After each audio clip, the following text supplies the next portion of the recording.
China. The world's oldest civilization was born here.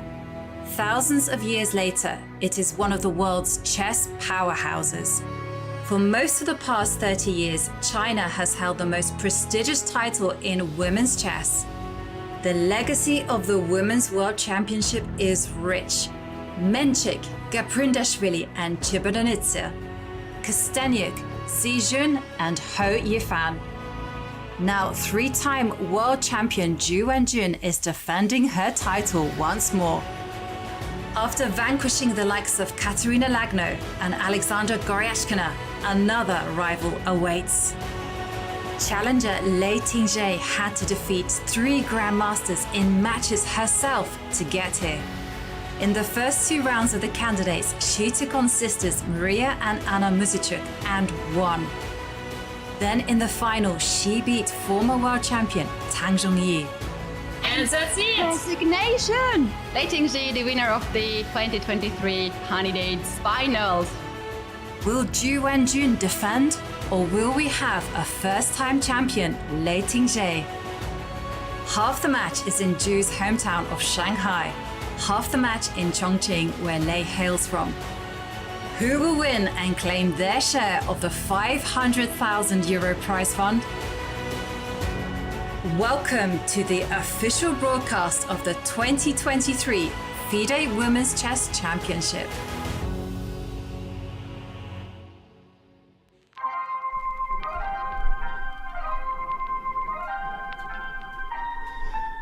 Hello everyone, and we are heading to the magnificent city of Shanghai for all the action of Game 4 in the 2023 Women's World Championship. With 3 consecutive draws behind them, Lei Tingjie and reigning Women's World Champion Ju Wenjun remain locked in an absolutely mesmerizing deadlock. Today, Ju Wenjun will play with the white pieces. Will she manage to control the pace of the game and crash through? Well, we will find out. I'm your host, International Master Ivanka Hauska, and it's a great pleasure to be commentating alongside the one and only man of many talents. He's grandmaster, streamer, commentator, and all-round, I mean this in the best possible way, funny guy, Daniel Naroditsky. That was an amazing intro, Yovi. I'm so happy to be here. It is late or it is early. It's a perfect hour to watch some chess. Yesterday was such a scintillating affair, the tension at an all-time high, and we honestly have the best seats in the entire arena. And the key question, who is going to strike first? There's only one way to find out, Yovi, isn't there? Yeah, absolutely. But you talked about the whole thing about striking first. That is the most important thing. But yesterday was a big moment because so far we've seen 3 tense draws. But yesterday was perhaps Ju Wenjun's most promising chance to actually secure a decisive result. Indeed. 3 draws. And looking at that board, you might think the games were peaceful, but as you're saying, Yovi, yesterday was anything but peaceful. We thought that Ju Wenjun had that in the bag after that early strike on e4. All the arrows seemed to be pointing one way, but nerves, tension got the better of her. She decided to bail out, and full credit to Tingjie Lei for not losing her cool in what was perhaps the first serious trial of the match for her. Yeah, and well, Ju Wenjun, you mentioned it there. She didn't manage to seize those opportunities, and now we see her seated at the board, getting ready to meet her challenger, Lei Tingjie. Ju Wenjun has the white pieces. What do you think Ju Wenjun will be thinking about? Will she change her approach? I think we're going to see d4. I think we're going to see solid play from Ju Wenjun. But we were discussing in the before the show started, Yovi, that Ju Wenjun seemed frustrated, you mentioned, in the press conference. And I think she is frustrated. I think she knew that yesterday was a chance, but it's important to see things in the kind of broader light, right? You've got the white pieces. You put a lot of pressure on your opponent yesterday. This is a serious chance to keep the trend going in your direction after 2 pretty difficult first games in which Lei Tingjie was the one in the driver's seat. Yeah. And she certainly was in the driver's seat. But also, this can be a form of domination from Lei Tingjie, because first 2 games, they were absolutely all about Lei. And yesterday, was a golden chance for Ju Wenjun, but she didn't manage to put the ball in the back of the net. And often they say, if you can manage to give your opponent those great positions, those winning positions, and they still can't convert them against you, well, there's only one person who's the boss, and that's you. Indeed. And as we see the ceremony underway there, the dignitaries shaking hands with the various players. Okay, indicating what first moves they want to make. A little bit of hesitation there.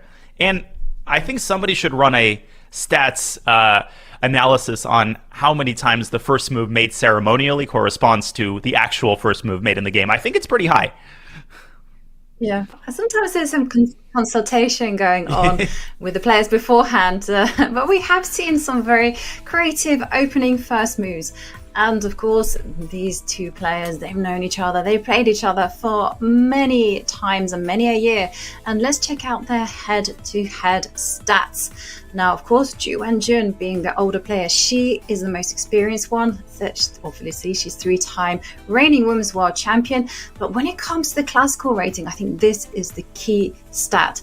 Ju Wenjun's on 25.64, whereas Lei Tingjie just 25.54, snapping at her heels. Not much in it between them. And when it comes to the overall scores, we see that Ju Wenjun does have a huge lead, winning 8 games, drawing 12 and losing just 2. But, of course, some of those victories could have come when Lei Tingjie was younger. Indeed. And we talked yesterday at length about the relative role that experience plays, the relative role that your head-to-head plays. And I think we came to the conclusion that the World Championship it's its own vacuum, right? It's its own universe, its own ecosystem. And a lot of the sort of standard pieces of advice and standard things that you use to judge the players' relative chances kind of go out the window. And I maintain that these players are extremely evenly matched. Rating doesn't lie, and it is the single best indicator of expected performance for a reason. Their ratings are 10 points apart. It's almost like they've made 3 draws and the match is tied, Yovi. Wouldn't that be nice?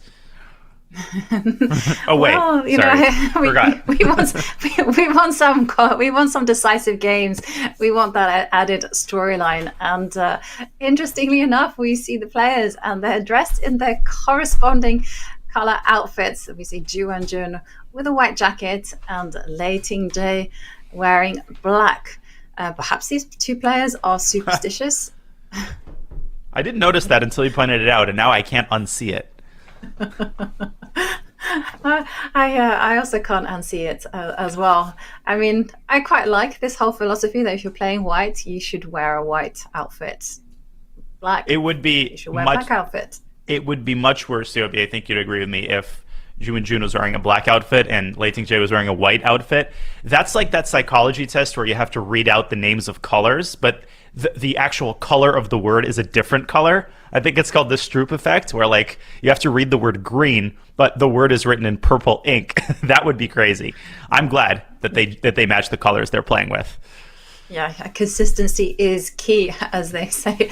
And there we are, very close to the start of the 4th game. And both players tilting their heads, avoiding eye contact. Assiduously avoiding eye contact, just making sure that their eyes never meet before the game begins. Yeah. But actually, of course, these two players, they are good friends. But for the next period in July, they will, of course, be fierce rivals. And there we see Lei Tingjie just getting into deep thought and summoning her courage, her strength, and thinking about the strategies that she will be employing. And what is Ju Wenjun going to employ? In the second game, we did see Ju Wenjun open with a queen's pawn. Are we going to see something different? We might see one knight f3. We might see one c4. Ju Wenjun has shown predilection for these moves from time to time. And knight f3 is a very flexible move. It can transpose into a d4 opening. And of course, big question, what system is Lei Tingjie going to employ? I don't think we're going to see one e4, but you never know. This is the World Championship. This is where frontiers are pushed. And this is the most nerve-wracking moment of the entire game for both players. They want to jump in. They know that mistakes are about to be made. And as Tartakower once said, the person who wins is the one who makes the second to last mistake. Who will make the second to last mistake today? There's the handshake, Yovi. Here we go. Yeah, here we go. Let's get ready. And okay, she opens with the queen's pawn. She's sticking to her tried and tested formula. And will Lei Tingjie vary? No. Lei Tingjie actually got a very comfortable position in game 2. In fact, she had the upper hand there. So now it's very curious to me to see how the players have prepared for this event, whether they will be depending on openings such as the Tarrasch. Are they going to stick to Knight F3? So Knight F3. And this is the big question we were asking yesterday. Is Lei Tingjie a line repeater, or does she prioritize the surprise effect of playing a new line every game? We see wildly different strategies in World Championship matches when it comes to that choice. We're about to find out. Yep. And this is the moment that I always love. Do you go into your preparation? Do you vary? Keep me on tenterhooks. And there we can see Lei Tingjie take a pause. What is she going to play? Is she going to stick to the same c5? Goodness. Is she going to bishop b4, bishop e7, surprises with a6? She appreciates the suspense value. D takes c4, the Vienna game. Okay. That is potentially a very, very interesting move. This leads to some extremely tactical lines if White embraces the main line. Now, White's main response here is e2, e4. That is the ambitious move. But there's also a quieter line, which I think would fit Ju Wenjun's style, and that is to play e3. And there the position often resembles a Queen's Gambit accepted, although there are some differences which cause the position to be a little bit more tactical than it often is in a QGA. Yeah. And, if you do play e3, then Lei Tingjie will certainly be very happy with those positions that resemble the Queen's Gambit accepted, because Queen's Gambit accepted is one of her main openings. She really enjoys the move c7, c5. Where she Any can. position. Yeah, literally. And Ju Wenjun, how will she respond? E4? Maximalist?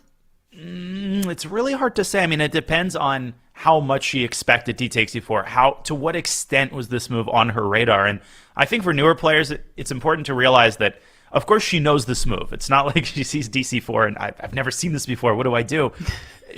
But many, many different things might be happening in her mind right now. She might be remembering her preparation. She might be deciding what to play. Maybe her and her team looked at both e3 and e4, and sometimes you want to base your decision on how you're feeling that day, what kind of position you're feeling like getting. Are you trusting your memory on that particular blustery afternoon? And the answer is yes. E4 is on the board.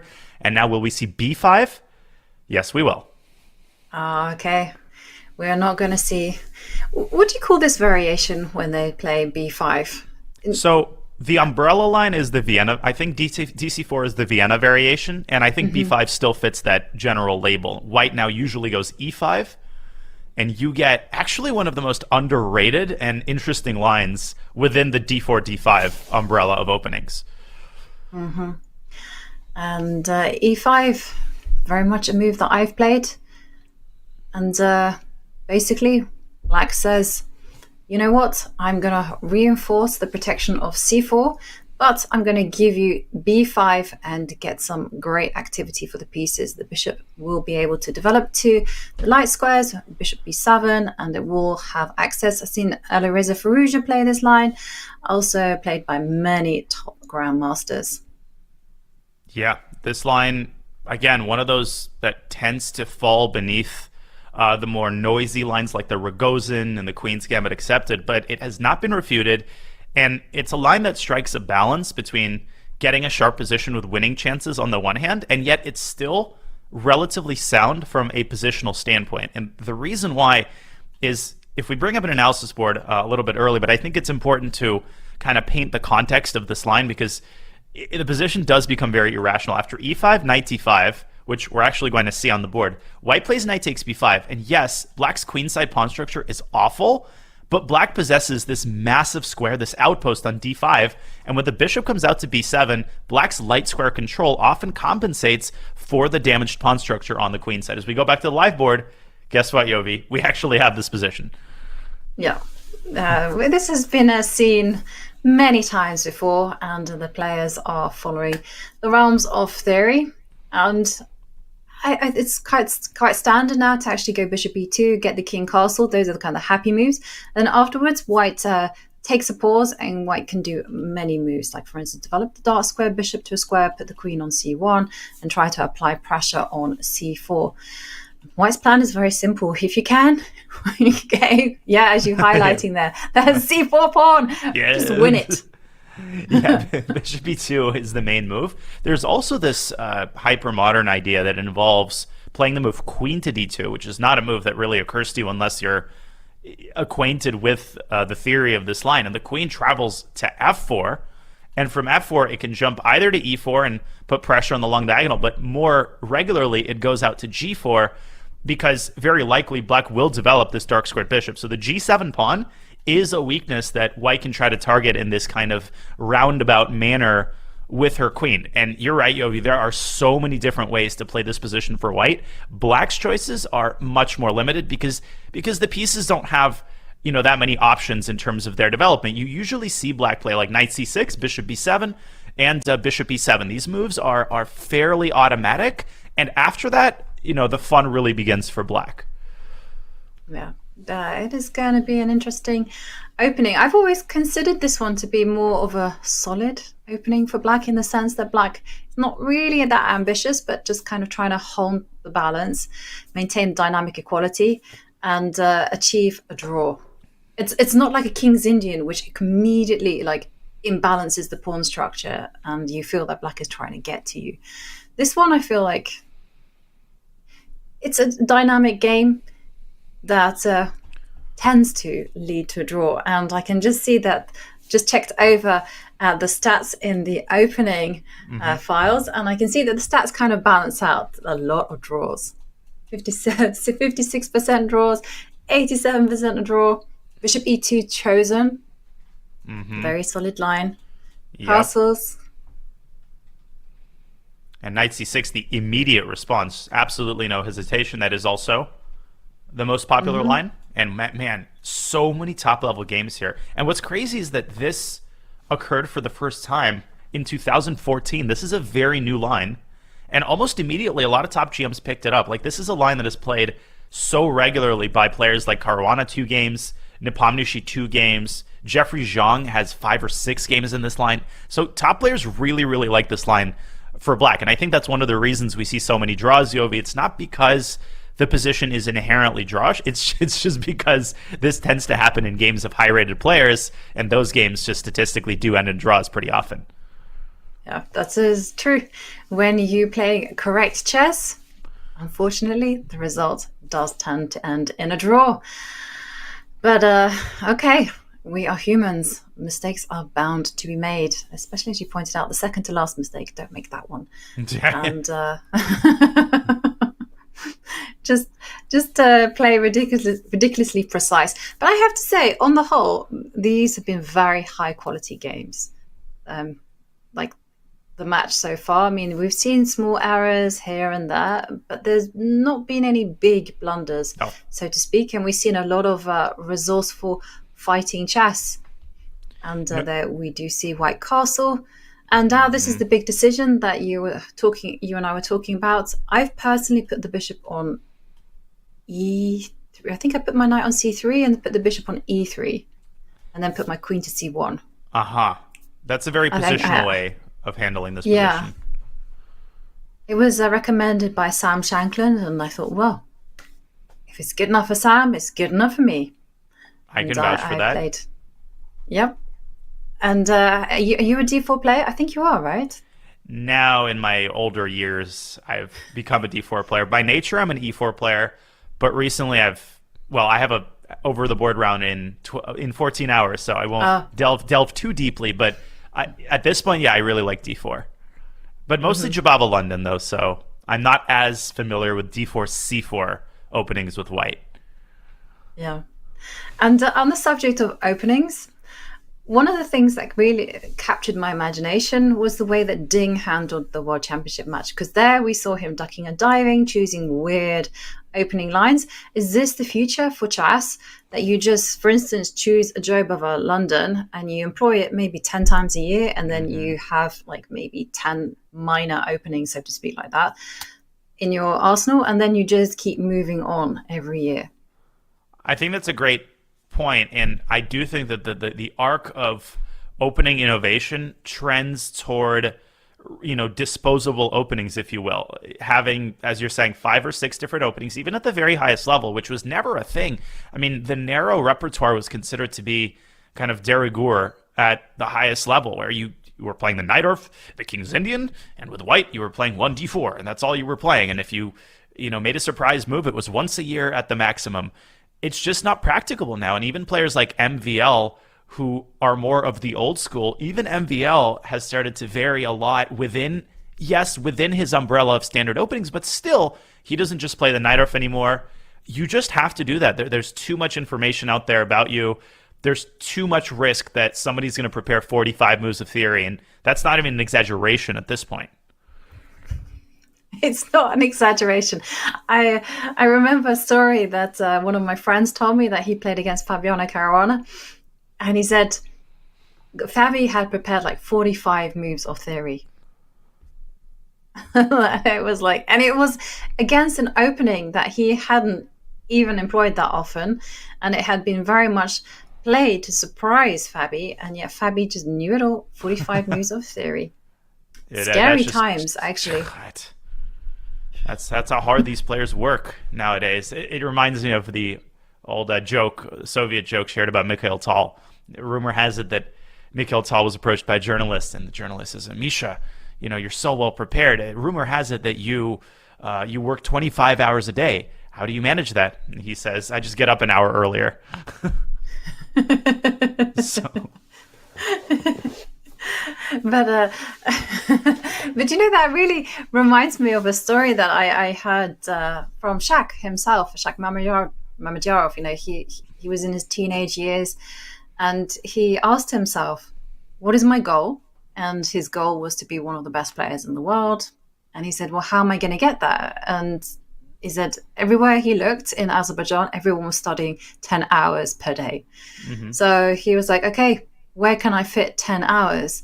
And he was like, well, he's still a teenager, still going to school. So he'd get up at like 5 o'clock in the morning, work 5 hours before school, and then go to the park afterwards and work on chess 5 hours after school. And he went to the park to study because his house was too small and he didn't want to disturb anyone. And I just found that story quite inspiring. But then he also said to me, he said this wasn't a life. This was just chess. And when he reached the age of 20, he discovered that there were other things. And so he made sure that he was also enjoying everything. But by then, he was already one of the world's top players. So, yeah, I love hearing those stories about top GMs and how they negotiated their own conditions of family life and how they came to be what they are. Because we sometimes forget that Chekara Mamedyarov wasn't born 2790. So that's awesome. Very inspiring. In the meantime, Yovi, I think White is following your advice, Shanklin's advice, who, both vouched for the positional approach taken by Ju Wenjun, who refrains from the queen d2, queen f4 maneuver and instead prioritizes completing her minor piece development and overprotecting the d4 pawn. Now, as I understand it, queen c1 is a move here. You often want to avoid queen c2 because that runs into knight b4 and black merely reinforces their control over the d5 square. Is that fair? Is that why you want to put the queen on c1 here, you think? Yeah, you want to put the queen on c1 so that it's not a target. And at the same time, you also want to reinforce control of the g5 square, just in case a piece is needed there to maneuver. And of course, the queen is in the way of the f1 rook. So you've got to move that rook to greener pastures. Well, you mean f1 isn't a great square? It's doing so much there. Why are you picking on that rook? Come on. What did that rook do to you? Everything. I have a vendetta against that rook. If that source of all pawn on your f2 troubles. is not moving to f4, we have problems. So I'm seeing that rook c1 is also a move here. So I guess there's just different ways of positioning your heavy pieces. You could probably play like queen d2 and rook f d1 as well. So it's kind of an amorphous position. Hard to pinpoint exactly what like both sides' plan here should be. I guess if you're black, you're trying to go potentially knight b4 and knight d5. You're playing around the d5 square, but it's not easy to occupy it because you don't want to drop c4. No, you certainly don't want to be dropping c4. I mean, so the main thing that white tries to do is develop, put pressure on c4. And, I mean, one of the disadvantages of putting your rook on c1 is also that the white knight on f3 could drop down to d2 to start picking off that pawn on c4. So lots of possibilities. But like you said, rook c1, queen c1 is just a matter of taste. It's what... is whether Ju Wenjun has prepared in these lines, and if she hasn't, which line can she make up in the best way? Which one can she freestyle in? And that's often a very good question as well when it comes to choosing your openings, because if you can freestyle in very accurately in a kind of position that you are suited to, then you should choose that opening. If you favor those closed positions, choose those closed openings. That's what I say. Yeah, you have to steer the game in the direction that you prefer. And it's hard to even say if this position is quote-unquote strategic or positional or tactical. It's got elements of both, right? It's got the element of an imbalance in the sense that black has this very weak pawn structure. And if you're playing this line with black, you have to be ready to sacrifice at least one of your queenside pawns. Not deliberately, but you have to be ready for that possibility. On the other hand, there's also a positional component in the form of black's control over the d5 square. And b3, chosen by Ju Wenjun, that's a big move. That is a big move, and that's not on my radar because, like I said, I was kind of having queen c1, rook d1, drop the bishop back to f1, knight d2 ideas. And b3, let me just check, see how often that's been played. Something tells me not too often, but who knows at this point? Probably Nepo Caruana or something. Actually, whoa. Quite a few games in the database. Okay. What are you finding? I hadn't gone that far. So b3. Huh. Hang on, the rook is on b8. Black has just played bishop b7, so obviously that move is very sensible, finally completing her minor piece development. And I'm just trying to put a finger on the pulse of what exactly is the idea of helping black get rid of the weak c-pawn. Of course, there's a-file pressure, Yovi, but maybe listing the chess players who've got into this position will, fill me with admiration for this line. Yeah, I'm just checking my live book. My openings book has seemed to have disappeared. I tried to get rid of the player encyclopedia, the photos. They was taking up too many things, and I did something. I did something that I shouldn't have done. I just went Control A, delete, and I appear to have gotten rid of my opening book. Whoops.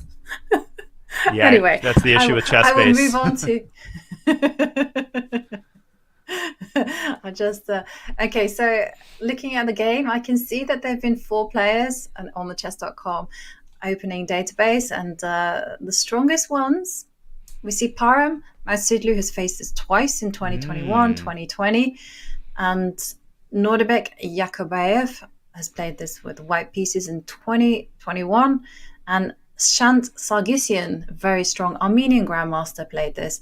And in 2022, Vlastimir Babula, isn't that an old name? Or am I getting confused? Babula is... Babula means it's a diminutive form of grandmother in Russian, but Babula is in his 40s, I think. Are you confusing maybe with Vlastimir Jansa? Yes, I think so, or Hort. Or Hort. Yeah, I love Hort. Yeah. I love the name of Hort's column on the old chess base column he had, which is Hort Stories, as in like short stories, but Hort Stories. Yeah. Okay, please continue. No, that's a good one. I like it. And certainly it seems like Ju Wenjun knows what she's doing because Queen B1, Rook B has been played before in 2 games. Incidentally, this is a line where Black has 100% track record. It was played in the game Vladimir Babula against Philip Haring, and then Nordibek Yakubayev against Paramaxidlu. No, draw. It was a draw. Both games ended in a draw. What am I talking about? I got my colors wrong. That's all good, but Black does seem to do well in this line as a whole. And just to clarify, Knight B4 has still been played in those. You're talking about the position after Knight B4. Knight B4, yes. Or Rook before takes Knight A7 B4. was played. No. Oh, the Night before, yes. Low-hanging fruit, Yobi. I was waiting for something to be put on that square. I was a bit slow on the uptake. You had me questioning by looking at the statistics on the opening database, but really, I got that in the end. Well, Okay, so Rook takes I'm A7 afraid to played. ask what happens after Rook A7. Can you enlighten me? What? I don't see it. Rook takes A7. Black just said, no problem. Just put a knight on D5 and get on with the bigger picture of Which improving one? the pieces. Knight 6 to D5. Mm-hmm. And it's upon here that we have the big crossroads. One player chose to capture the knight. Another one chose to say, no, let's keep knights on the board with knight E4. Yeah, Knight E4 appeals to my sensibilities a little bit more strongly because it also poses this idea of Knight G5, and I'm all for creating one-move mate threats, as you know. What happened in the game with Knight E4? So after that, knight takes bishop. Ooh. Okay. Pawn takes. Pawn takes. Let me see. And bishop D5. Ah. Very positional. It is. And Oh. it was the game between the Czech players. Babula. Hort stories. Hot stories. The point is Yes. to play knight back to c6. It's actually a very interesting idea. You put the bishop on d5. It's not entirely clear what you're aiming at, but you're actually aiming at this b3 pawn. And as I understand it, if white plays a move like knight c3, black can drop their knight back to c6. And you might say, well, let's go rook a3 and defend the b3 pawn, but that is not a very wise decision. So that's controlled. And if black can win b3 back, he gets, I think, a pretty serious initiative. Knight takes d5. You simply pick up the rook on a7 and everything is protected. So I'm starting to get behind this concept. And we were talking about it. Black has to be ready to sacrifice a pawn. And that is exactly what Tingjie Lei is doing. This is very impressive preparation. The fact that she's still clearly in her opening file, that's big. No, it is big. It is big. And, it does seem like Ju Wenjun had a surprising opening idea. And Lei Tingjie says, you know what? I've got it covered. And once again, look at the clock times. Lei Tingjie has more time on her clock than she started with. What a formidable opponent. I mean, it's scary, right? That every single time you try to put your opponent under pressure, have some opening surprises, they meet you there and they say, no, I've got that one covered. And now Ju Wenjun down to 1 hour and 16 minutes. And she's considering what to do. Rook takes a7. I mean, I feel like you have to do this. Otherwise, a knight will come to d5. Yeah. And black will have gotten everything they wanted and more. Yeah, I mean, when you play b3, the point of that move is to exert pressure on a7. So if you're not taking the pawn, then, why'd you rid black of her weakness on c4? At the same time, it's a catch-22 situation where Ju Wenjun knows that rook takes a7 is Tingjie Lei's probably her main move in the file. So on the one hand, you want to avoid prep.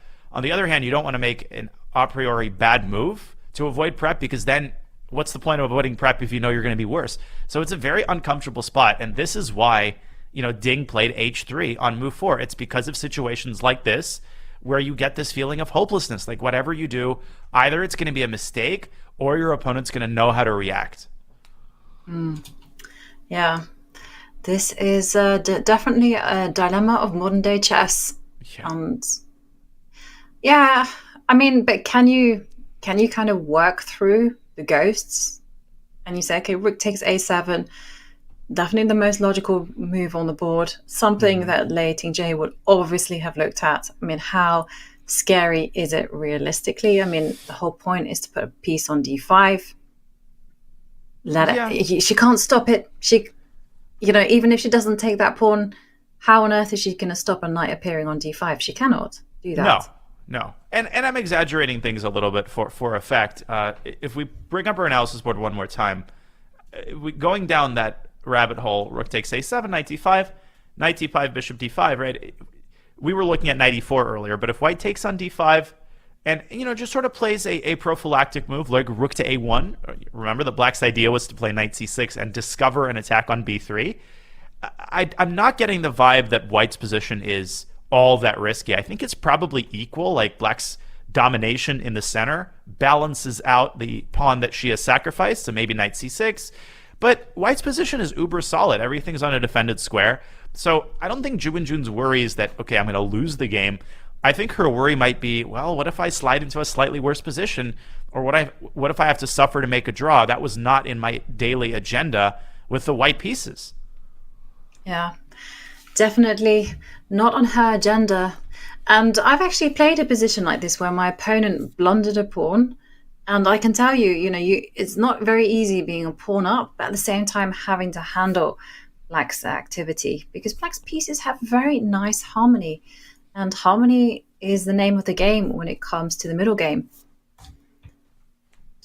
It is indeed. And black's pieces are very harmonious. And she actually says no, she's not going to grab the pawn.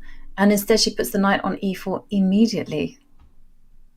Okay, wow. Immediately. Speaking of immediately, what the heck, man?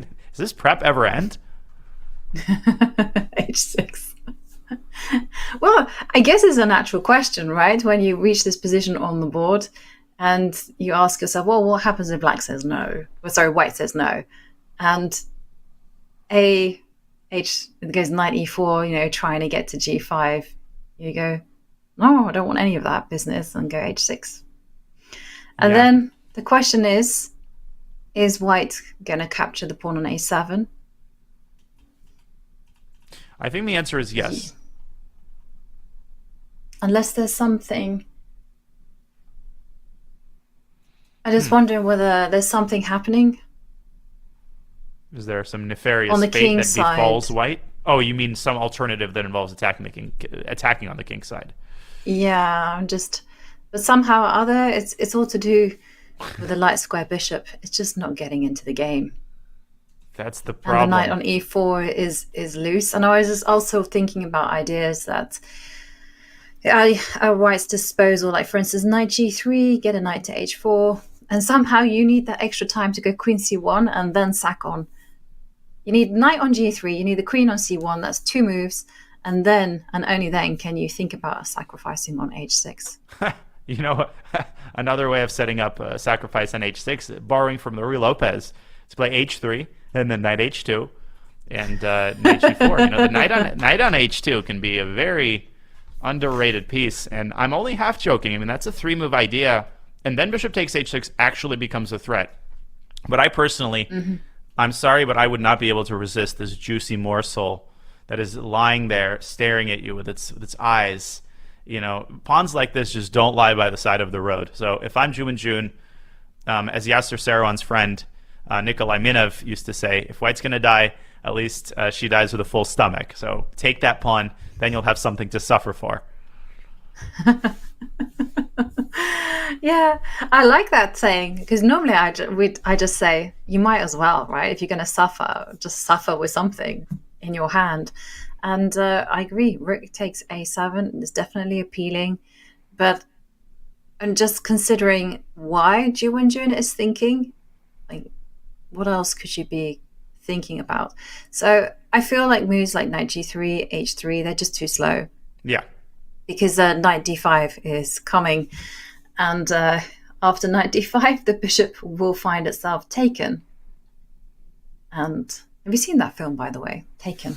Liam Neeson? Just suddenly. Yeah. Many, many, many times. I love that movie. It's actually one of my favorite movies.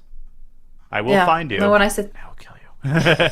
I will find you and I will kill you. Yeah. I hope nobody takes that out of context. Commentator threatens the chat during Women's World Championship commentary. No, great movie. I've actually seen all of the Takens. I mean, it's a little cheesy, but I'm almost ashamed to admit that I like movies like that. But it's so well made. I mean, the action is just breakneck. I have a particular set of skills. There was one film which I'm also not ashamed to admit that I really liked. Normally, it was called Shoot 'Em Up. So I have a particular set. I need to start introducing this into my commentary. You know, if you find me, I will kill you. And oops, and Rook Tate A7. And what other moves can Ju Wenjun be thinking about? I'm kind of lost here. Take the pawn.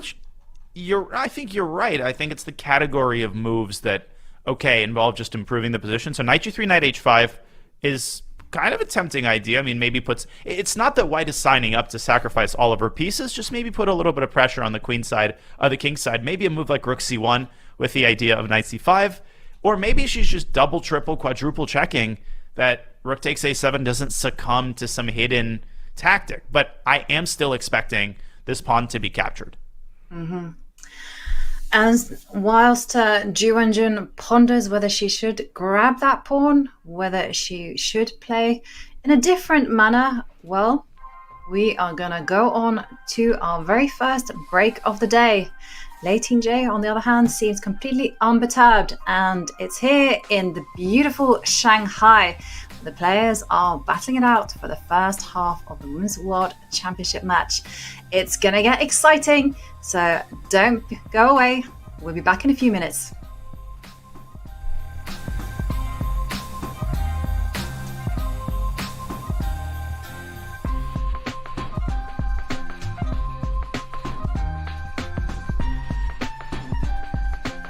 No.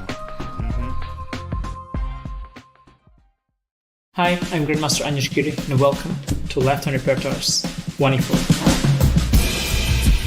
The so-called Latvian gambit is horrible. F5, knight takes e5. This is not how chess is played. He played too many moves with pawns and the queen, and didn't develop his light pieces. And if knight e4, this is a very important trick to remember. Many people fall for it, actually. Knight to b5, brilliant idea. ab and queen g7, and after rook f8, bishop h6, queen c5 and f3, and surprisingly, queen f2 is almost checkmate, but it's not. If your opponent wants to be solid, we go for aggressive for the kill. If your opponent wants us to go for the kill, we play simple chess and just use the fact that we have more space in the center, clear-cut plans, and nothing to worry about.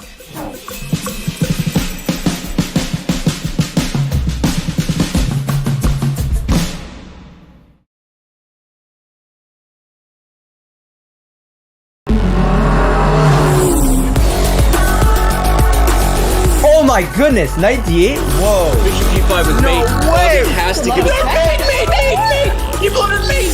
Chance, look, f7. Whoa, no! No! No!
And we are back in the city of Shanghai, where history, it's a rather futuristic take. And there we can see some of the most glorious surroundings that are there in Ju Wenjun's home city. And talking about Ju Wenjun, we rejoin her where she has just grabbed the pawn on A7 and is now deep in concentration as she tries to figure out a response to Lei Tingjie's move. And it's been an exciting start to game 4. Does look like Lei Tingjie is completely unperturbed by whatever Ju Wenjun throws at her. Yeah, I mean, geez. Lei Tingjie, her opening file, this should be some meme that's, produced. Her opening files last to move 75. She plays h7, h6 in the span of 5 seconds, even in an obscure position. That's Lei Tingjie. And h6 was actually a novelty. That move to stop knight g5, according to what I looked at during the break, that was the move which deviated from their previously played games. And things continue to sharpen up here, Yovi. I mean, look, this is just, is this a hyperbolic game? Is this more Bullet Chess Championship? Well, we'll find out. Can we just slow down for a second here? Jeez. 1 hour and 36 minutes. Come on.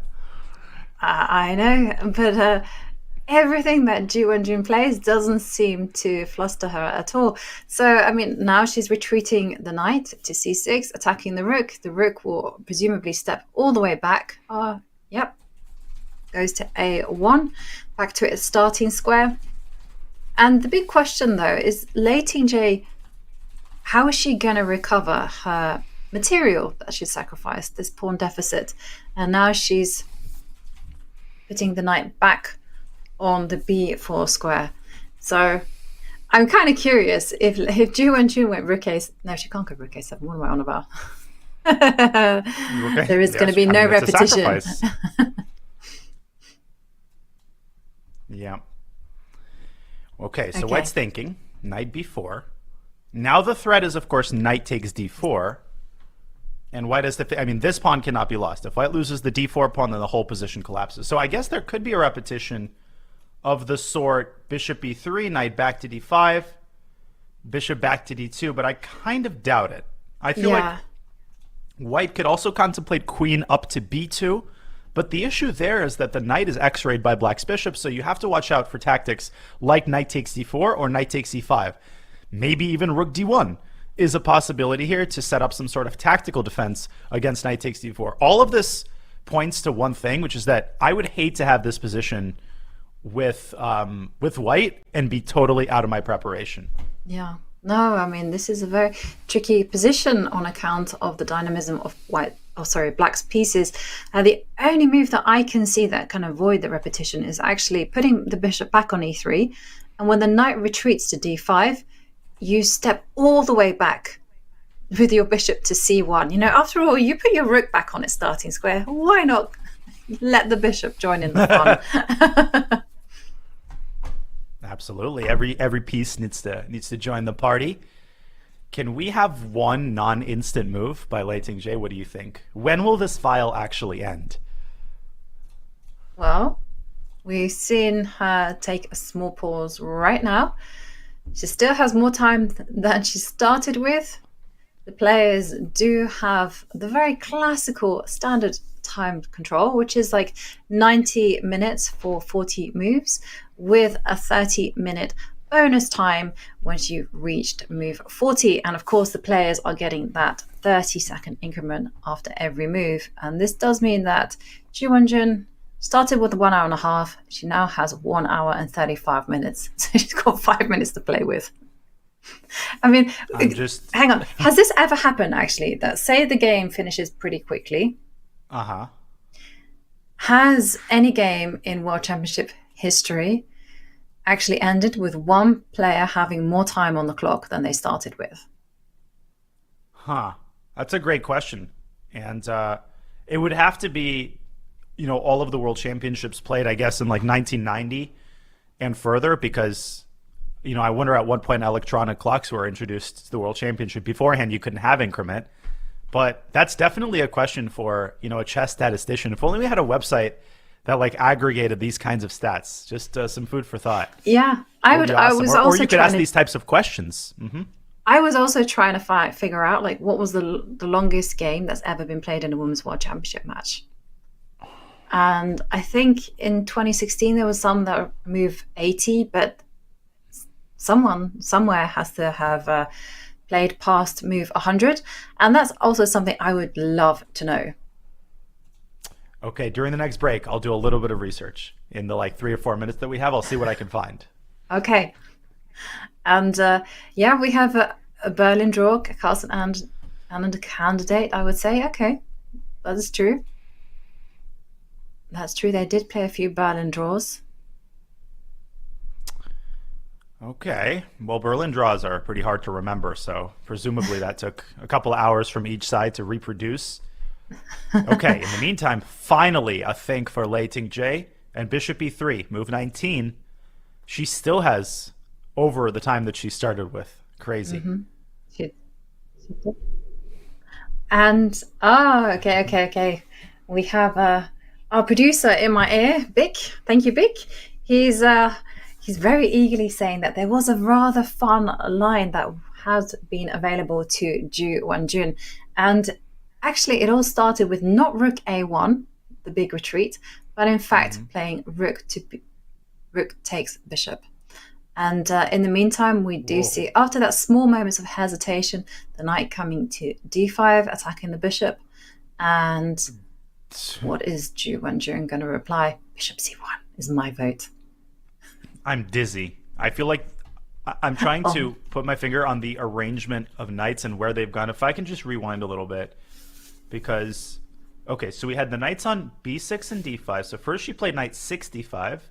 Then knight c6, then knight db4, and back to d5. Yeah. And you know what this is, Yovi, don't you? You do know what this is, potentially. Yes. Potentially a repetition, offer of repetition. Yes. Which I adamantly believe that Ju Wenjun will not opt for. Although, looking at the clock situation, this is another benefit of playing your preparation. You conserve and develop such a big time advantage that if you then go for a repetition, sometimes your opponent looks at the clock and says, well, it doesn't really make sense for me to go for it in this position because my opponent understands it better. She's up 30 minutes on the clock. Ju Wenjun is definitely seriously contemplating move repetition here. Yeah, and the pragmatist would actually say, yes, go for it completely, because bearing in mind tomorrow is a rest day. They will have chance to go there, repair whatever needs to be done, and then they can focus their energies in game 5 and 6.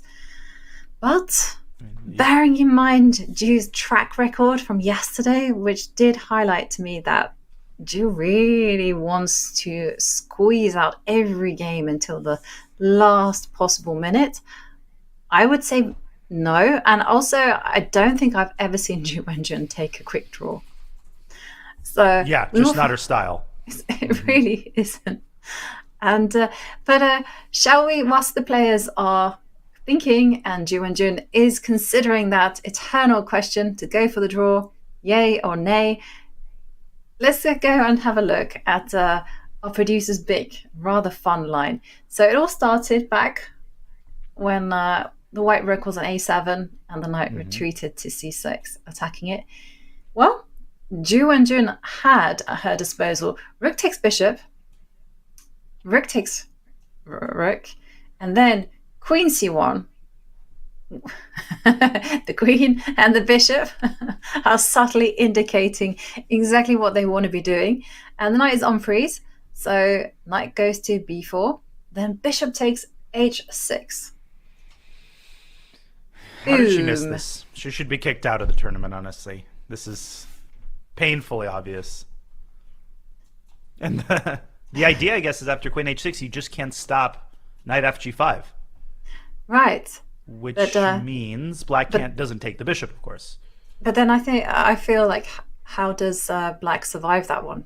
Because I saw the evaluation bar didn't move from, or maybe it had. c6, are you... Oh my gosh, what a defensive move. c6 is the only saving resource. And here's the crazy thing. After knight g5 apparently is not the best move. The best move is the very findable g2, g3. Computer chess. But after knight g5, here's the point of c6. You see that rook on b7? That rook suddenly jumps into the defense via the 7th rank. You play f6. Don't ask me to evaluate this position. Of course, it's a slight edge for white. I mean, another very obvious statement. I don't know why I'm stooping to the point of, vacuous truths, but no comment, Wow. no comment. No, that was an incredible move, and I like that in the midst of all that chaos, the best G3. move for white is to go, let me just make some air for the king and play g3 and just claim that I'm going to back that up with whatever, h4 probably, and then go knight to g5. Yeah, That it's is like the plan. I've stumbled upon it. What is the plan? Say that again. h4. Oh, h4, knight g5. Knight g5, Oh. and then afterwards you capture with the pawn. A king goes to g2, rook h1, sliding Unbelievable. into victory. This is and also knight f6 check sets up a lobster pincer mate. Oh yeah, that's true. It's like g3, the city's on fire. Flames are burning, and you're sitting there making avocado toast. Like, you're down a rook. You need to be attacking, and this is what computers do. Computers just say, listen. Well, they don't say anything, but they say, listen. Black doesn't have a move here. If black pushes her f-pawn right away, then at the very least white can repeat moves, but also the king is driven into the corner, and then the knight from h4 can jump into the attack via g6. So these slow moves in the midst of an attack are some of the coolest computer innovations, and they're so anti-human, because when we sacrifice something as heavy as a rook, Yovi, we feel compelled. We have to attack. You have to exploit the moment. Nope, g3. That's the G3. takeaway from today's commentary. Yes, and it did remind me of that saying, fiddling whilst in this case Nero fiddled whilst Rome burned. And I know it's not quite the correct analogy for this type of situation. I know you use it for other things, but still, I like the concept. You're there with a violin, and the city is on fire. Vesuvius is exploding. I mean, you need to get out of Pompeii here, but nope, just chilling. Just exactly, just having my morning cup of coffee, and we see Lei Tingjie. She leans back. She is waiting for the decision to be made by Ju Wenjun, and I'm going to say the more that Ju Wenjun's clock ticks down, the more I think likely that we're going to see moves like bishop d2. Yeah, It just means that she's dissatisfied with her position. Yeah, it's interesting. She's down 36 minutes. That's a huge amount of time. Now, this would be a more significant amount of time if you had taken off 20 minutes off each of their clocks, right? If it was 36 minutes to an hour and 13, I think there's no question that Ju Wenjun would be taking the draw. If she feels confident in her position, though, I think she's got enough time to where she can largely ignore how much her opponent has on the clock. But I wouldn't be in love with my position here with white. Yeah, you're up a pawn, but look at this monster on d5, and look at the potential that black's minor pieces have, and also just the control the black exerts here over all of the key squares. The knight on e4, it's sitting pretty, but where does it go? It can't go to c5, can't really go to f6 in any lines. The other knight also doesn't have access to any of these juicy kingside squares. So white is kind of stuck in mud here, spinning her wheels. So I think it's actually not the worst decision in the world here to opt for repetition and say, okay, this wasn't my game. Something went wrong in the phase of opening preparation. Let's figure out what happened during the rest day. Yeah, that is definitely one valid approach. And I'm just wondering whether Ju Wenjun can preserve the bishop, because I was kind of like saying put the bishop back to c1. And the whole idea, it was kind of jokingly, but I mean, there is one point to it that you do manage to reinforce the d4 square by either developing the bishop to b2, or you can put a rook on d1. So I just want, because I do feel that if black were to snap off that bishop, then I know black will have the bishop pair, black will have great pieces, knight will come to b4 as you've indicated. There is no attack in white's position whatsoever. So is there? What you said there is crucial, I think. That knight takes e3 is a very serious positional threat, and at least to me, it's not an intuitive move because it kind of fixes, well, it damages white's pawn structure if you look at it one way, but it allows white to reinforce the d4 pawn. But that subsequent idea that you mentioned is really, really important and very troublesome for white. If we could show this on the board, like let's say white plays rook c1, which to me is the most natural alternative to bishop d2. After the trade, black has this knight b4 idea, and you might say, well, knight d5, is it really that dangerous? The black attacks e3. Well, it is. First of all, white doesn't have any clear continuations, and after something like knight c5, you give black bishop g5, which is another way of attacking e3, and look how problematic this gets. After knight g5, queen g5, boom. It's a double attack. I'm threatening mate, I'm threatening the pawn, and white's position is already on the cusp of collapse. And a lot of what's causing this is the fact that white's three heavy pieces are all sandwiched together, clustered on the queen side, when a lot of the action is happening in the center and even on the king side. So, wow. The knight takes e3 is a serious positional idea. Yeah. And the line you indicated just now was like, ooh, Exactly. you need to take some moves back. No, it's a very dangerous position for Lei. And is there any way that we can... I mean, this is exactly what will be running through Ju Wenjun's head right now. Can she maintain a position where she has a very slight advantage, something that she can play with? So, for instance, I don't know, rook c1. No, rook c1 was exactly what you looked at, where they had the cluster. Maybe queen c1, but then you let go of protection of the knight. Don't want to be doing that. What other moves? Yeah, you're just spinning wheels here. I mean, look, how do you gain purchase in the center? You really don't feel the extra pawn here, which is crazy. No. You don't feel it at all. Yeah, I certainly, putting myself in white shoes, don't feel that extra pawn. And as also that pawn is on b3, very, very weak as well. Got no friends. And if you go... So we do have a suggestion from chat saying, is there something wrong with retreating the bishop to d2 and then playing bishop c3? Maybe black still plays knight d5. You can repeat that way. But then if you step back with the bishop to b2 and you go, not my finest hour, but I keep... But no repetition. Exactly. Yeah. Interesting. Have you ever falsely claimed repetition or claimed 3-time repetition when there was no repetition? Do you remember any such incident? Don't think I've done that. No, I don't think I've falsely claimed a 3-fold repetition. I've had people falsely claim it against me and incorrectly claim it, at which point I've been like, no, you've done it wrong. I'm quite jobs worthy at times. And I call over the arbiter. Well, it's distracting. I mean, I did it once, and I was apologizing to my opponent for the rest of the tournament. I was playing Viktor Erdos, Hungarian GM, in round 1 of a tournament, so I'm much worse out of the opening. I'm defending the whole game. I start turning things around, and at one point he starts repeating. It's in time pressure. I was positive that it was move repetition, even though we're both in time pressure, so I stop the clock. He looks at me with the most, like, what are you doing face ever. I'm like, just let me explain. It's a repetition.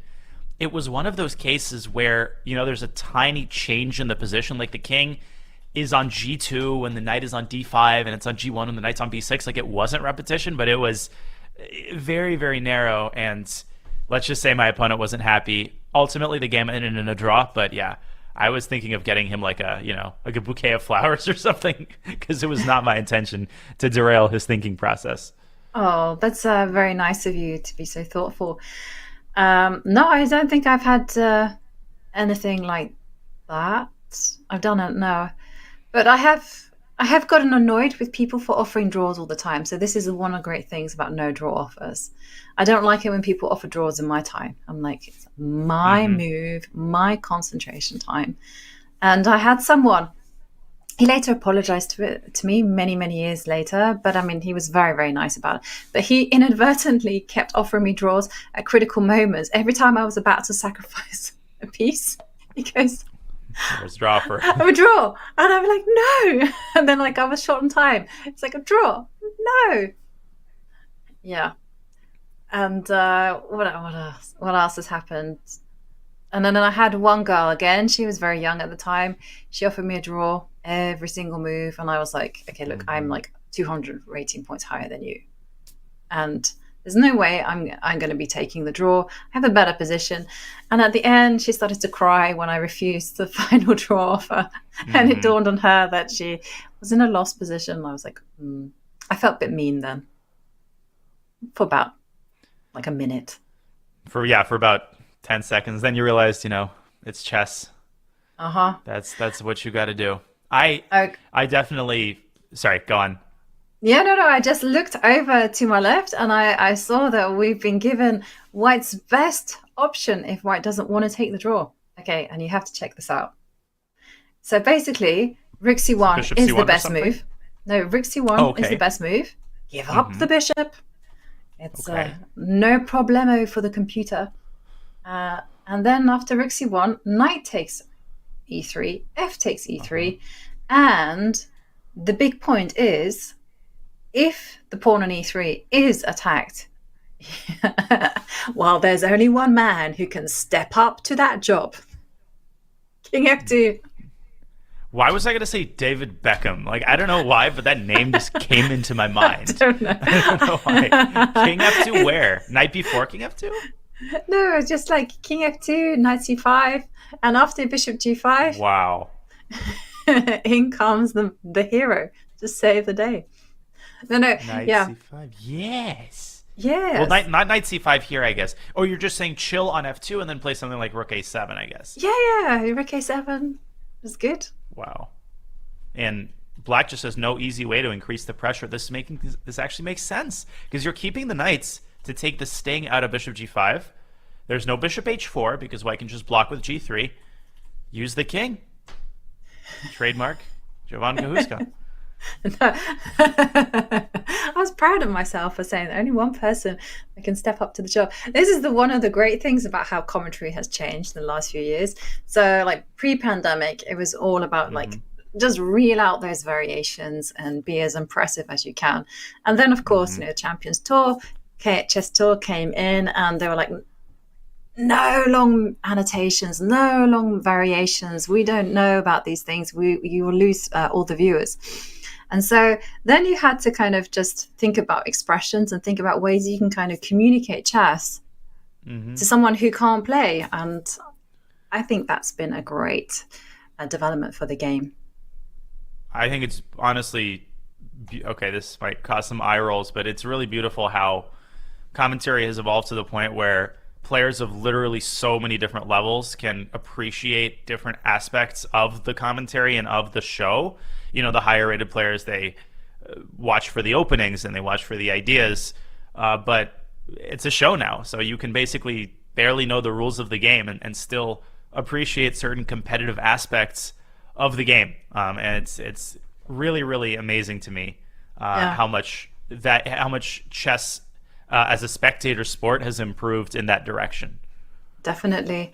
And the funny thing about the Champions Chess Tour when it first began and even now is that we got so many comments from grandmasters saying that they loved watching the show. I was like, that the show is not aimed at you. you know that literally we're explaining some very basic rules at times and some very basic ideas. And they said, yeah, but it's still a lot of fun. It is. Yeah. I like that. I like sometimes hearing the basics, first of all, can be just good for review. And second of all, I think sometimes you overestimate the amount that the chess world at large overestimates the amount the grandmasters see when they look at a position. If you saw inside my mind for a second, I think that rumor would be dispelled. But no, the show is amazing. I think whether your rating is 600, 1600, or 2600. Yeah, absolutely. And I do like also like how in modern day chess, we also have access to the top players, and we have players like Vishy Anand giving very in-depth interviews, very personal interviews, and I loved it, like when he addressed issues which plague us all. Like, for instance, what happens when a song comes into your head? When this silly earworm just keeps playing again and again and again. And he's like, yeah, that happens to him quite often. And he just like, well, my brain is big enough to cope with such a thing. And when you take that philosophy, you're like, oh, okay, well, it's not the be all and end all when you do get distracted. Chess isn't necessarily a game where you can keep yourself 100% focused and concentrated. And decision time for Ju Wenjun as the clock keeps ticking down now to under 45 minutes. And Dania, the more it ticks down, the more I think she's just going to go bishop d2 and go. I mean, we're entering the territory of an hour, and an hour is a lot of time to think. And it's not like, some truth is going to dawn on her 25 minutes after looking at this position. Also, you want to give yourself a little bit of time. You don't want to think until you have 20 minutes, because Black is not obliged to repeat. If you play bishop d2, that is not 3-time repetition. Black also has to opt for it. I think she will, and she's gone bishop c1. Now, does that mean she's avoiding repetition? I think so. Maybe, maybe not. We will find out when the knight comes to b4. And let's have a look at the consequences. Okay. Because the only way that I can see that white avoids repetition is like knight b4. Bishop b2 feels to me a bit like... Just because, exactly. You're literally putting your bishop in front of not one, but 2 pawns. Ugh. Ain't ever gonna recover from that one. Okay, and then put the rook on d1. Okay. And then what next? And that's the idea, by the way. That's why you put the bishop. I think that's why she put the bishop on c1, in order to be able to defend the pawn in that way. Were the bishop on d2, Black would in fact be able tactically to make knight takes d4 work. So this might be a bit of a dead end for Black, because this begs the question, rook d1 is a move that White wants to play anyway, so why are we going knight d4? Wouldn't it be wiser, to play a more kind of positionally flexible move like rook a8 to contest the a file? What do you think? Yeah. I love that move, because after rook takes a8, are you capturing with the queen? That's what I would be doing. I don't know what I'm capturing with. Yeah, probably the queen. This is one of my favorite batteries because it looks so harmless, and I'm sure many people will be like, well, why are you doing this to your queen and your bishop, putting it in the That's corner actually where very it has rare. got no Oh squares? my god. If White goes king h1, literally I'm nerding out about this right now. This does not happen often, especially not like naturally. Look at that. Yesterday we had all the pieces on the E line. Now we've got them all on the long diagonal. Well, we should also, for full effect, try this on for size. I like that the eval bar is like at a very civilized +3. It's like it didn't go up to +10. It's still within the bounds of a regular position. Anyway, sorry. Back to reality. I know this is not what I'm paid for. You did lose. You're missing d5. That's one thing. Your line doesn't quite work. I missed a crucial positional move at one point. Yes. Oh, d5. Yes, the d5 square. Oh no. Oh, but then if I play d5, then the d4 square is freed up. Yes. I hate that problem. When you it exists in various fields. You put one thing on one square or one thing on one position, and then you take it away from something else. It's like AAA batteries, right, which you never have. Yeah. You take it out of the garage remote, can't open your garage. But then your flashlight's working. Yeah, that's true. That is true. I've done many silly things in the past. The worst is always like looking for things when you've actually got them in your hand. You're like literally. Yep. You're waving it around. Been there, done that. I've looked for glasses. They've been on my face. I'm like, where are they? Where are they? Oh man. And talking about solutions, now we see Lei Tingjie have a think. How is she going to continue? Rook a8 is a very nice geometric pattern that just needs to be played for the sake of it. But as Danny is highlighting, if black were to play knight b4, then white will simply answer that with rook to d1, an improving move she wants to play. Yeah, it's admirable, verve from Ju Wenjun to go for this with such a time deficit. I think she feels that, black might not be risking, but neither is white. White is still up a pawn. We talked about this earlier. It's not like white has clear weaknesses that black can exploit. I think this is largely going to be a slow burn type of semi-waiting game where both sides try to cross their T's and dot their I's. And likely that kind of game will end in a draw a lot of the time, but things could also explode. White could play a move like knight c5 at one moment, or the dark squared bishops could come off the board. White could play bishop a3 and try to generate that c5 square for her knight. So it's a pretty kind of stable position for the time being, but that's not to say that it will always remain this way. Yeah, I agree. White does have a few things to play for. I mean, white will have one goal to play for at the beginning, and that's just to untangle. And if she can untangle in a constructive way, then, as you mentioned, she can start to perhaps push on this extra pawn, start to destabilizing the blockade, and use those open lines. So rook a8, I love that move, by the way. But if Lei Tingjie doesn't have that one on the radar, is there any alternatives? Well, we looked at knight b4. We looked at rook knight a8. b4, we didn't like that one. Not as much, yeah. It's almost like begging for a draw, but white's not going to give it to you. I suppose queen d7 is probably a sensible move. That part I haven't gotten to yet. You're overestimating how far ahead I'm thinking. I'm just like, GM sees way to connect the rooks. GM plays move to connect the rooks. Another drawback is that it walks into knight c5 with tempo, although I'm not terribly concerned about knight c5, provided that black can capture that knight and then even jump into c3. So even like a move like king h8 can be considered. I think black is so solid that she can afford to almost wait around for the time being. Yeah, but having seen Lei Tingjie play, she's not a patient person. I mean, we've seen some small errors come from her because she's immediately gone for action. So I don't envisage moves like king h8. I think rook a8 is definitely more in the ballpark where she will be thinking. And she did mention in the press conference that she was not flustered at all. It was quite interesting because whereas Ding against Nepo, Ding was very honest and he was telling everyone his thoughts and saying how unhappy he was, anxious and worried. He wasn't entirely happy with everything. Lei Tingjie, Ju Wenjun have not given anything away. They said, yes, they're great friends. Yes, they're enjoying the game. Yes, they've been here before. They're experienced. They're just all about enjoying. But I wonder what's going on behind the scenes. Yeah, quite a lot, I would imagine. Yeah, look, interesting. And it would be...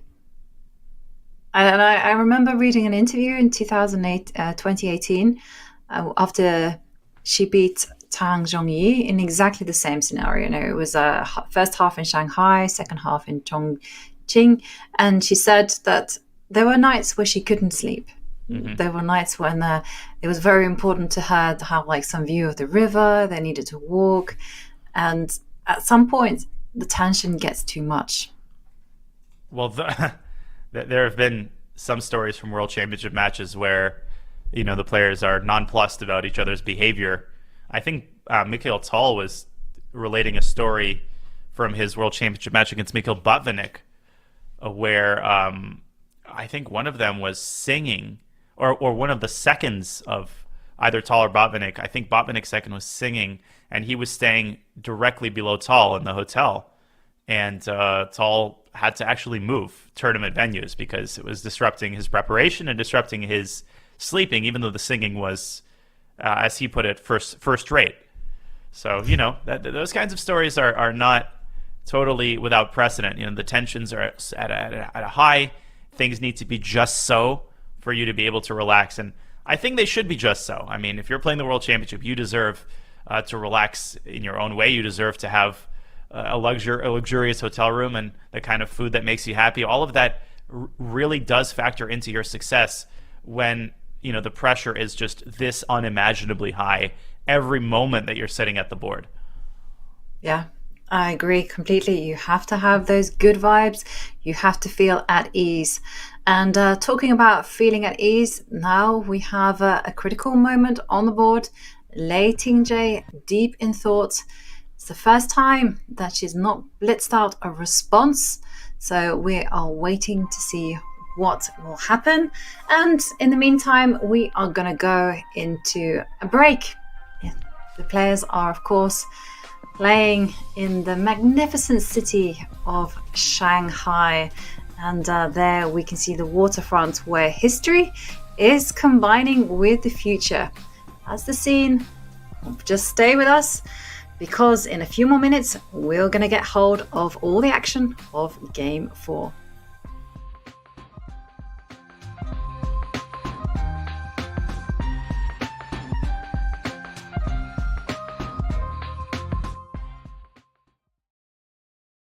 Your subscription makes shows like this possible, which is why our Twitch subscribers will never see ads on Chess.com.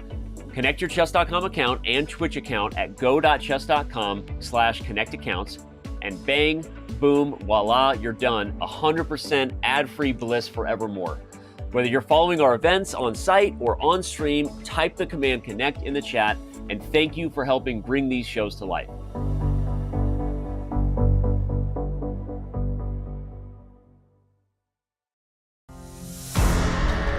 Move over, Mittens. There's a new top dog in town.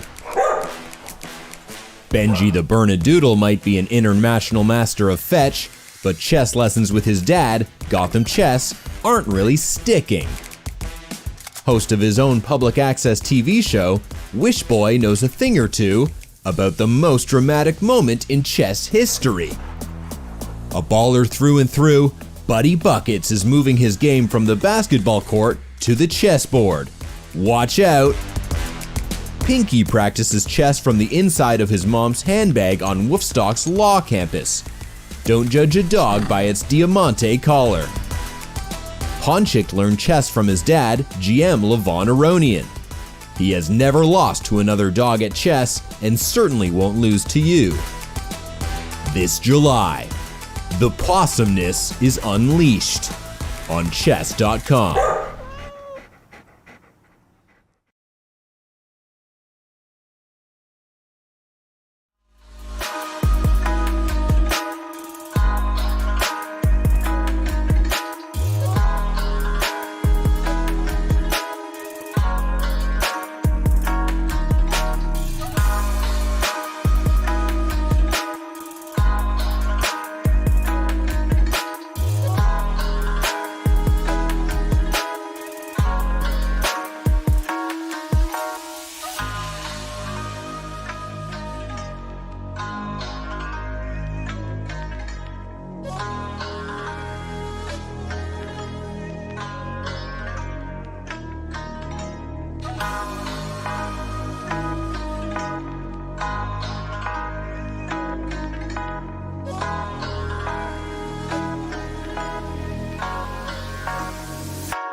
We're just waiting on Lei's choice here.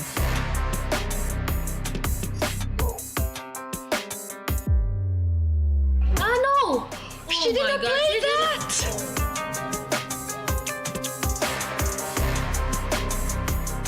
Kudos to Lei Tingjie for a really, really impressive performance. Lei Tingjie has won this match. Huge congratulations. What a performance. Great games. And that's it! Resignation! That's it! Lei Tingjie, the winner of the 2023 Candidates Finals. Congratulations to Lei Tingjie and her supporters.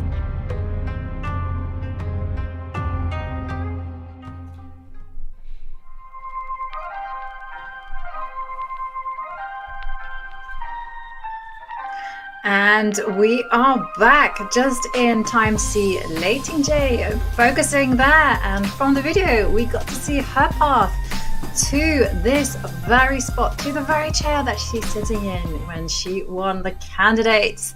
First, she beat Maria Mozichuk, then she beat Anna Mozichuk, then she beat Tan Zhongyi in the final. And well, she is here.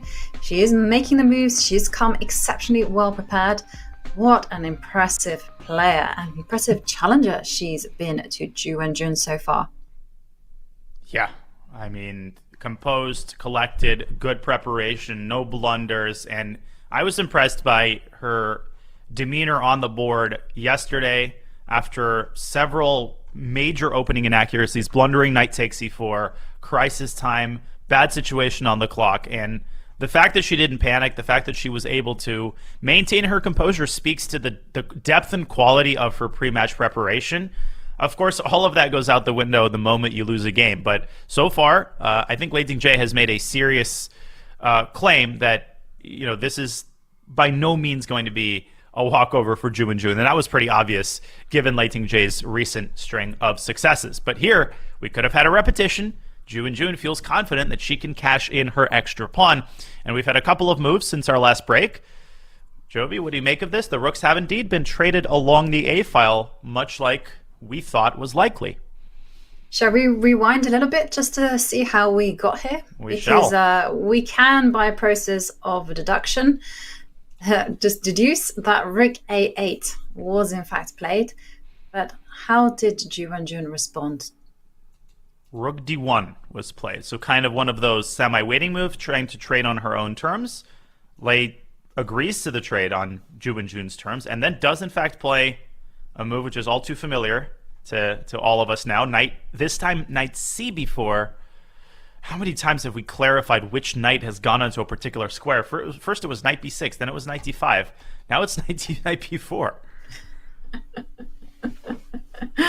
Yeah, it's like the notation question that Magnus Carlsen had in Norway Chess. I can't remember what move it was exactly, but he felt that since one of the knight moves wasn't possible, he shouldn't be like knight D to F6, or should be like just knight F6. And anyhow, so knight to B4 on the board, and now it's Ju Wenjun's turn to think. Still, Lei Tingjie with a huge time advantage. But I have to say, Ju Wenjun is in the unenviable position of not having a clear-cut plan. I mean, how does she untangle the pieces to something constructive? Because yeah, you could make a lot of happy moves. You could play moves like H3, but ultimately there's no meaning behind those moves other than just giving some lift to the king. And of course, there are some problems. The bishop on C1 is interrupting the coordination between the rook and the queen. What is happening next? I don't quite see how you untangle. I would play H3 just so I could say to someone, what are you doing this evening, Daniel? I'm making luft. Okay, then you must be doing something important and good for society. What are you doing? I'm making luft. But so H3 is a move that I would consider.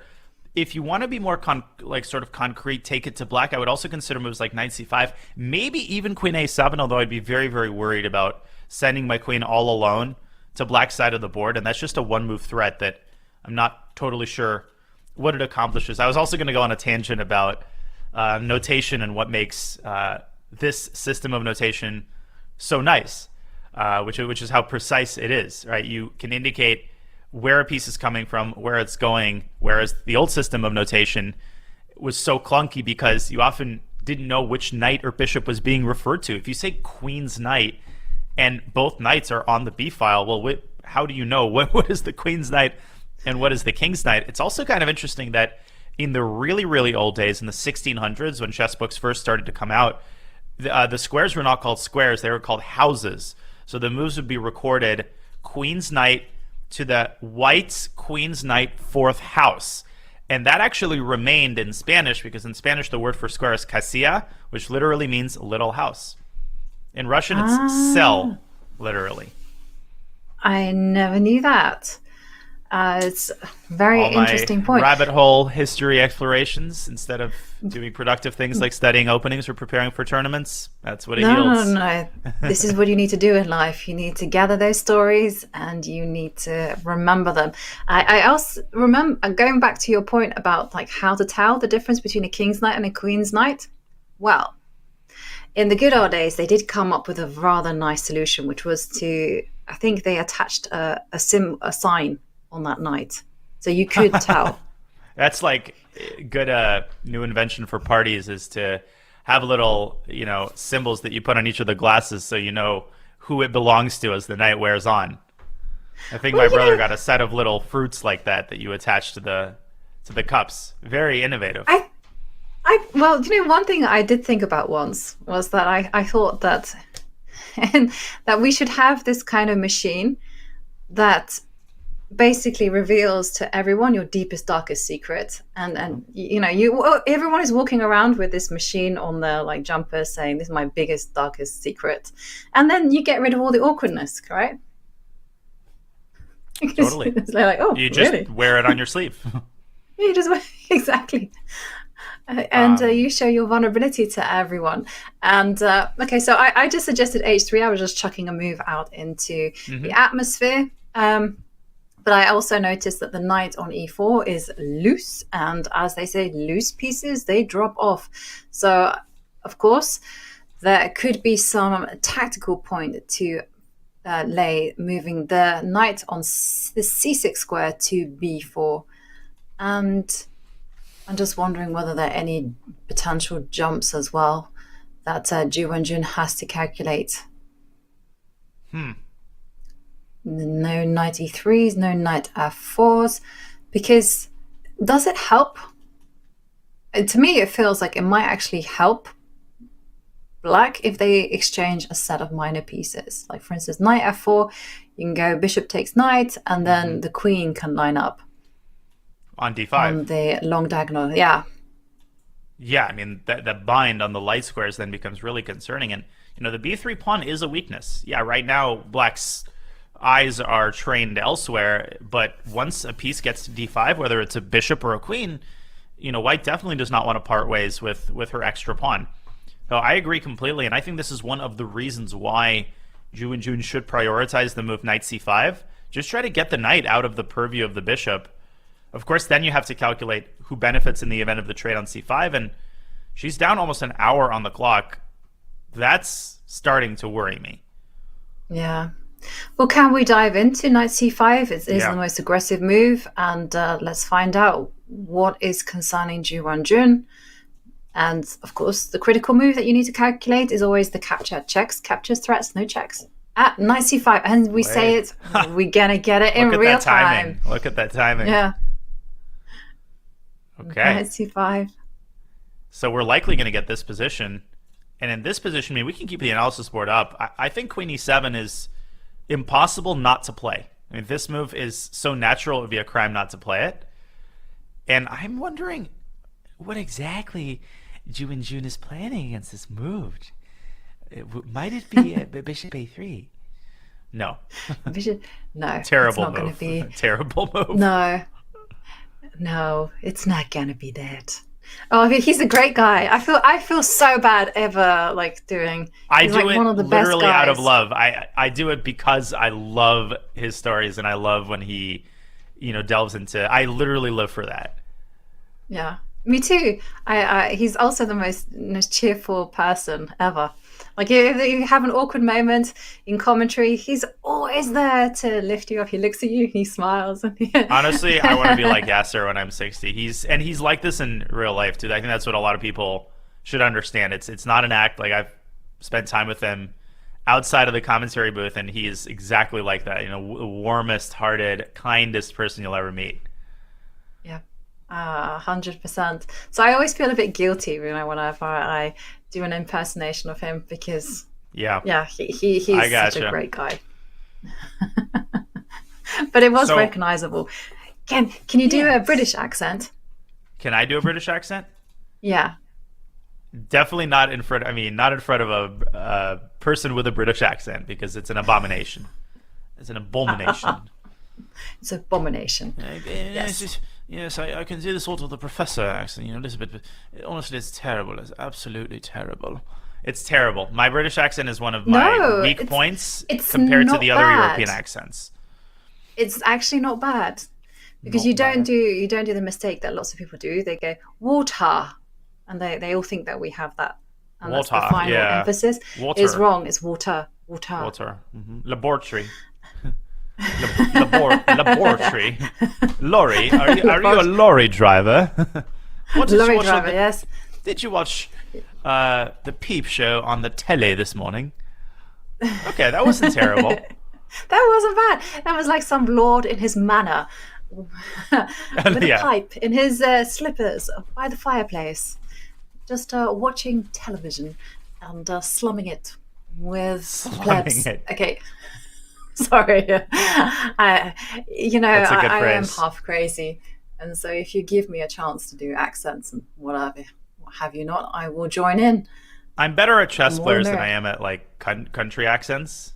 I think my French accent is decent. I'll bring it out a little bit later in the show after Lei Tingjie, contemplates whether to take on C5. I can only do one line for a while. I can only do one line, and it was Eric Cantona's. His famous line when he got done many moons ago for like drop kicking a fan, and of course he was convicted for this. And they asked him, he had to turn up and do some press conferences, and they asked him how did he feel, and he says, "When the seagulls follow the trawler, it is because they think fish is being thrown into the sea." Wow, so that was incredible. That puts mine to shame. And please do not clip that one, okay? No I forget. This is not just a chat between you and me. There's like some people watching. In this country, we do not clip anything. What happens in Dunkirk stays in Dunkirk. Yeah. Or in Paris, if that is what you prefer. All right. Okay. Back to the chess. Back to the chess. Yes. Yeah. Okay. Knight c5 on the board. So it's interesting to me that bishop takes c5 still has not been played. It's very unintuitive for me to play bishop c6 here, but I guess it's possible because the knight on c5 isn't itself exerting pressure on anything specific. Exactly. And it's hard to shake that French accent now, is it? Exactly. Exactly. It is. No, I tell you, it is addicting. It's hard. Once you get the bug. It's bishop c6 played? On the flop board, yeah. And good. I was just going to say, yeah, I agree with you. Knight c5 is a candidate for playing around the piece, and now Ju Wenjun starts to unravel, developing the bishop to d2, asking some potential questions to the knight on b4. And still, Lei Tingjie has to find a purpose for her queen, her rook. Yeah. Now the position starts getting a little spicier. Or is it just me? Like, there's just more contact between the pieces. Both bishops, the dark square bishops, are pressuring the enemy knight. There's, like, ideas related to knight c2 and knight takes d4 in the air, although obviously right now this doesn't even come close to working because I could recapture with either the queen or the knight and hit the bishop on c6. in the latter case. But there's a sense in which things are starting to heat up a little bit. Perhaps black can go queen a8, and just because black is a pawn down does not mean that you should rule out a queen trade. Given black's positional control over key squares in the center, and potentially over the a file, I would be considering queen a8. I would also be considering, the aforementioned bishop takes e5 and queen e7.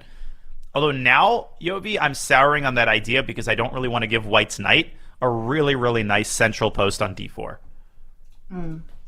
Yeah, I like your queen a8 idea, because if the queens do depart the board, then of course black will have another trump just to provide some compensation for this pawn and get the A line. So I like this idea. And also something really worries me. If white is given a free hand, then ideas like g3, h4, queens, I'm obsessed. Queen c1, capture on h6, and I think that could be very dangerous. Or if you want to play it positionally, you can actually say, I can do that whenever I like, and go queen b2, rook a1, and then once the rook has taken control of the A line, then you can begin on just expanding all over the board. I would probably go queen a8 with black to try to force white's hand in light of what you're saying. Like if you give white a couple of moves and, white covers all her bases, the pawn is a pawn, as Abraham Lincoln once said. In the same speech, he told people to be careful what they read on the internet. He said the famous phrase, a pawn is a pawn is a pawn. I don't know. Maybe white's slightly better here.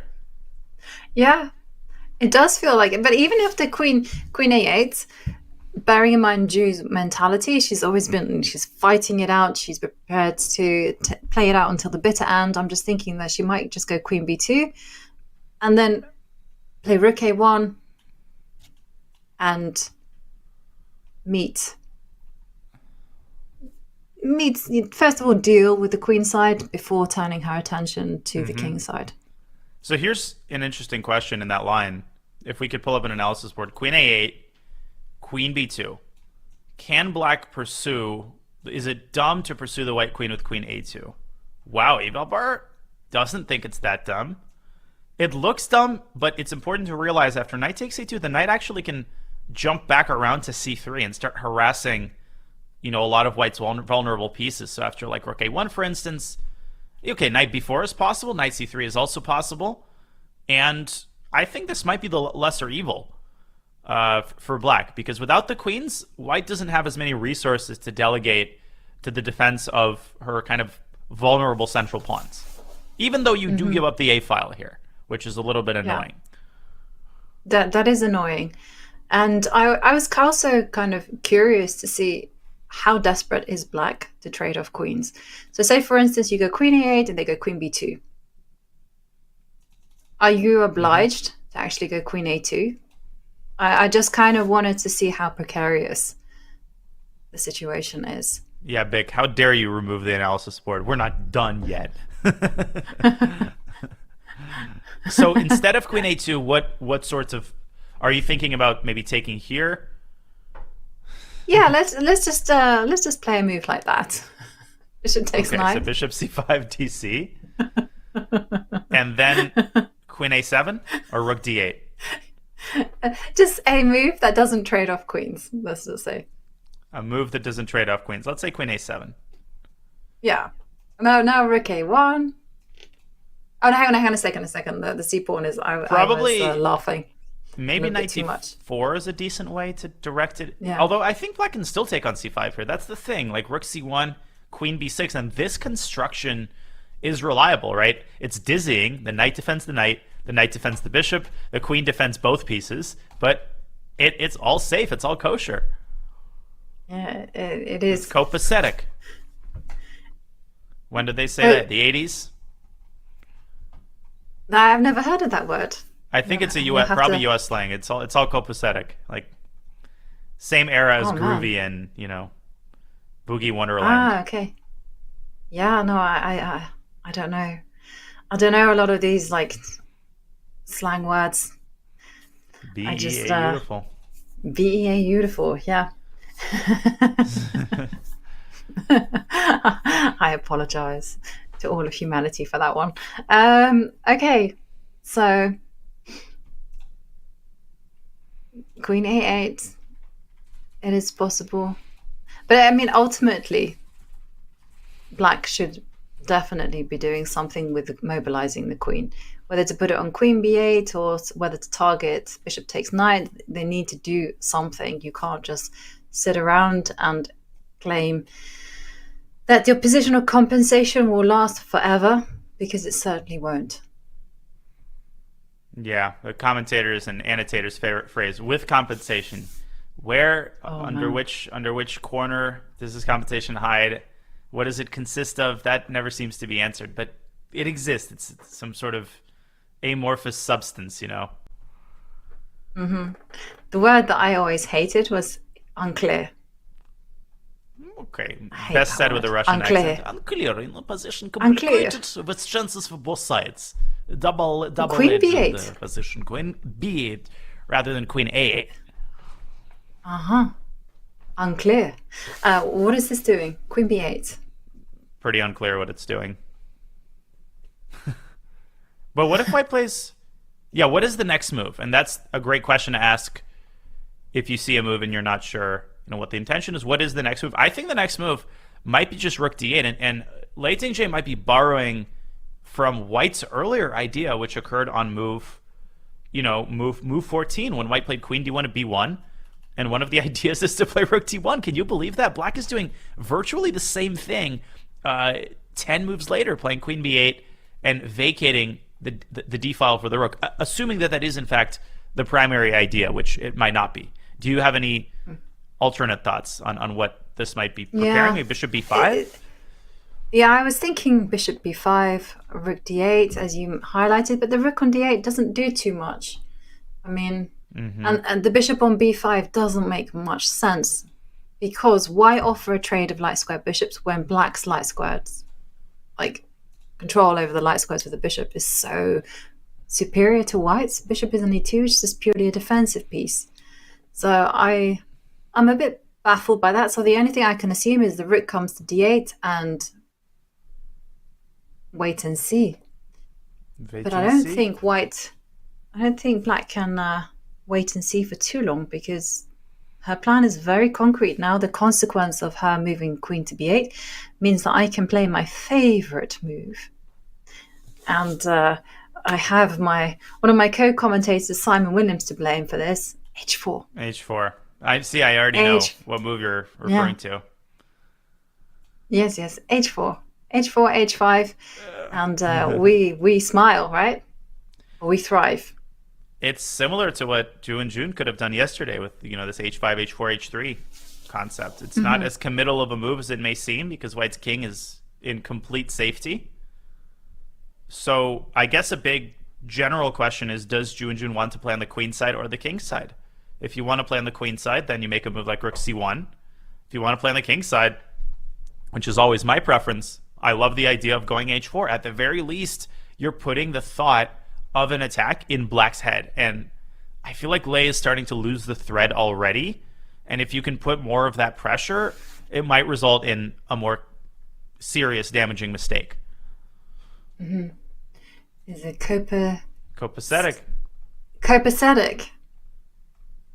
I've never heard this word before, ever. Could you... Yeah. No, and then I was thinking at like H4, I was thinking, okay, well, if White goes not all in, but just expands in the king side, and her idea is to play Bishop B5, I was just thinking Bishop B5 actually has no sense whatsoever, because you can meet that with not trading the bishops, but simply going Bishop C4. Great call. And I think that's a worthy line to show. Let's say we go with H4 and Black plays Bishop B5.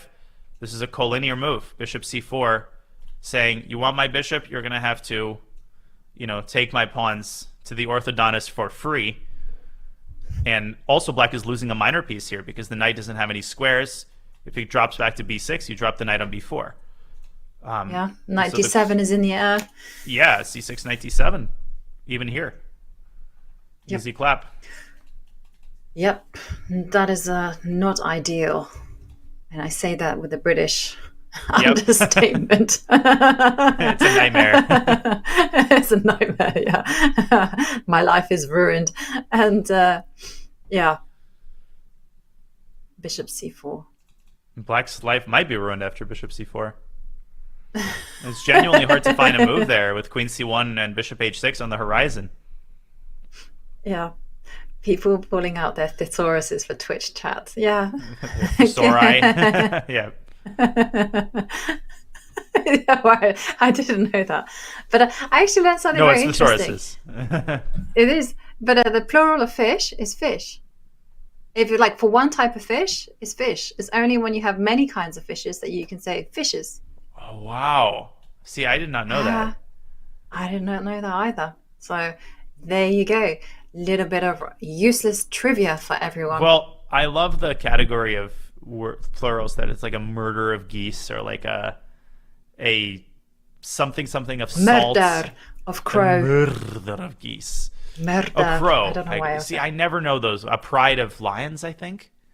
Yeah. It is a pride of lions. I'm pretty proud of knowing that one. And there's like, I don't know, I just remember this sketch from Not the 9 O'Clock News, an 80s comedy show, which is like a whoop of gorillas.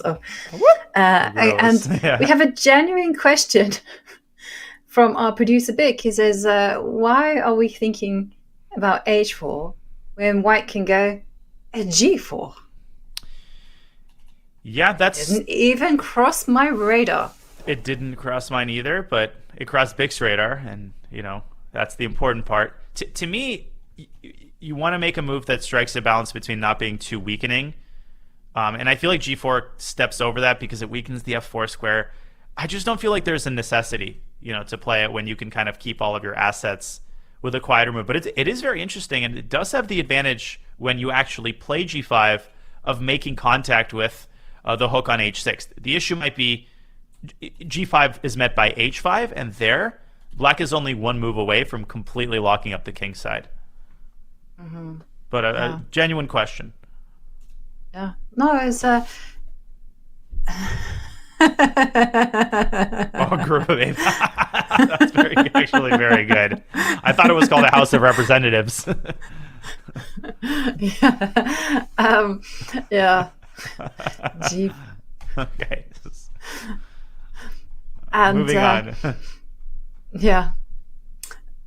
And Stockfish consults Vic for candidates. So it's G4. G4 actually a computer suggestion. Let me just put my engine on. No.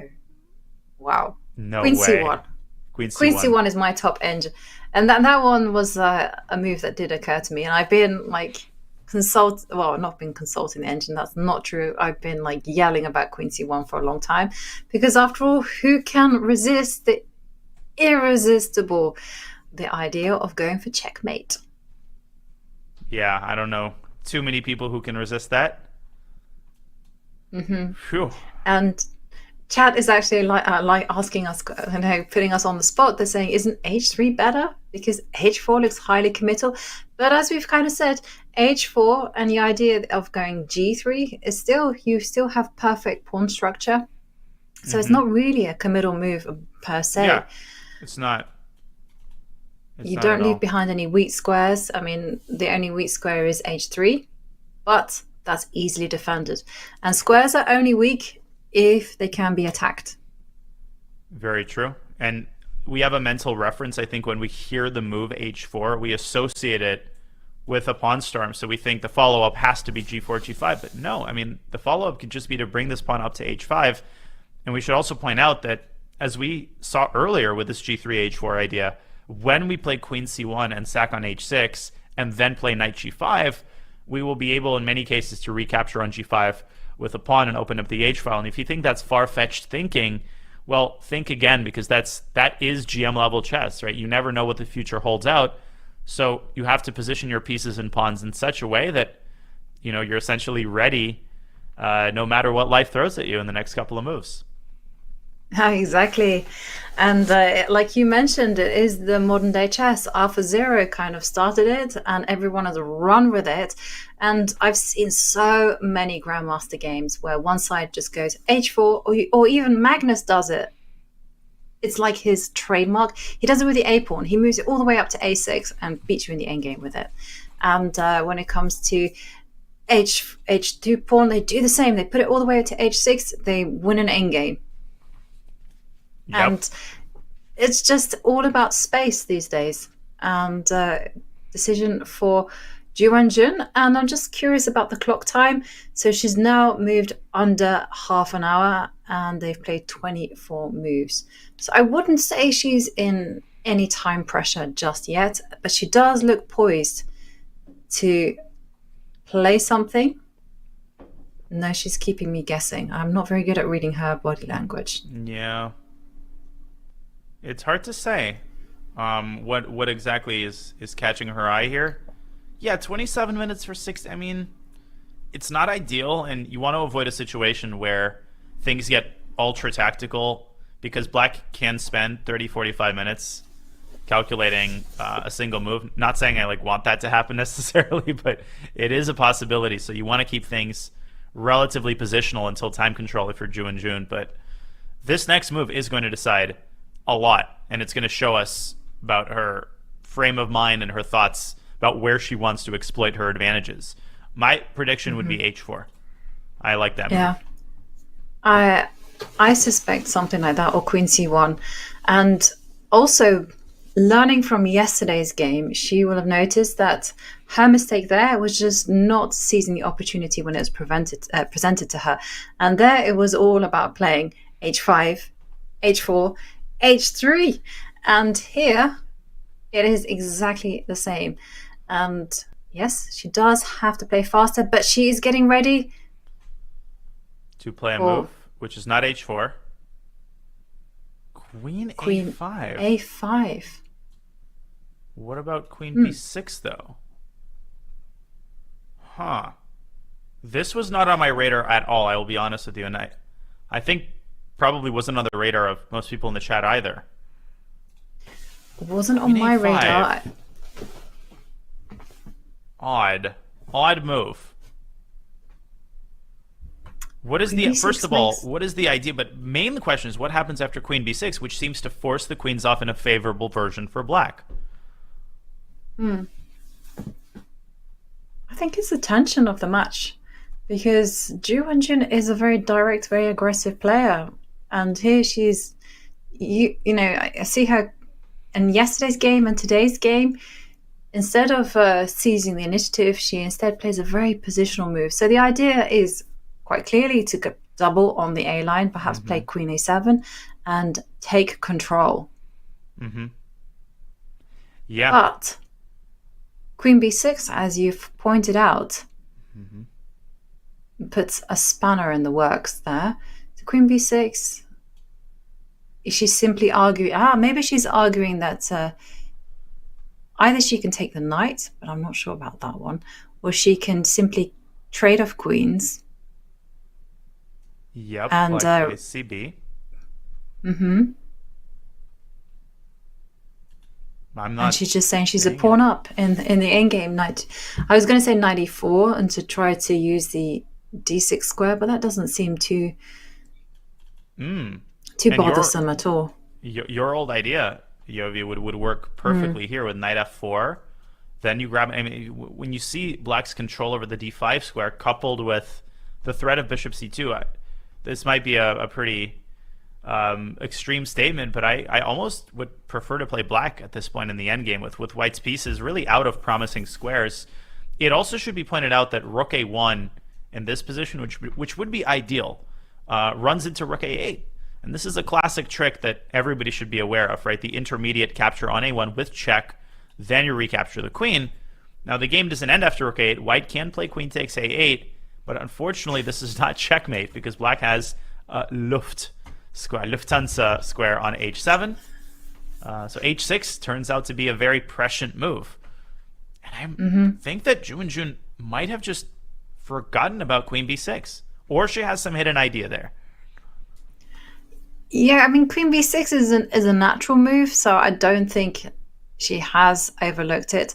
But I do feel that she's saying, say, for instance, after the trade of queens, pawn takes queen and the knight must retreat. I'm just kind of considering like knight a4 or knight d3. Huh. But knight d3 I don't like because of bishop b5. Yeah, knight d3. I'll make the moves on So the board. you have to then put the knight on the edge of the board. Yeah, bishop b5. I was disliking this one. Oh, disliking this one, right? Because you have to allow the structure. But even knight takes d3 and rook a8. I mean, once black grabs control of the a file, again, I feel like we can only talk about whether black has more than sufficient compensation. It's clear that it's at least enough to make a very comfortable draw with a knight like this. Mm. Huh. Yeah. Very strange. Could our idea be knight a4 in that case?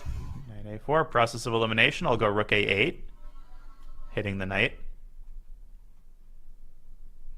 And then you got me. I don't have a follow through. b5 here if you go rook a1. Yeah. Whoops. b5 is Whoops. whoops-a-daisy. Yeah, I'm not going to do this to Ju's position. I was wondering whether rook c1 could be the idea, but again, problems with the back rank. Yeah, I guess just taking twice makes the most sense, and Tingjie Lei doesn't play it. I mean, she plays rook d8, which, I mean, obviously you can't criticize a move like rook d8 too much, and you can play queen b6 on the next move. And that comes to the second part of my criticism of Ju's last move. I still don't really see why rook a1 is such an impressive move. She plays rook to c1, and I still think queen b6 should be played here. But I wasn't sure why she didn't do it on the previous move. That would have had the benefit of not committing the placement of black's rook. I feel like she got a little bit impatient there, did Tingjie Lei. Mm-hmm. Yeah. And she played very quickly as well. She had all the time in the world to make that decision because I'm sure, just like us, she was mildly surprised by queen a5. But quick response there, rook to d8, queen b6.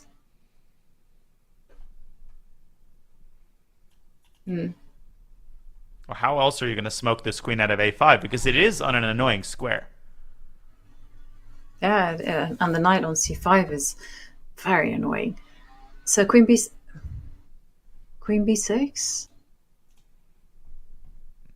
I think we're going to see it. Okay, I think we will see it. But Lei Tingjie now, she's thinking about what to play. So after queen b6, let's run through the changes. So there's no bishop takes knight. That doesn't change the situation. After queen takes queen. Well, maybe now the knight can... Yeah. Sorry, go on. Yeah, so knight can come to d3. And after bishop b5, I think white had the opportunity of actually playing knight takes knight. And then doing a takes, and it's a check. Right, it's check and white's up a juicer. Mm-hmm. Here after bishop b5, I guess there's knight f to e1. And when comparing this position to the other instance of queen b6, the black rook was on f8, and the white rook was where? On e1? Yeah. Yes, the white rook was on f1. Apologies, f1. So it's not actually clear who this benefits. Both sides have improved the positioning of their rooks. Since the c file opens up, I would vote white, but we're kind of splitting hairs here. I still think the position is in the realm of equality. What worries me is that if she didn't go queen b6 on the previous move, would she go queen b6 now? Yeah, well, I'm struggling for a plan. So I feel like she has to do something. I mean, it would be ridiculous to make some random pawn move on the king side.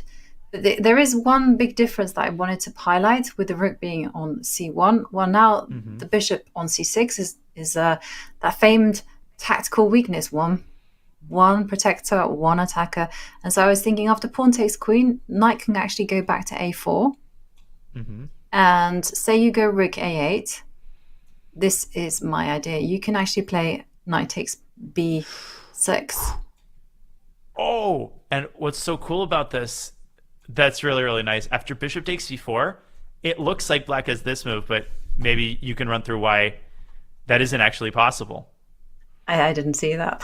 You were testing. Of course you did. Of course you did. You were just testing my tactical but I can go bishop takes calculation bishop before the tournament.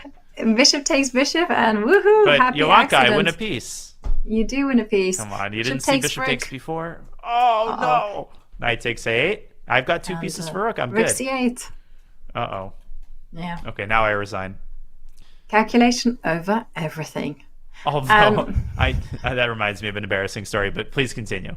Here you go. Do tell. I was at a U.S. chess school, which is a yearly chess camp for so-called talented youth. I don't know why they invited me there, but it was led by Gregory Kaidanov, who's a GM, very famous coach here and lives in Kentucky. And throughout the camp, the students, including me, set up this inside joke where every time we would propose a line to Grisha, to Gregory, and we would run through it and then it wouldn't work, we would end the analysis by saying, and I lose. So you would say, what about knight d5 here? And Gregory would respond, well, then bishop e4. And you would say, okay, and then I lose. But I took it to the next level, and on the last day, I was feeling particularly goofy, and I started to propose lines that I knew were wrong, just so I could say, and I lose. And suddenly, like halfway into the class, Gregory, who's like super mild-mannered, he stands up and tells me in Russian in front of the whole class, he's like, if you say and I lose one more time, we're gonna have a problem after class. And I was like quiet and red-faced for the rest of the group, for the rest of the class. So yes, I am a troublemaker, a noted troublemaker. That was quite a sweet story. You took it too far, Dania. You just didn't know when to stop. Way too far. I'm just such a rebellious, I come to a place and all the fun stops and horror begins. It's the troll of trolls. You reminded me there of a scene from The Simpsons, where they're all playing these like outrageous practical jokes on Mo, the barman, and they're doing like things, they're setting him on fire, there's snakes coming everywhere, and Homer's like, oh, you know what? I'm going to play a joke, and he just unscrews the sugar, I think, the sugar, whatever you use to dispense it. So he unscrews it, he passes it over to Mo. Mo serves himself something, he pours it in, and like loads of sugar comes out, and everyone goes, Homer, you took it too far. Yeah. He just didn't know when to stop, and he gets banned.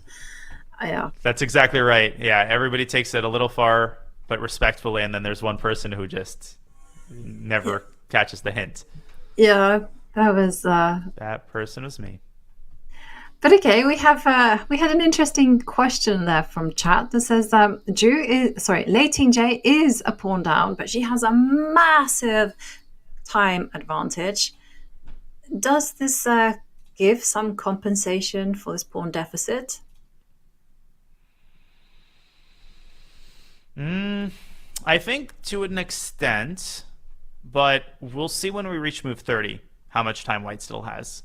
I think we had a good discussion about the kind of definition of time pressure yesterday. I think the position is still tame enough to where 27 minutes really does not feel like acute time pressure, at least for me in this position.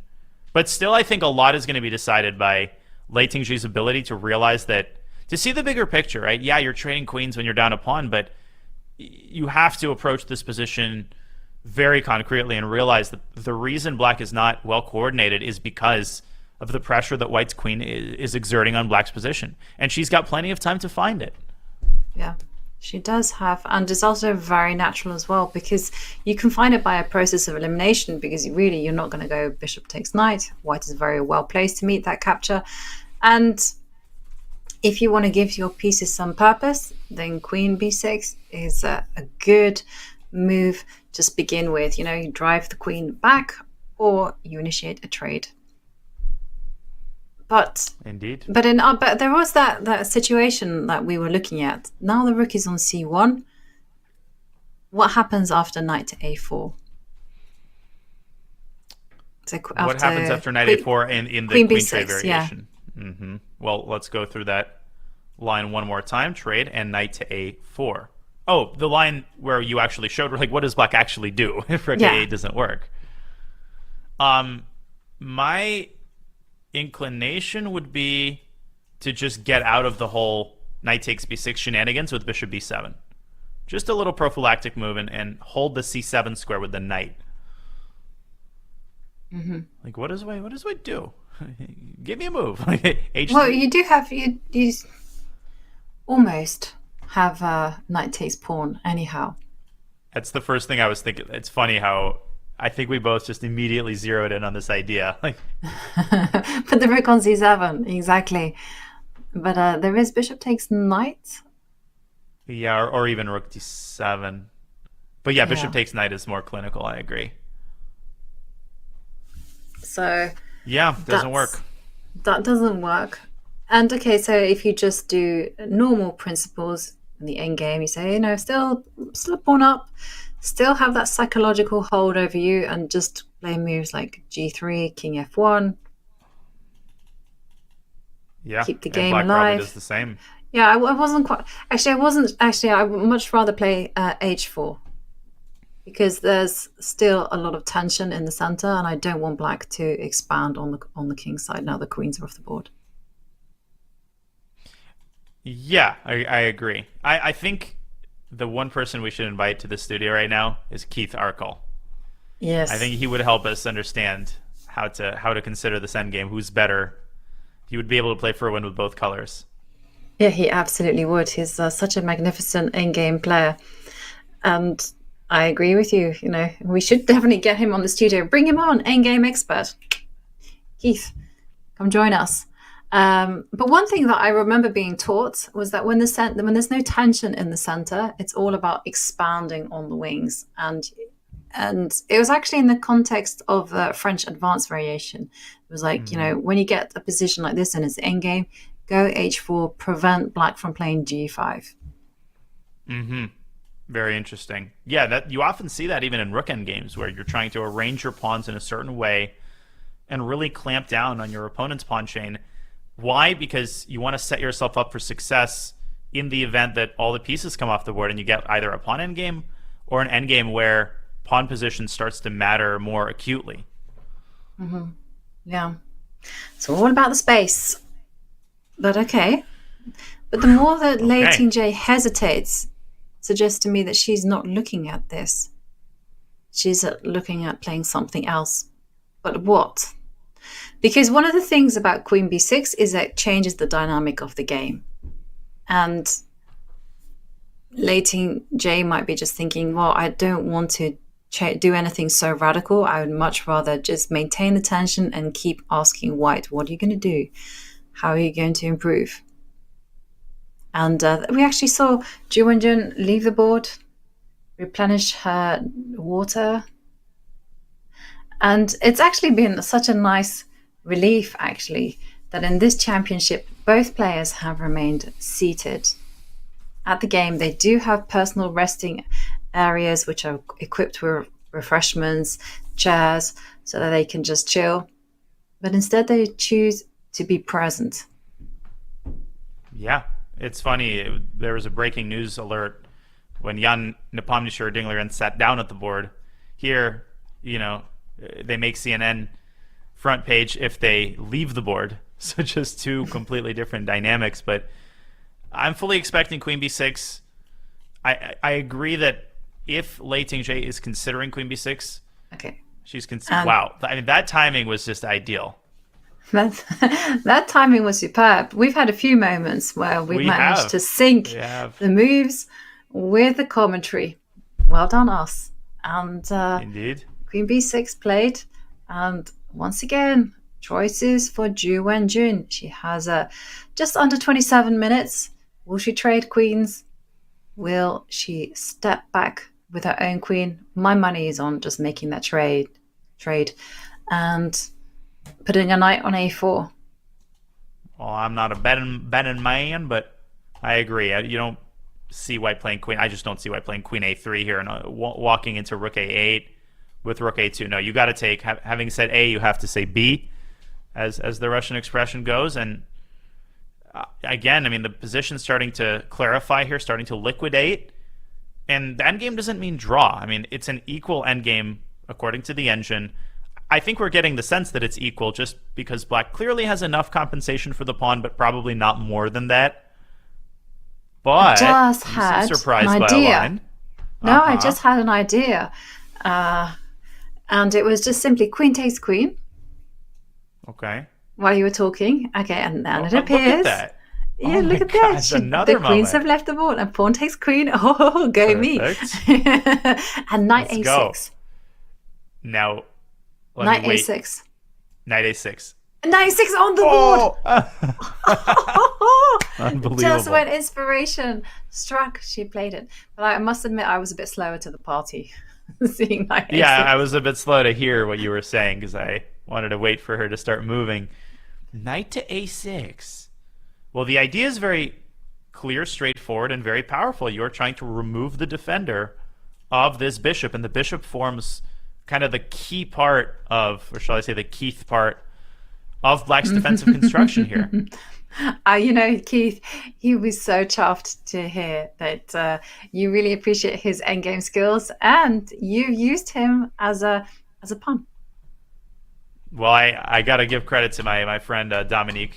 He's a national master here in Charlotte. He is a huge fan of Keith's endgame book, which is hard to find. So he hooked me on it. So got to give credit where it's due. But yeah, I really appreciate good endgame players because that's just such a rare skill to play with such exquisite precision. Yeah, definitely. And also to do it to very strong players as well. That's also incredible. And now that you have Magnus Carlsen, David Howell also pressing and pushing for the advantage, never giving up. I really admire this type of chess, and I do feel that if everyone did this, it would improve their play 1000%. But it does make for very long games. That's stating the obvious there. Okay, so what does black do here? Yeah. I guess moving the bishop makes sense. Either bishop b7 or bishop a8, just to get the bishop out of the line of fire of the rook. Well, bishop b7 does mean that the bishops on b7 and e7, there's a geometrical pattern there that worries me a little bit. So you'd be worried about knight takes b4. I would be worried about, but then, you know, I do see that everything can be coolly met by rook c8. I mean, I just want to also have that possibility as well to exchange rooks if needed. And so bishop b7, you have to take, and then take this bishop. And bishop takes. I mean, this is just a draw, I think. Yeah. Because okay, even a move like rook c7 is possible. Black plays bishop f3. I mean, you can see where this is starting to go. This type of endgame is just too symmetrical to offer serious winning chances for either side. I mean, it's always possible to blunder. For instance, here you could quickly go rook d3, very tempting move, and whoop, bishop b4 check, picking up the rook with a fork. So draw doesn't mean there's 100% certainty the game ends in a draw, but it feels like that's the direction this game is going, and my suspicions will be confirmed if black moves her bishop. Yeah. Moving the bishop is definitely the best thing to do. Other possibilities, I guess she could play rook c8. But I definitely would prefer to keep the rooks on the board, because if you keep the rooks on the board, then you have extra pressure on d4. As soon as you get in, as soon as the rooks are off, I do feel that white can start maneuvering and perhaps utilizing this extra pawn. I agree. Well, big moment for black here. Knight a6, I think, is a good resource. It's probably the best way to generate practical problems for black, but Lei Tingjie has left herself with so much time to make, one or two relatively simple decisions. She has definitely handled her time very well, and now decision to be made. Bishop b7 is very natural. Rook c8 is another possibility. One move I would not recommend at all is simply to go knight takes knight. If you do that, you abandon protection of the bishop, and, well, that's not good news because you hand white another small advantage as well as this material advantage that white has. So knight a6. Is there any way that white can put pressure? So for instance, after bishop b7, not trading on b4, keeping that knight alive. But I guess you're implying knight c7, which actually is a very interesting move. And I mean, of course, knight c7, rook c7 has to be calculated, but that version seems very dubious for black. I mean, bishop f3 there, but I don't think that works out. So maybe rook c8. You want to trade? I'll trade. Knight c5, rook c1. Oh, no, Daniel, that's not the move. Just don't do that during the bullet championship. Bishop c1. But again, I mean, I agree that white has a symbolic advantage here. She is up a pawn, but I just don't see black losing with this mega blockade on d5. Yeah, but all blockades can be chipped away at. So for instance, Yes. what I'm thinking of is, okay, it's very, very long-winded. And of course, I recognize that black is also playing. But the way I was thinking about doing it is knight d2, knight f1, knight e3. Okay, we have a move. She played bishop b7. She did. Go us. And I think we're going to see knight c7. Oh, that would be a turn up for the books. Knight c7, 26 minutes for Ju Wenjun. She has to take a decision with a knight. Knight c7. I agree.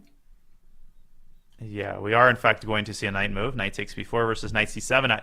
It feels like knight c7 is the move which eliminates risk entirely. And if I'm Ju Wenjun with 25 minutes or whatever, that's kind of what I'm aiming for here. Can I show a cute line? Yep. Just a random line, but very, very pretty, I think. After knight c7, I was briefly flirting with the idea of knight c2, trying to lure the rook to an undefended square. And then after knight takes d5, black should recapture on d5, but it might seem tempting to play knight takes c1. Then after knight e7, king f8, it looks actually white can just play bishop takes c1. But I was actually had my eyes on the move bishop b5, king takes e7, bishop b4, which is kind of a cute mating construction.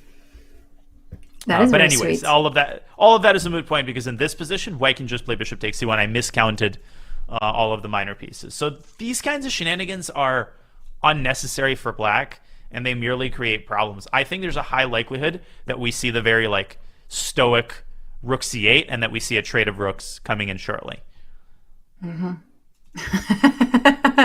just laughing because Lei Tingjie, she's at it again, and her expressions are priceless. And she just gave us all a look that said, I think it's a draw.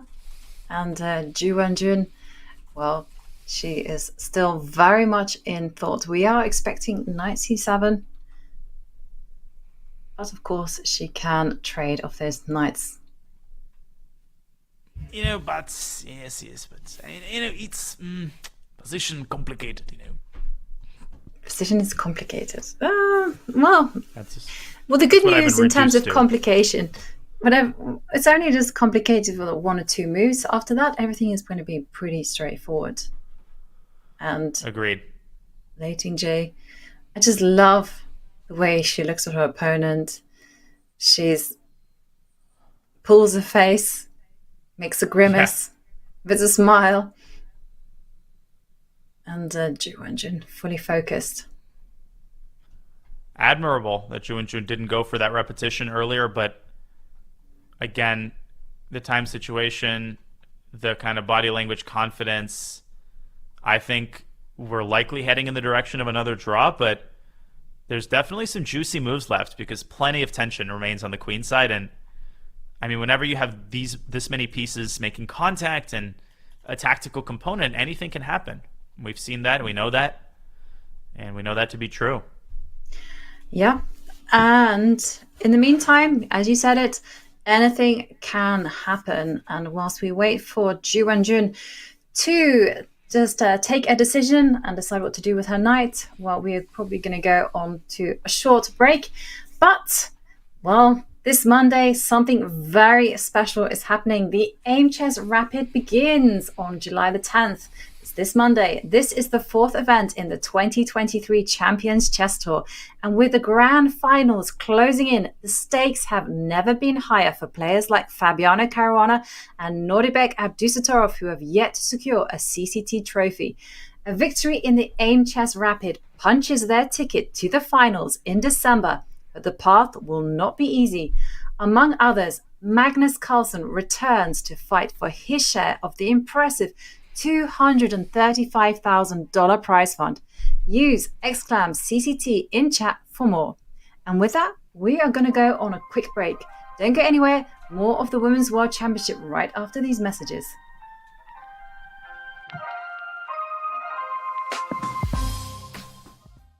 What's the best way to follow any chess event from the Champions Chess Tour to the Candidates, Speed Chess Championship, Title Tuesday, FIDE World Championship, and so much more? Chess.com/events has all of the top chess tournaments played both over the board and online.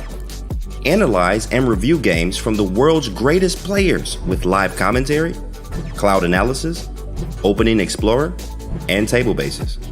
Find all the key event information, including schedules, prizes, results, news reports, player bios, tiebreaks, and more. Even compete by voting for your predicted results. Explore chess.com/events today on web or with our iOS and Android apps and experience chess like never before. Hey everybody, it's Danny here, and as you may know, Chess.com and Chessable are now one, and I'm here to show you how you can make your Chess.com and Chessable one in just a few clicks. To start, let's log in and connect our Chess.com account. I just scroll right here above the browser and click Login. Scroll down and click Continue with Chess.com. Now, if you're already logged into Chess.com, it's just going to ask you if you want to approve that connection. I'm going to say yes, sir. But after approving, it'll bring you right back to the Chessable homepage. Now, the Puzzle Connect feature can be found under Tools, and you click Puzzle Connect. Now, what that does after you type in your username is it's going to pull positions from the games you played on Chess.com, create your very own personalized Chessable course, and then quiz you with the positions where you may have missed the best move. And the more you play on Chess.com, the more games it will have to quiz you as long as your account stays connected. It's pretty sweet, and it's going to help you get better learning from the mistakes in your games. Yes, this is a pro feature at Chessable, but if you go to chessable.com/link, you can get 30 days of Pro for free.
China.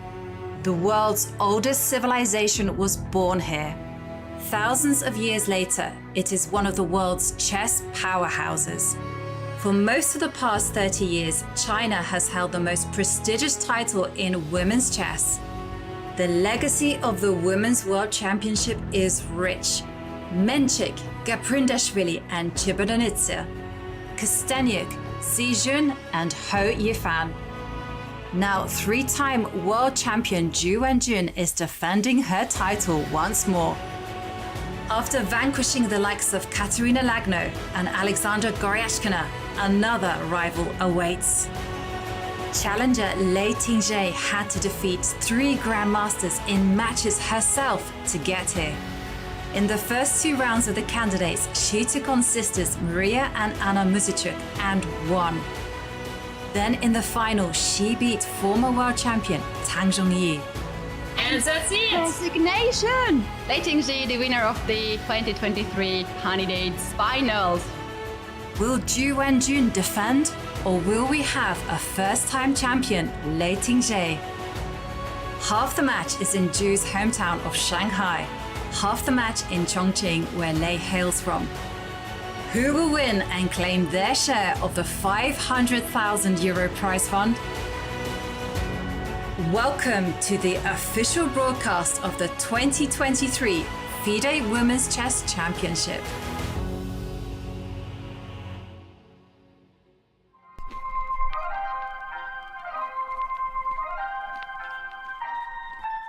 Hello, everyone, and we are back in the amazing city of Shanghai. Look how beautiful the waterfront is, full of history, full of technology, and full of some chess action, because we are going to see Ju Wenjun, reigning 3-time Women's World Champion, face off in the endgame against Lei Tingjie. And in the meantime, well, we left Ju Wenjun thinking about where she was going to place the knight. Would she make the trade? Would she step forward? And, well, the knight came to c7 as we correctly guessed, Danya.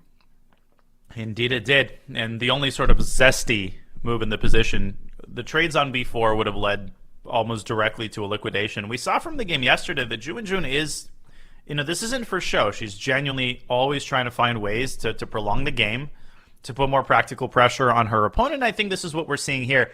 I don't think it's a significant amount of pressure, because by process of elimination, I feel like Rook c8 is uber natural, or shall I say lift natural?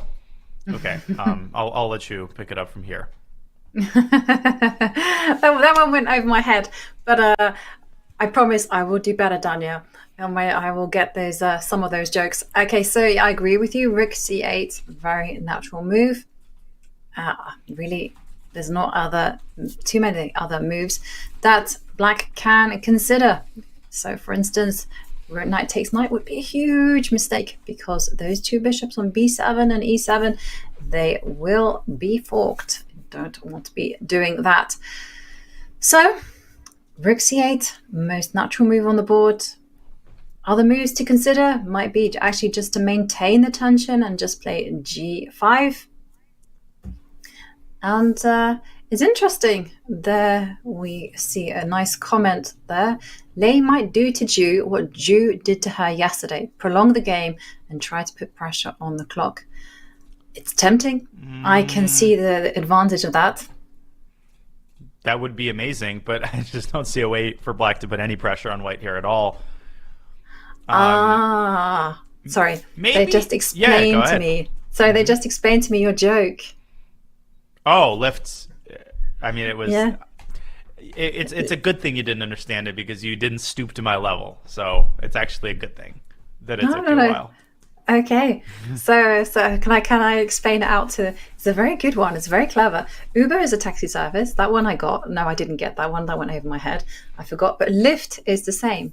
Lyft is the same. But we don't have Lyft at all. So that's why. That's what I figured. Yeah, I think it's a U.S. for now, probably U.S. and North America only thing. Yes. Okay.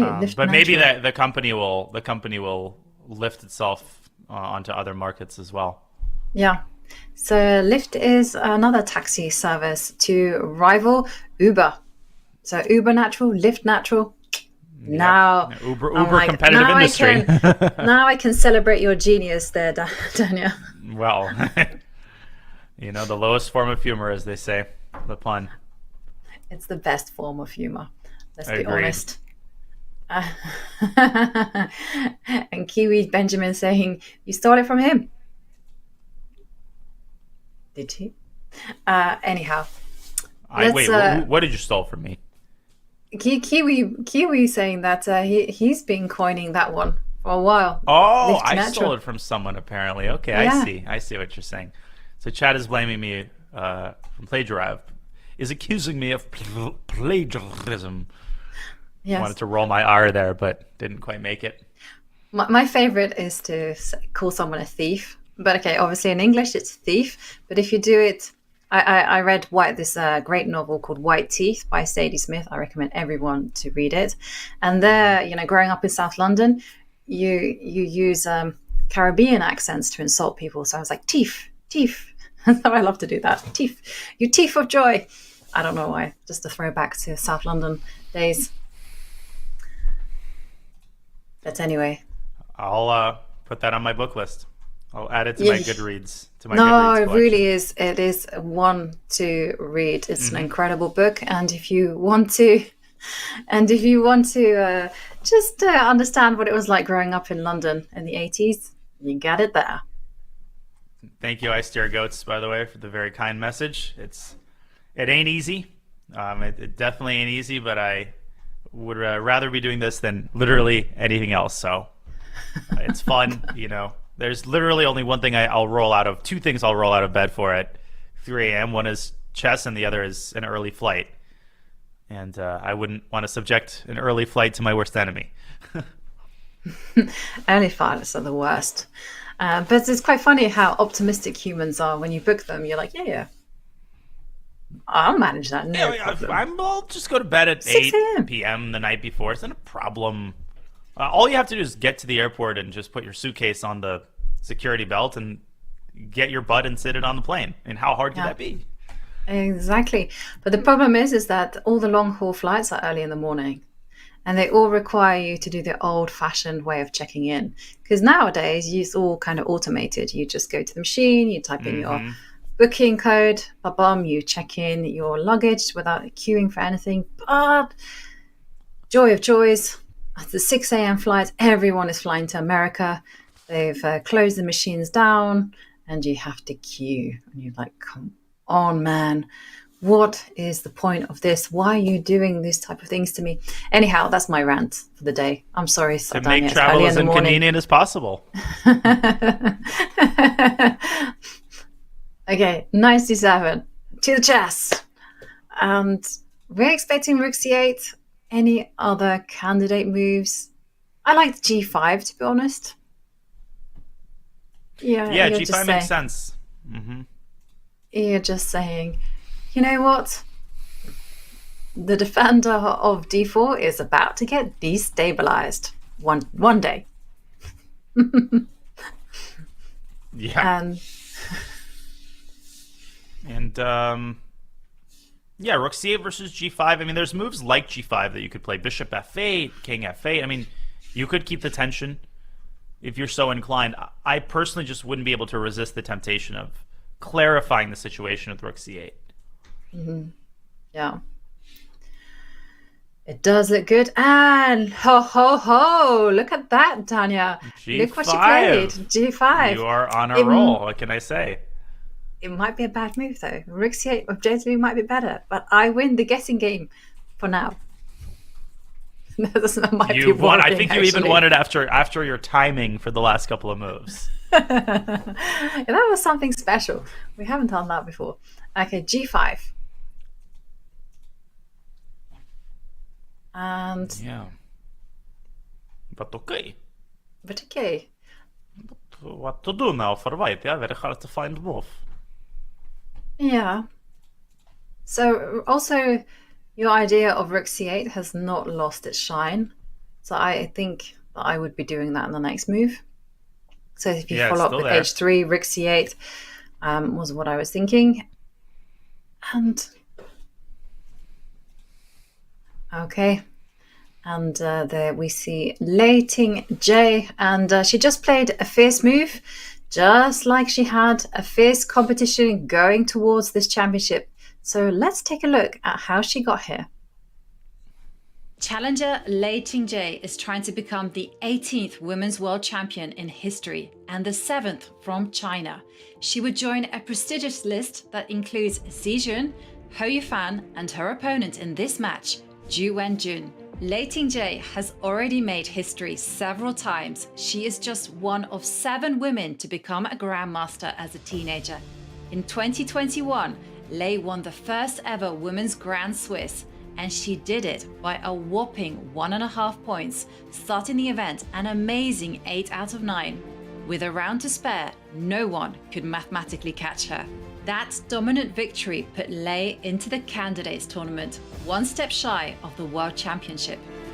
3 short match victories, and she would be the challenger. Lei won them all, and she never even needed a tiebreak. For her first battle held in Monaco, Lei faced off against former world champion Maria Muzicuk. Lei won immediately in the first game, then secured 3 draws to advance to the semi-final. Lei wasn't done with the Muzicuk family yet. Next came Anna Muzicuk, Maria's older sister. The players started with 3 draws, partially flipping the script from the previous round. But the match ultimately produced the same result. Lei won the 4th game, and with it, her 2nd match. The final moved to China, where Lei faced her compatriot Tan Zhongyi.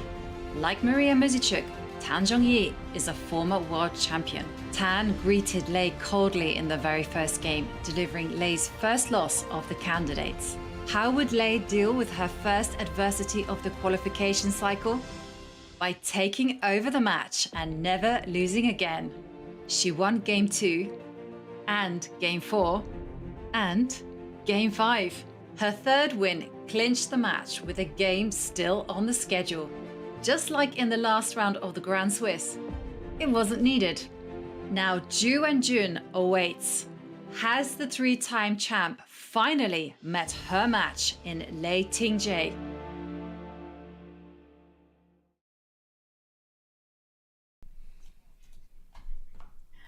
And there we see the incredible story of how Lei Tingjie got her spot at the World Championship match. First of all, beating Maria Muzicuk. She won 1 game, and then she drew the rest, and then she beat Anna Muzicuk as well. And finally, Tan Zhongyi. And she did it in a really combative way. No tie breaks needed at all, which is very, very convincing. And as Alexandra Kostanek pointed out to us, because China, it was very difficult to travel out of China. She was only allowed 1 tournament per year where she could go to. And first of all, she won the Grand Swiss. That was her only tournament of the year. She won it with, I think, a round to spare. And then, of course, she just steamrolled over everyone at the candidates. And I just have to say, she beat her best friend. Whenever I've seen her Lei Tingjie, I always see her smiling, joking, hanging around with Tan Zhongyi. They grew up together in Chongqing and became grandmasters together. That's fantastic. I mean, just having someone who you're growing with as a player and as a friend is rare, and just an incredibly valuable, both for emotional support, but also for training purposes. This is kind of an old school piece of advice now, but in a lot of the old books on improving at chess, one of the top recommendations would be to find somebody who is at a similar stage of chess development. And now, of course, you can do it through I was going to say through Skype, but I was like, what year is this? 2009? You can do it online, and finding someone with whom you can play training games, with whom you can study openings, and preferably someone who you're not actively competing with. At least in the case of my students, has really, really helped change the pace and the fun level of chess development. Yeah, I agree. And if you can find your tribe, so to speak, locally, even better. You know, it really is good to have people that you can hang around with, you get good moods. And one of the things that I would say is just don't necessarily make it so competitive. Just do whatever is fun. The more fun you have playing chess, the more of the growth mentality you have. And in the meantime, heading back to the game, we can see that knight c7 was played. g5, I was celebrating because I felt like I'd won the chess bingo. And h3 on the board. And again, Lei Tingjie, she is taking a think as to what she will do next. Will she play the most natural rook c8?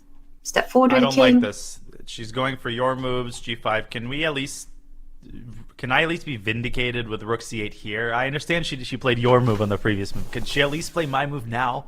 Or I think she will. King g7 maybe? One of those waiting... I don't... Oh! There is a cool tactic there after king g7, but again, it doesn't quite work. I was thinking of something where if you can eliminate both of these knights, and then, white has some sort of knight takes e6 and rook c7 idea, but all of the tactics seem to fail here because black is so solid, right? When you've got all of the squares under control, you're just not going to be able to manufacture tactics out of nowhere. Yeah, it's difficult for white to crash through. But it's very important to be aware of those potential pitfalls there on c7, because once you know them, you can avoid them. And I agree. I don't think king g7 doesn't kind of feel like a good move. It just feels like a wait and see move. It doesn't really improve the position, because one of the things I don't like about king g7 is that the king might be needed to dash over to the left-hand side. To the queen side. I'm so used to I've now completely removed king side and queen side from my chess vocab. 100%. Because it can be confusing. When the king is on the queen side, I really dislike that aspect of chess terminology. If you have opposite side castling, even when commentating, I ran into this problem where I'd say, okay, white's attacking black's king on the queen side, and it's like what we talked about at the start of the show. It's like the word orange is written in purple.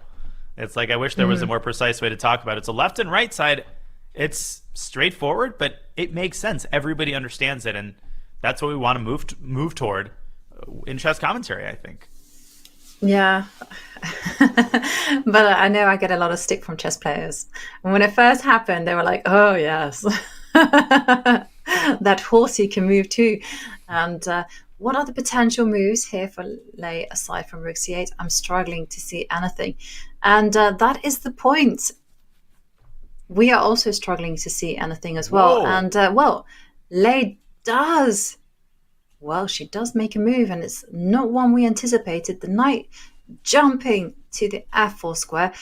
Of course, we should look at the most direct moves. It's in Lei's style. Knight f4. Yeah, this is why, this move crossed my mind, but I calculated up to this position, and I wasn't sure exactly what black's follow-up is, because the knight drops back to b5, defending d4, and taking the sting at a bishop takes f3. Obviously, black has seriously weakened her queenside pawn structure. And, of course, rook c7, the cherry on top, is now a very serious positional threat. So what's the move that, closes all of the gaps in this position here for black? Is she looking to use the light square bishop just to plug those holes, like bishop c6, bishop a6? Bishop a6 is a very sensible move. As is any bishop move. Bishop c6, bishop d5, maybe just go after the b3 pawn. Bishop d5 again. Very sensible. But bishop d5 always runs into bishop c4.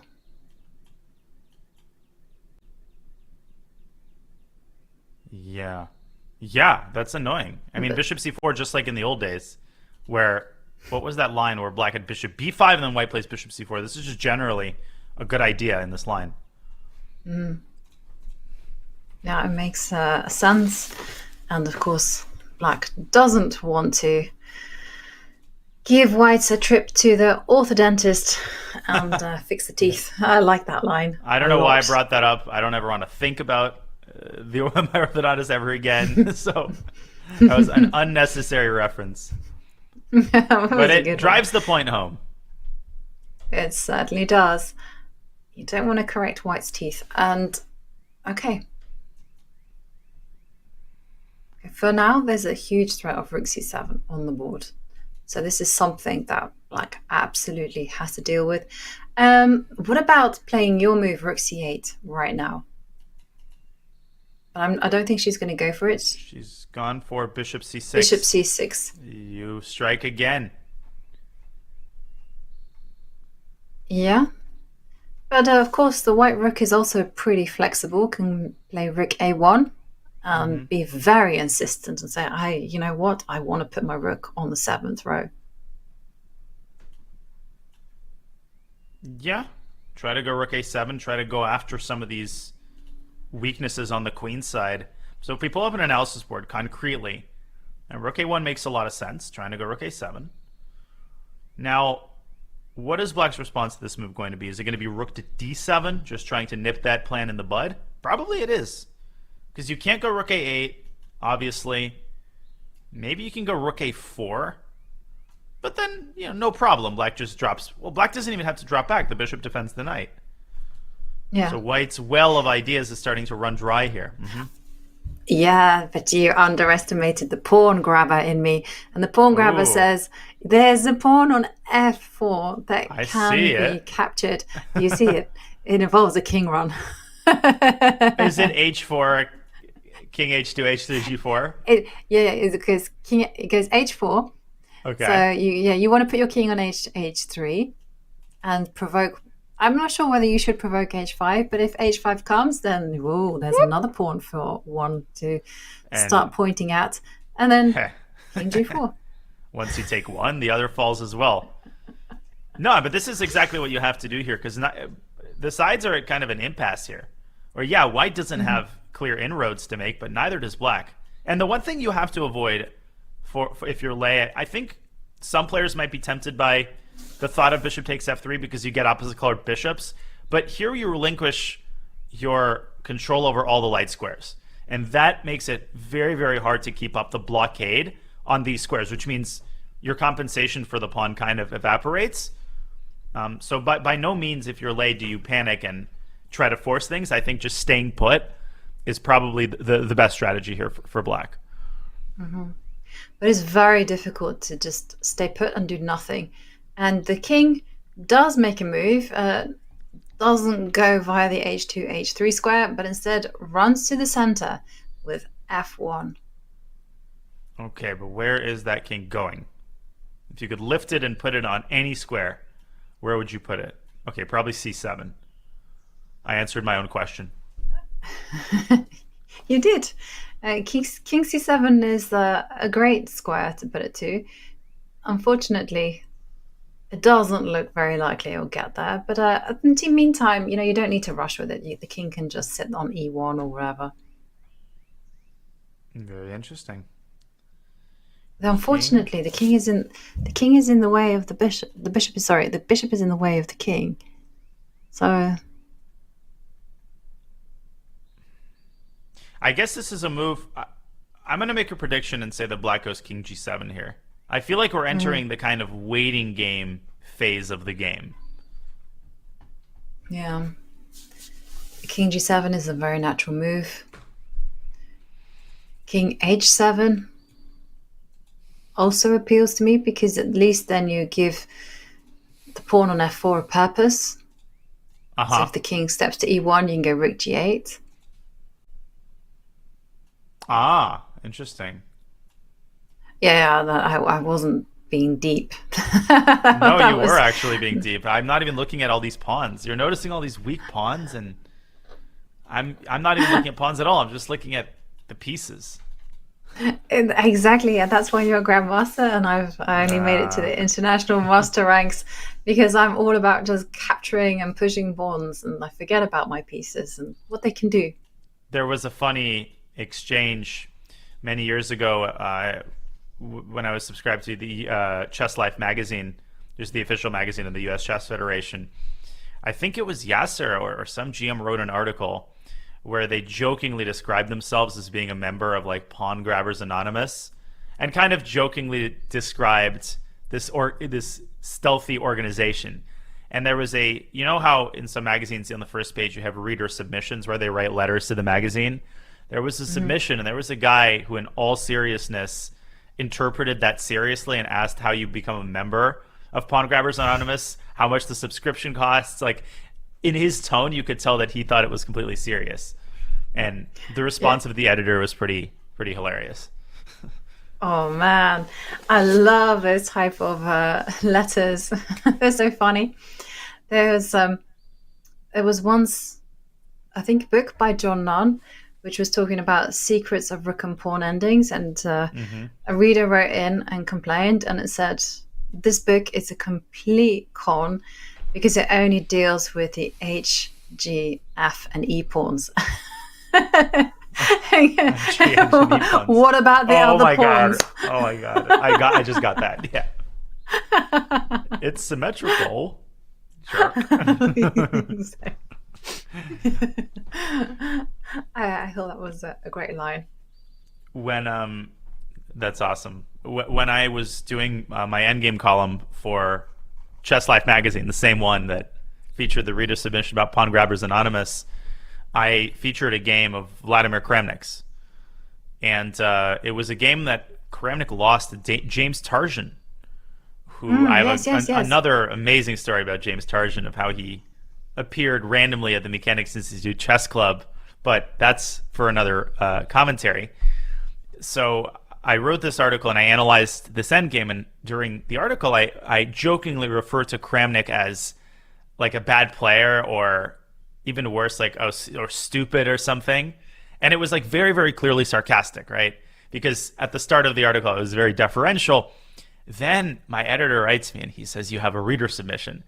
And it's this super angry letter that says Daniel Arietzky needs to know his place. He needs to know, what these players have accomplished. And he lists Kramnik's resume. Like, dude, Kramnik crushed me a year ago in a classical game. And it was this long diatribe about how he's unsubscribing from the magazine and removing his membership from U.S. Chess, from the U.S. Chess Federation. Totally serious. Oh my god. Over that. Oh my goodness me. That's yes. Some people don't get jokes. Some people take things very literally, very literally. It's like, how very dare you, Daniel Arietzky? There you put on your poshest English accent. Audacity. How disgraceful behavior. The insouciance to behave in this manner, frankly, does not befit one of your reputation. Said some British person in 1860. Yeah, but they still talk like that. The king and the queen, former queen, dead, other queen, one who recently died. She used to speak like that. Oh no, queen. But I loved her. But she was great. She really. But it was a very unusual accent. I haven't heard anyone else have. Even like the other like Prince William and Prince Kate, they have a different type of royal accent. It's like means I'm very, very. They all talk like this. With the women, they go, "Yes, because I'm very, very rich." Don't you see? Don't you see? Yeah, I didn't. I didn't notice that. Escapes my all-penetrating gaze. Literally called the Queen's accent. Yes, it was a special one. And anyhow, so decision time for Lei Tingjie. Decision time indeed, and I'm sorry, Daniel. No, I'm you sorry. You came here to analyze chess. Thing. I've dragged you down. I that's where I prefer to be.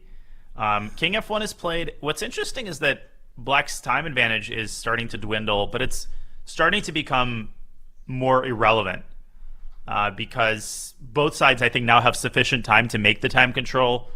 We might see a couple of semi-waiting moves like King G7, Rook C1 to C3.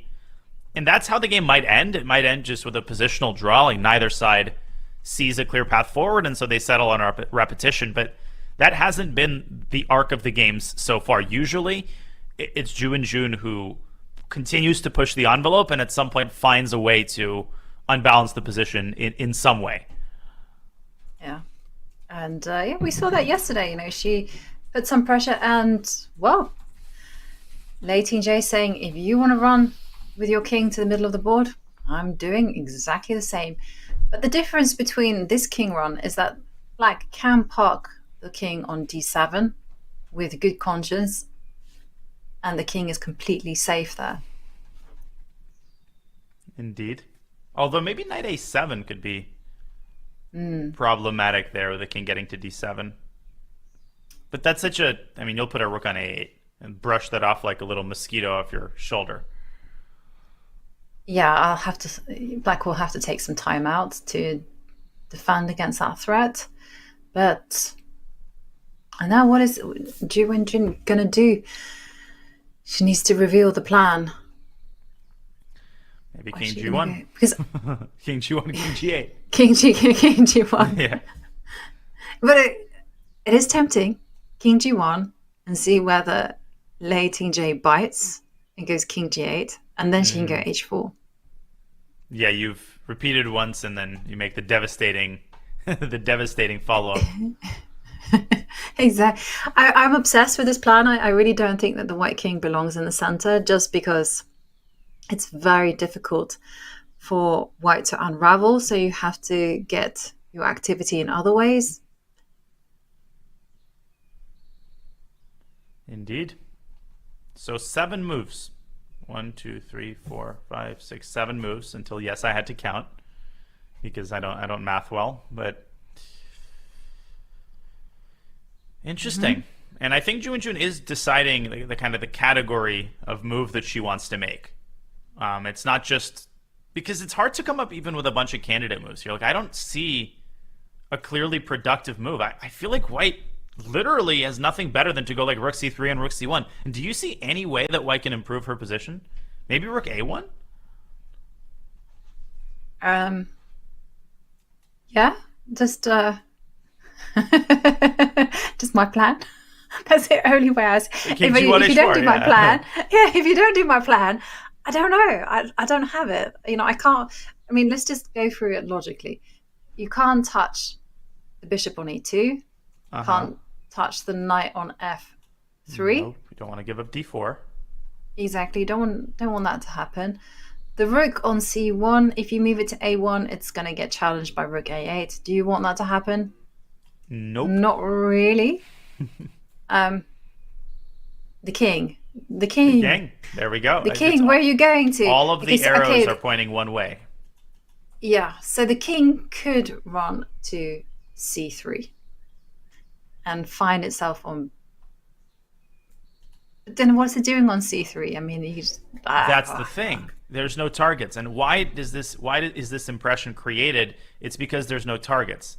And I was wrong because when I saw knight F4, I just kind of assumed that these weak pawns could be easily targeted. But when you look at it more closely, this is why knights aren't very good at attacking weaknesses. If white had a dark squared bishop, you'd put it on D2, and the game would be. It would not be an exaggeration to say that the game would be over positionally, because everything would crumble. So you pointed this out earlier. Weaknesses don't exist in a vacuum. Just because a pawn looks weak doesn't mean it is weak. It also has to be attackable by the enemy piece. And rook D1 is one of those moves that I think is almost inviting a repetition with something like knight D5 or bishop D5. Yeah.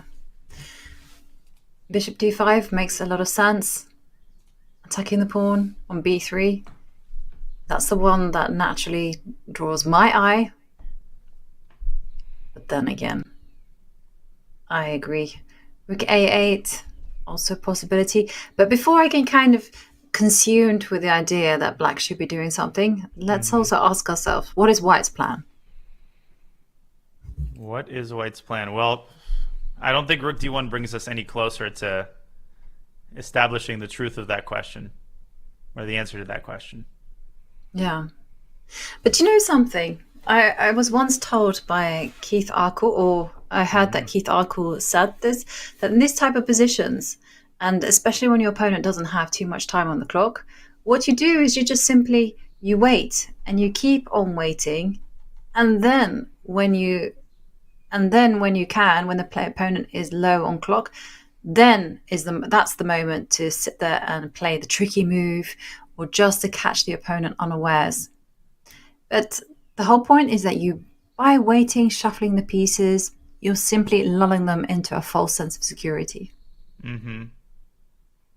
Yeah, and the best players, they do that, but every one of those moves that lulls the player also itself contains a bunch of tricks. So if you just play any response, suddenly they transition to the right plan, and you find yourself caught, with your pants down. So Rook D1 might be a move of that category.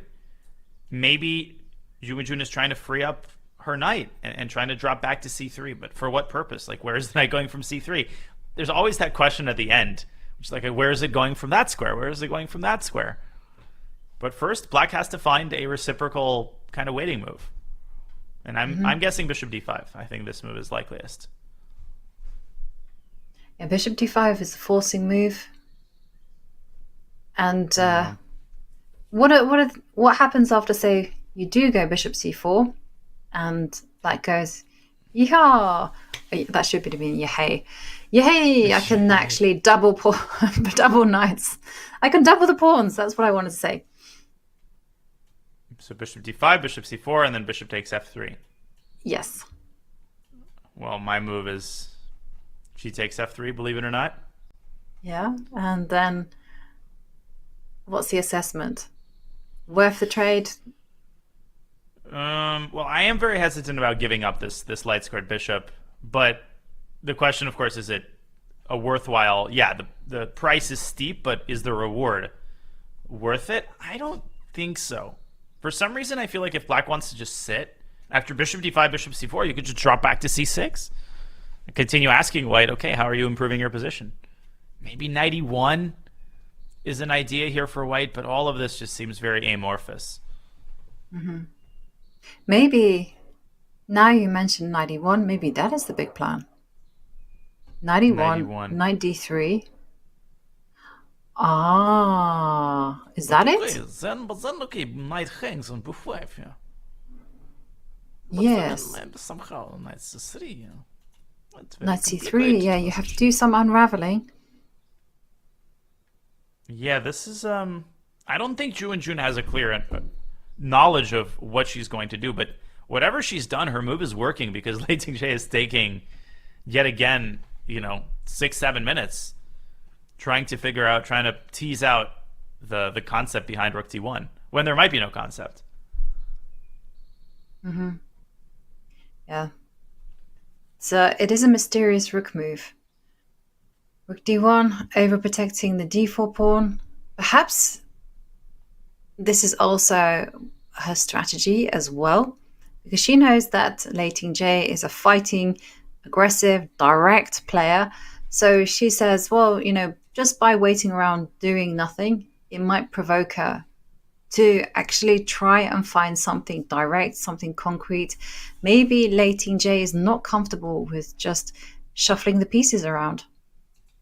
No, she's definitely not comfortable with that. I think we've seen that in earlier parts of the match where Lei Tingjie tends to err on the side of being more concrete and doesn't always like these undefined, longer maneuvering games. So maybe there's something of that behind the move Rook D1, trying to make her more uncomfortable. Mm-hmm. Wait it out. Buckle up, folks. This one is going to be a long game. I feel it in my bones. It most certainly will be. Okay.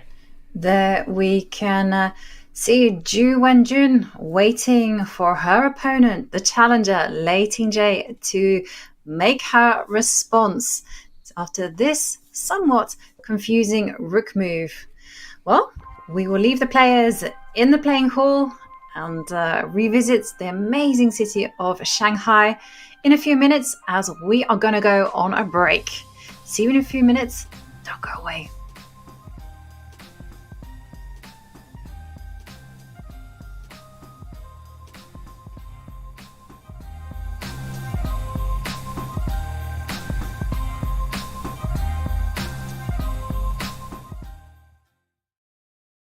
Have a friend or family member who loves chess? Gift them a Chess.com membership today and see them take their game to the next level.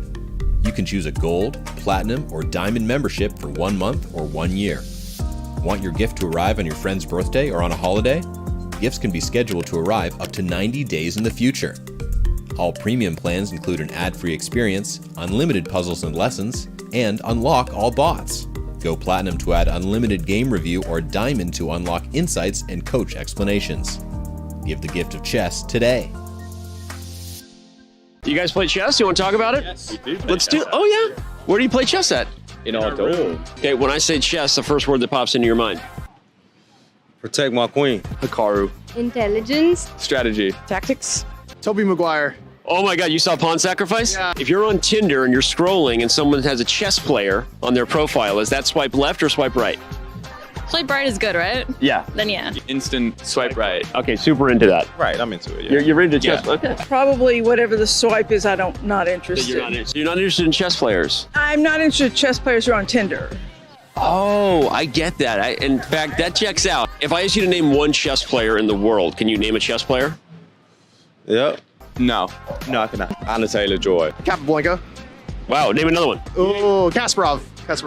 If you name 5 other world champions in the next 15 seconds, I'm gonna give you $50. Karpov, Spassky, Holgar, Carlsen, and Anand. Holy shit, he did it! You get $50, dude! Oh my God, we just lost $50. Whose idea was that?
I didn't think about winning or defending the goal. I just think we're still a strong team, and hopefully we can play our best.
Hey everyone, and welcome back to the action in Shanghai, which is hosting the first part of the Women's World Championship match.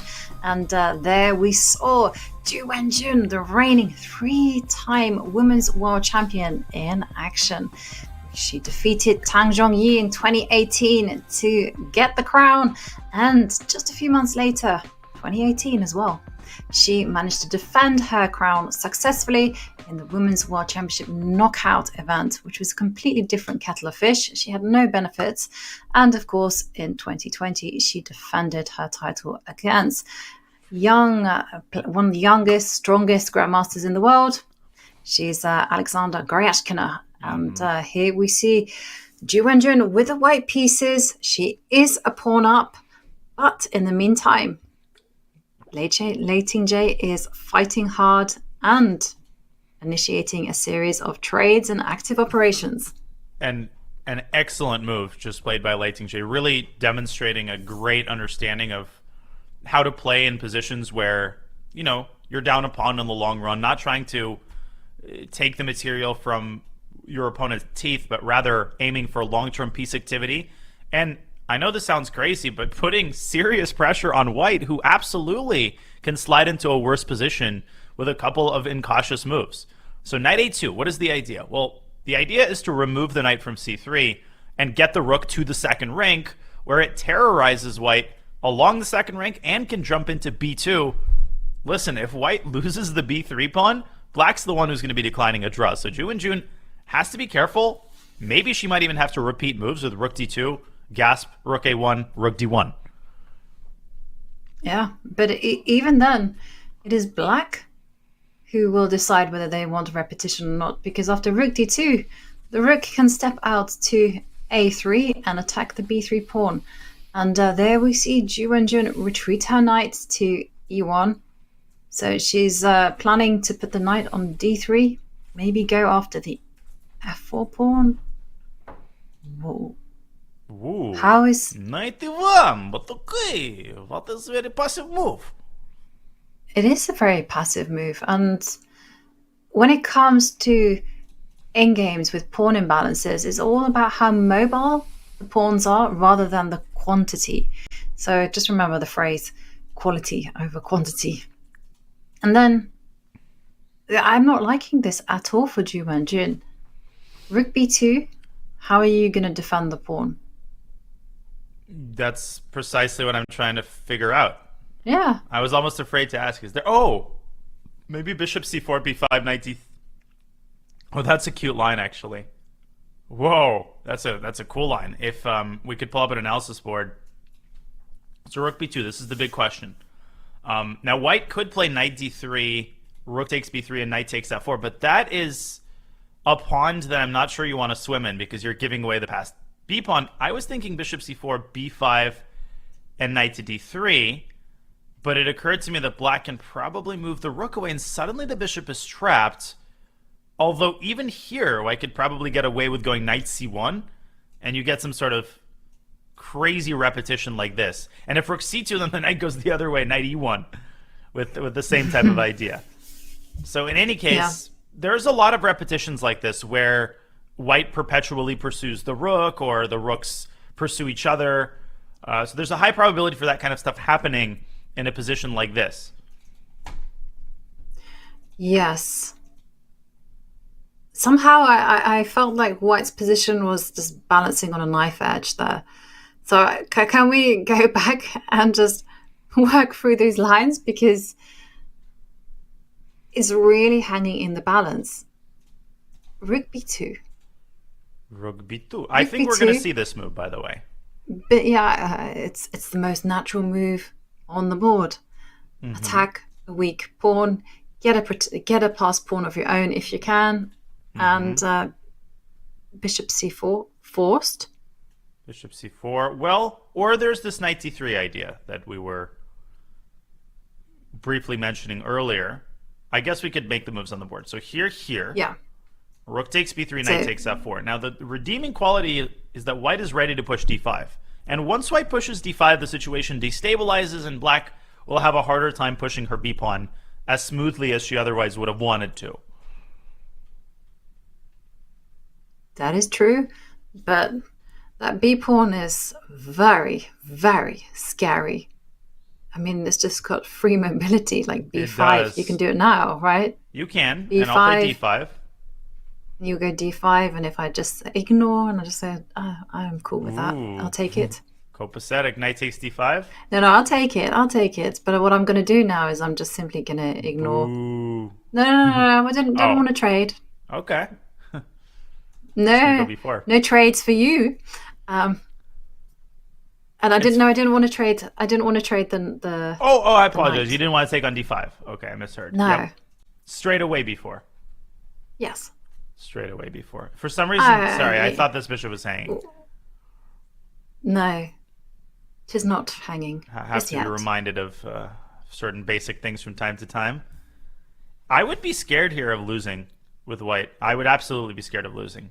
Because this pawn, as you're saying, rook b2, b3, white has a 4-on-2 pawn majority on the king side, but none of the pawns are moving. Like you push g4, you lose h3. You push f4, it'll take you forever to actually create a mobile passer of your own. Agreed completely. I would stay away from this. So if I'm Ju Wenjun, I'm probably going to go rook d2 here. And then it's up to Lei to figure out if she wants to play with rook a3, but I don't think she will. Because after rook a3, white can defend already with a move like bishop to d1. Never mind. Sorry, that was a terrible move. I never said anything.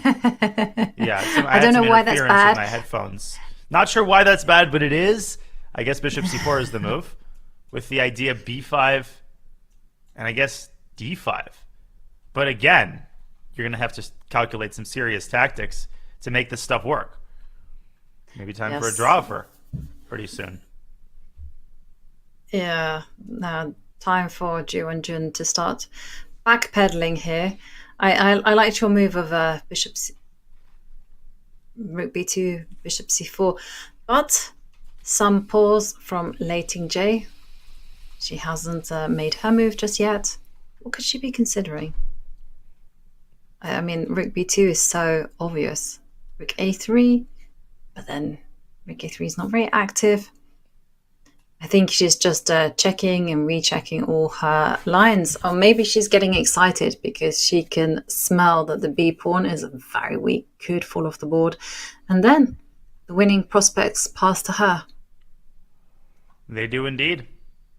And I think probably she's calculating rook b2, knight d3. I mean, again, black is so in control of the situation positionally that you could play a move like bishop d5.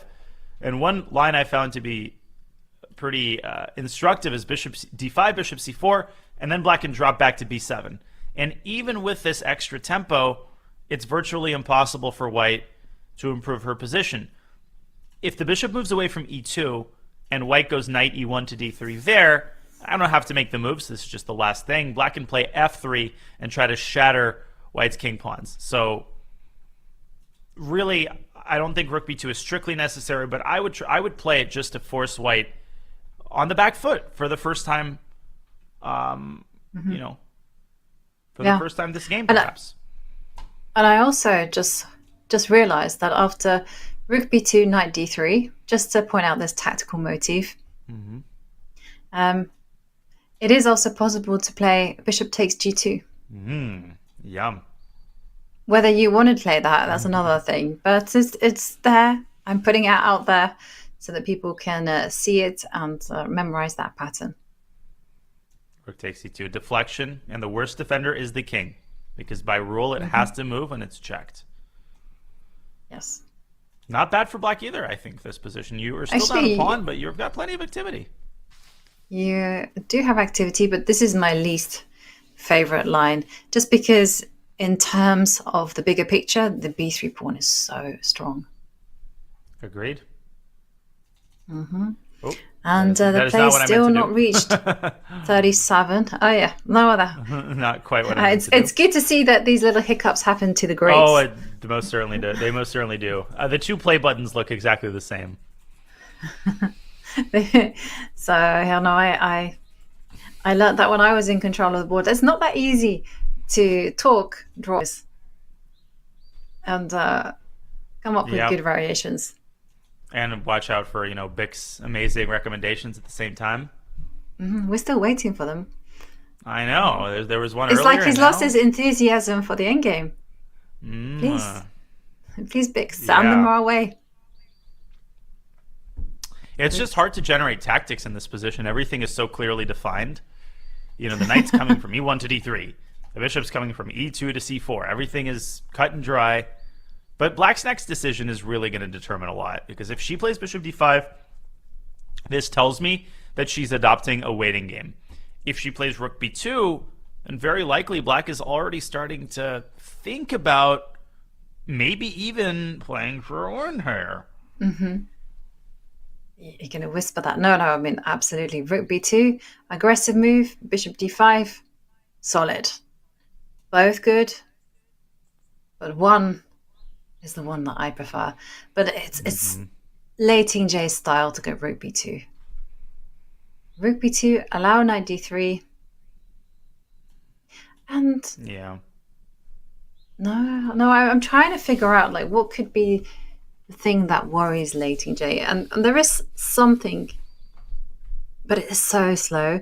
So say for instance rook b2, knight d3. I'm just wondering if this knight on f4 could do some damage, but it needs a lot of help. It needs assistance from the rook on c1. Yeah. Rook to come to c1, a knight to come to h5, and then the black king will be feeling nervous, but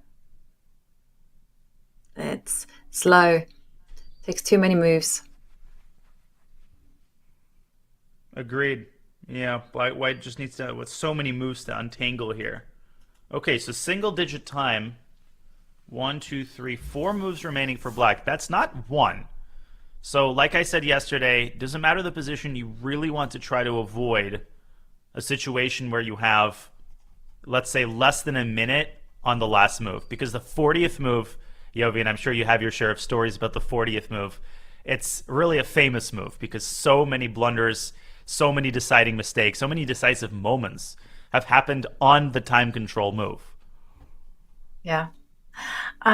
You're bringing back a lot of painful memories. The worst one was when I had a completely level game against a grandmaster, and then I made my 40th move.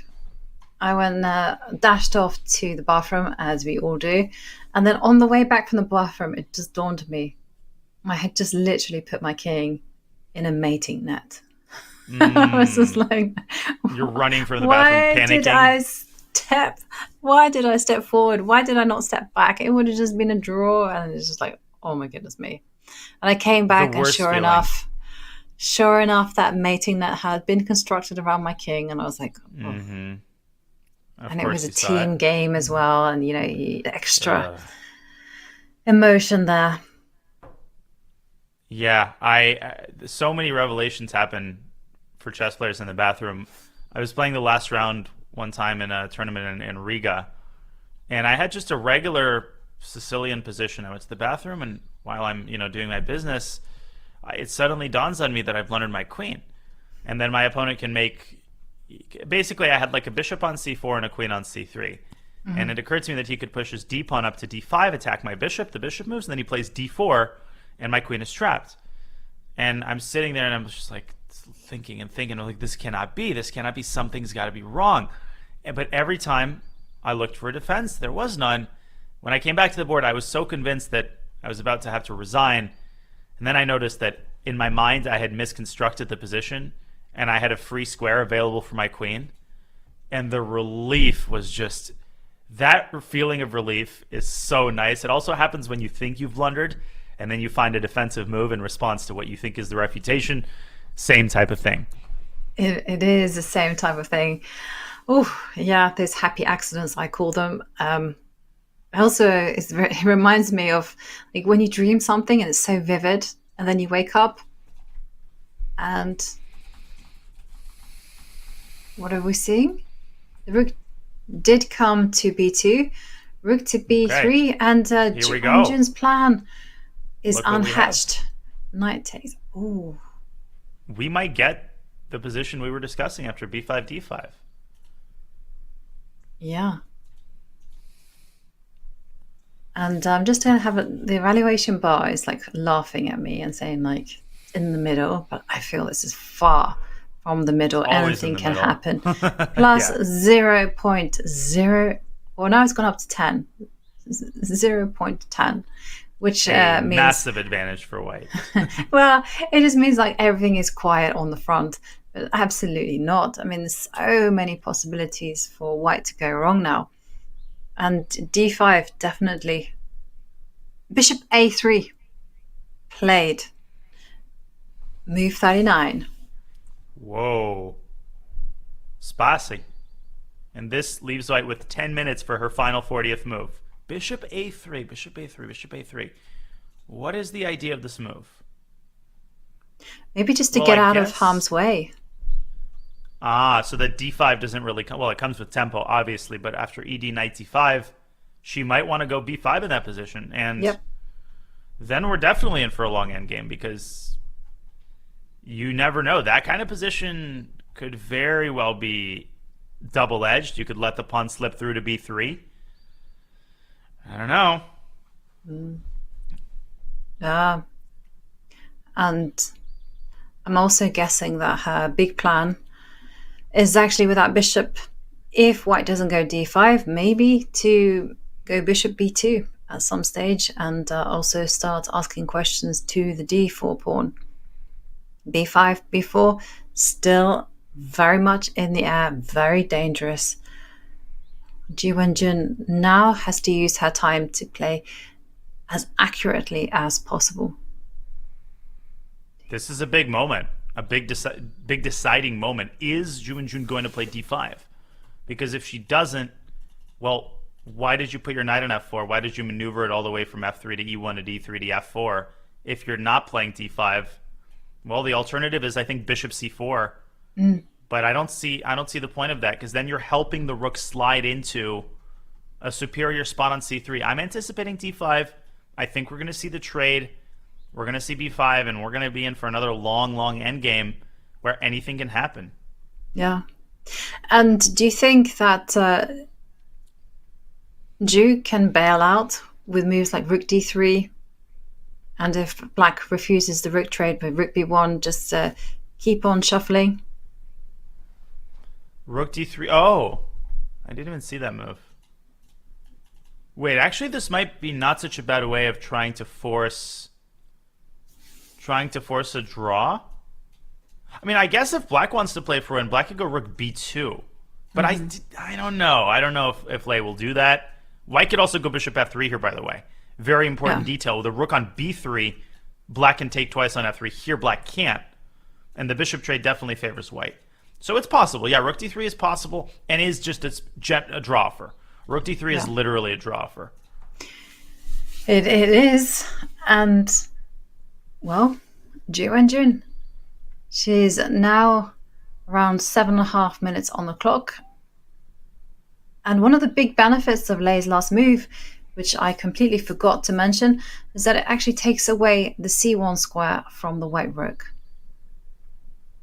The c1 square, yeah, which means rook c1 is not a problem, which means the bishop remains stable. Yep. I think we're going to see either d5 or rook d3 here. I think that's very, very likely. Yeah.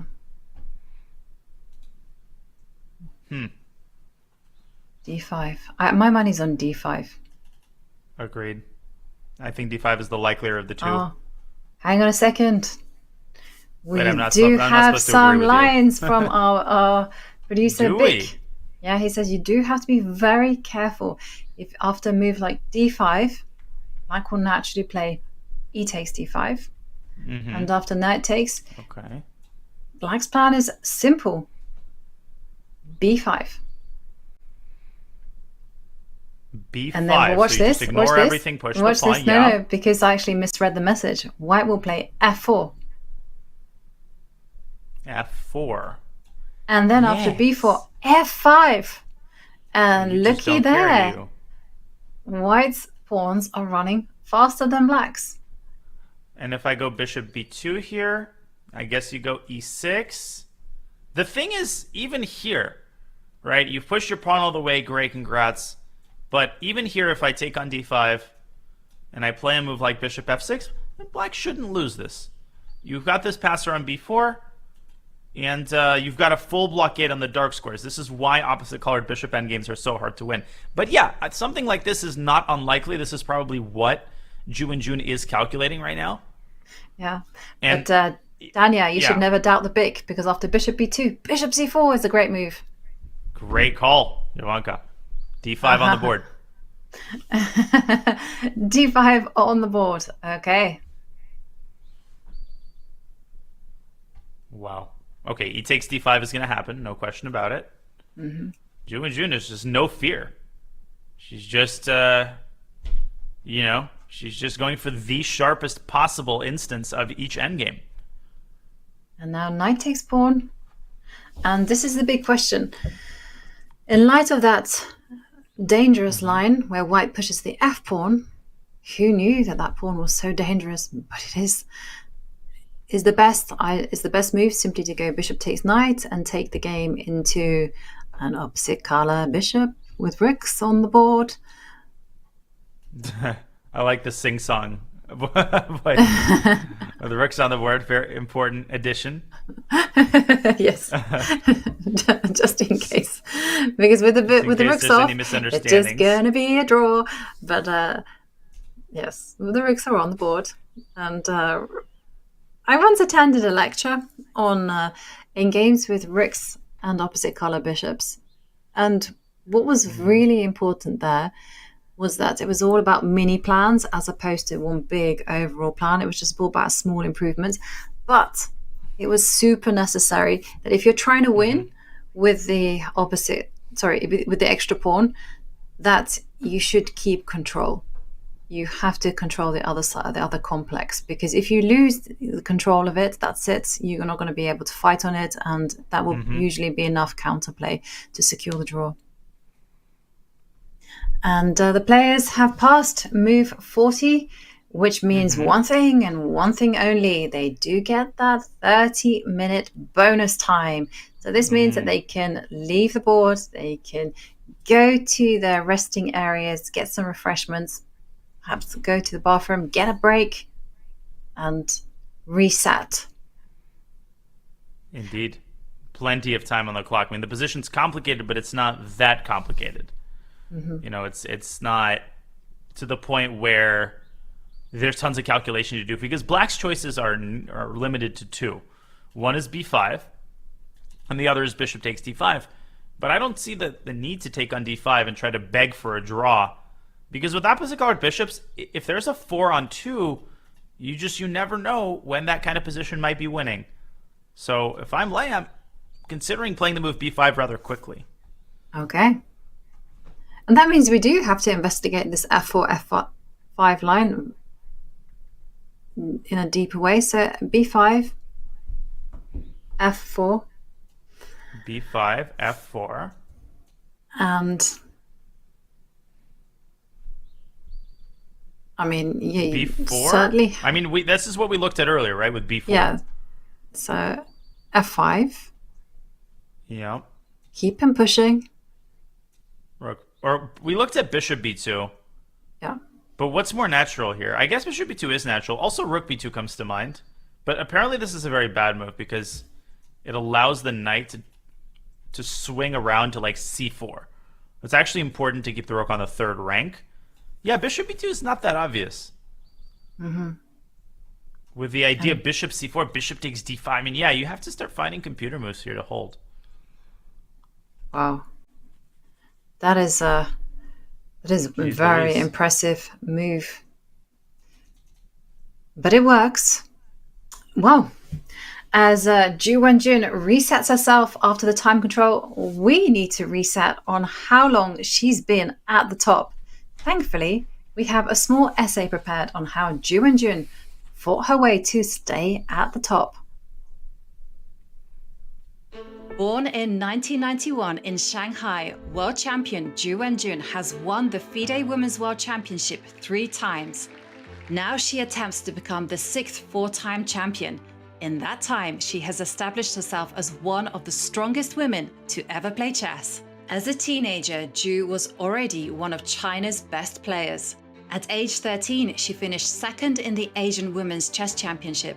At 18, she earned FIDE's official Women Grandmaster title. And at just 19, she won the Chinese Women's Chess Championship. The next year, she had already fulfilled all the requirements to become a Grandmaster. By 2016, Ju found an even higher gear. She won 2 of the 3 events she entered in that year's FIDE Women's Grand Prix, the latter by a full point. Easily winning the entire series, Ju earned a World Championship match in 2018 against Tan Zhongyi. Ju proved that her stellar consistency in the Grand Prix was no fluke. In the early part of the match, Ju went on a hot streak, winning 3 of 4 games. After 10 total games, she was world champion.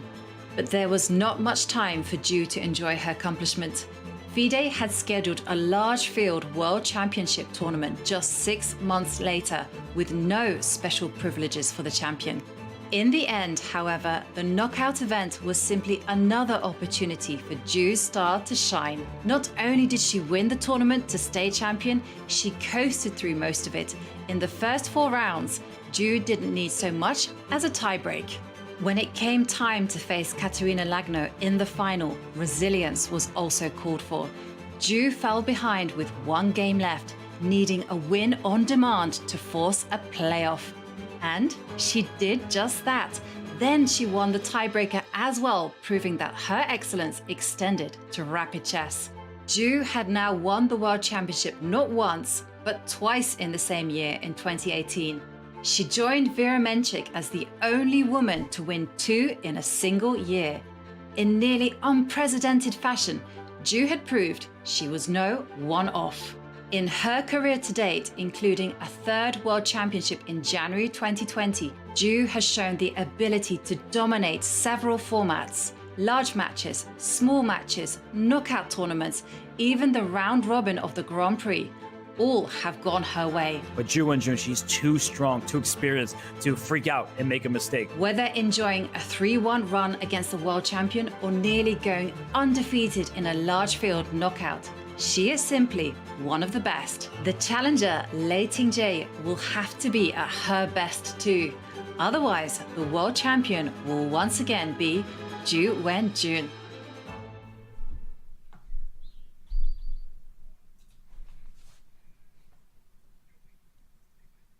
And that is the story of Ju Wenjun, how she became a women's world champion, how she defended her title several times, and of course, she's now in the hot seat facing off against Lei Tingjie. And one of the things that really strikes me about Ju Wenjun is how resilient she is, how composed.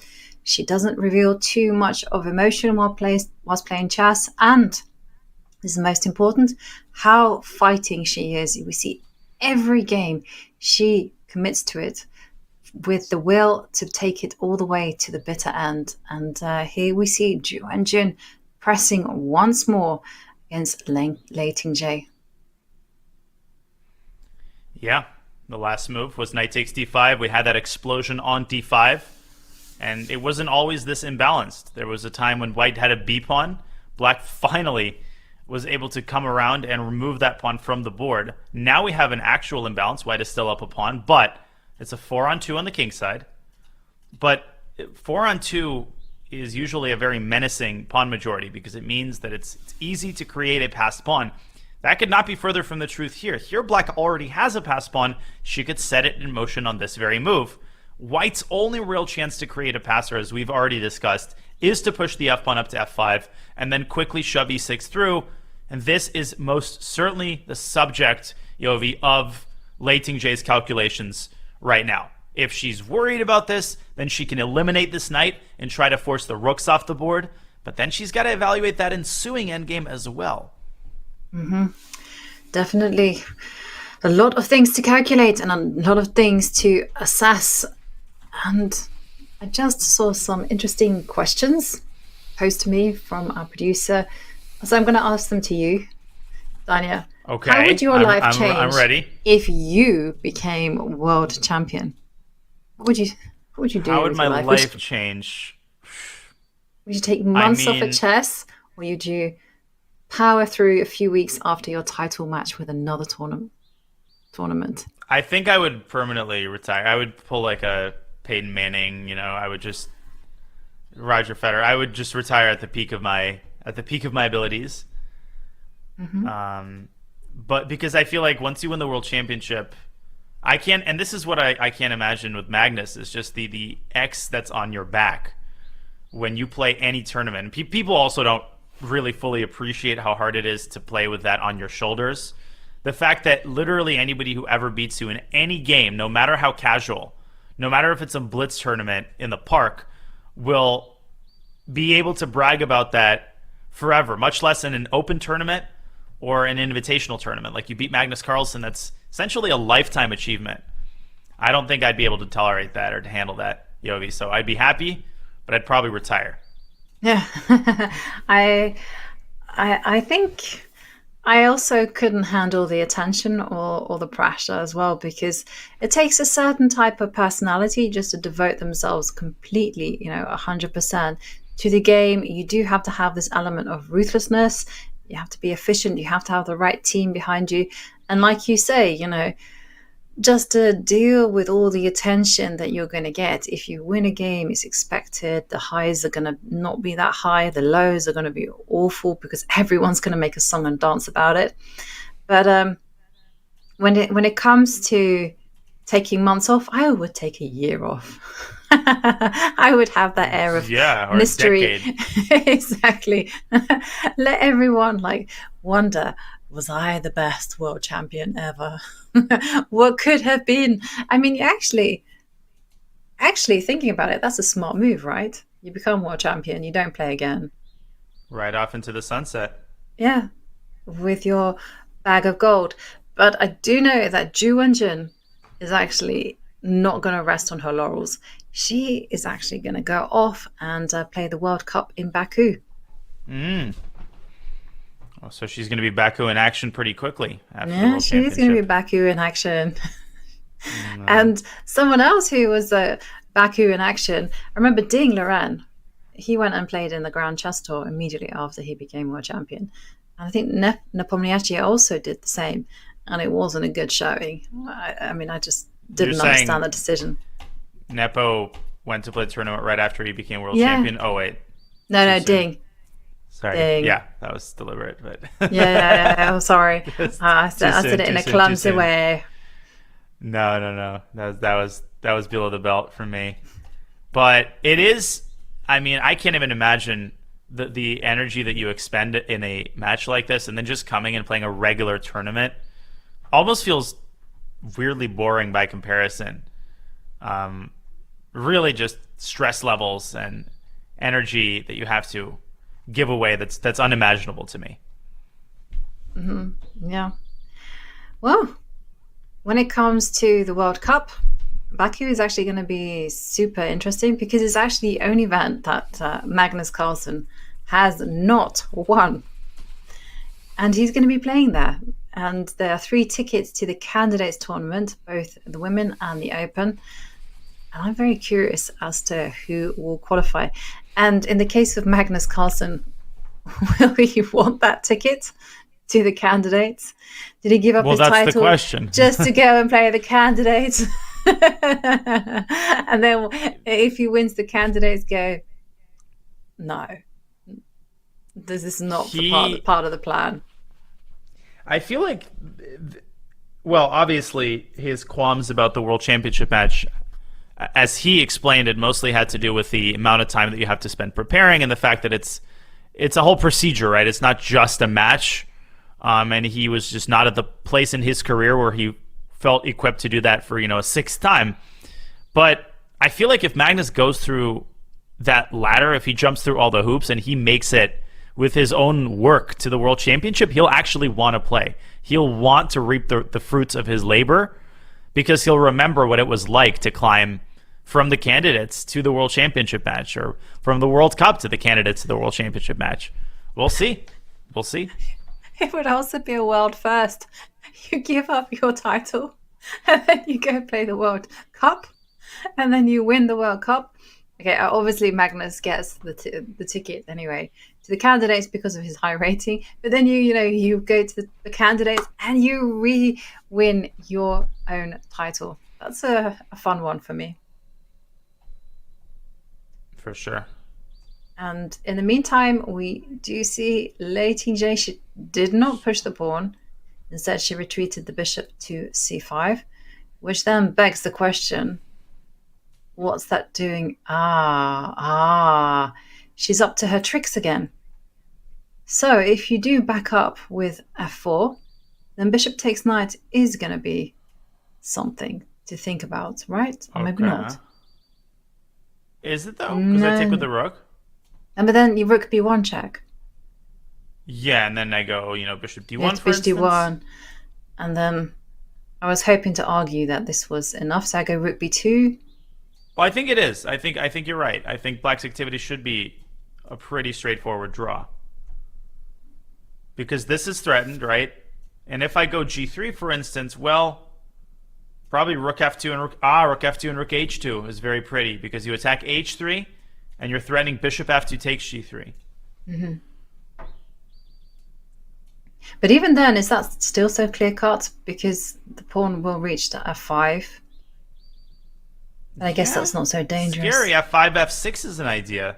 And one mate that I've seen very often in like bullet chess is when you have this construction and someone assumes that king g8 escapes the mate through h7, but no, check here, and then whoop, suddenly bishop c2 is mate.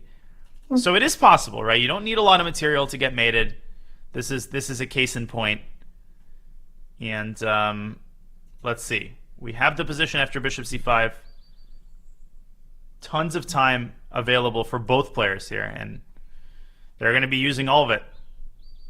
Yeah. And I imagine that Lei Tingjie will be using all of her time here because this is a very complicated position. And Ju Wenjun, her position is a little bit more straightforward in the sense that it's very clear what she wants to be doing. She wants to be going f4, f5 at the right time, get the knight out of the way, and just hassle the black king. Or she wants to push a pawn all the way to its destination. 12. Phew. Okay, well, f4 is the kind of central move that we're trying to assess. Bishop c4 makes, I think, a lot less sense because it just sends the rook where it wants to go anyway. Are there any alternatives to f4? I guess there's this weird move king e1, but I really don't see white playing it. There is knight f6. I see me a checkmating nets potentially. Yeah, I was thinking about that too. Like, ooh. But it really doesn't work. Rook b2, but you can make it work. Rook b2. Ugh. Actually, this is actually not such a bad move. Because even though you give up f2, this position's tricky for black. If you play bishop f3, then the mating net works to perfection. This is one for newer players to remember, right? Wherever the king goes, the construction is the same. I think this is the Arabian mate, with the knight supporting the rook, the pawn supporting the knight, and the black's pawns obstructing the king's escape. Unfortunately, after king e1, there's the move bishop b5. And the point is that after rook d8, by the hair on his chinny chin chin, black is able to survive the mating attempt with the aid of his light-squared bishop. Yeah. And anyways, back to reality. Nice line there, bishop f3. But Dania, I have to correct you. Not called the Arabian mate. It's not called the Arabian mate. I had a feeling it was wrong. It's called the hook mate. The Arabian is when the knight is on f. Okay. Yeah. It's on f6 and rook is on h7. Yeah, that's the Arabian. It's the oldest checkmate. It was. Chat had sussed me out. I did a course on checkmates and their names, and some of them have passed me by, but this one I know, hookmate. Hookmates. Yeah, I'm pretty bad with the names of mates because some of them are like incredibly. There are some names for very obscure mates. Like recently, I learned the dovetail mate. Yes. Which I think is when Not totally sure, but I think it's where the king supports the queen, and the queen has Yes. to mate the king in a certain way. Pretty Diagonally. interesting. Yeah, and then you have like weird ones like the epaulette mate. Epaulette mate.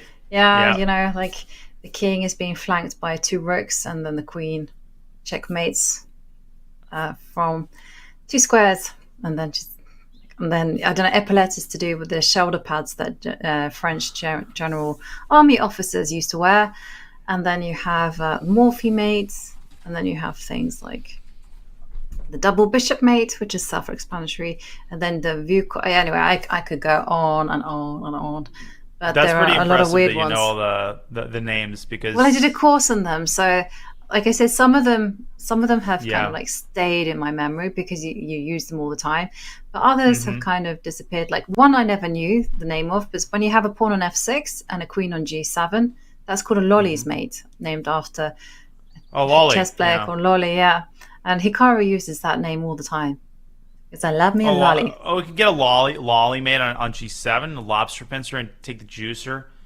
Cut Yeah. through die, rotate knight to f6, pawn g7, takes, logical. Yeah, Mhm. that's a lolly. We can lolly him on g7. You got it. But that have it I never down. knew I'll until never I forget did it that now. course. I never knew that name. I was like, really? And the lawnmower mate, 2 rooks on the edge of the board, or otherwise called as the rook roller. I'm sorry, Dania. Checkmating names. They're Yeah. convoluted. And not as then- convoluted as this position, but pretty convoluted. It is, and again, decision time for Ju Wenjun. She is going to take a pause, and there we see her ready in action, deciding what she's going to play. Will she push the pawn forward? Well, we will find out soon, because we are going to go on a break and let the action keep on stewing in the beautiful city of Shanghai.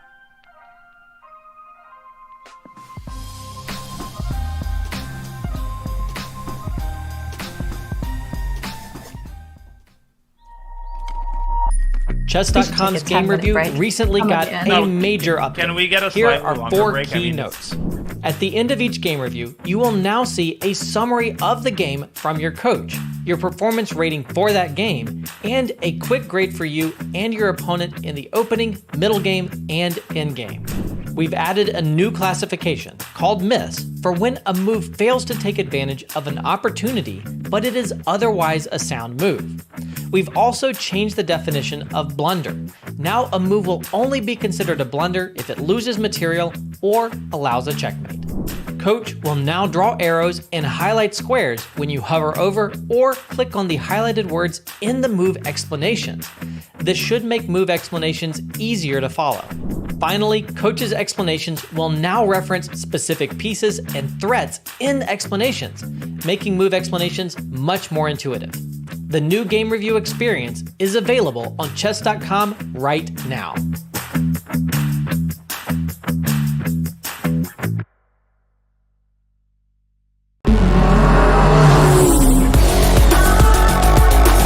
Oh my goodness, knight d8? Whoa. Bishop e5 with mate. way. It has to give it. Mate! You voted mate! Chance, rook f7. Oh, whoa, no! No! No!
China, the world's oldest civilization, was born here. Thousands of years later, it is one of the world's chess powerhouses. For most of the past 30 years, China has held the most prestigious title in women's chess. The legacy of the Women's World Championship is rich. Menchik, Gaprindashvili and Chibananitsa, Kosteniuk, Sijun and Ho Yifan. Now, three-time world champion Ju Wenjun is defending her title once more. After vanquishing the likes of Katerina Lagno and Alexandra Goryashkina, another rival awaits.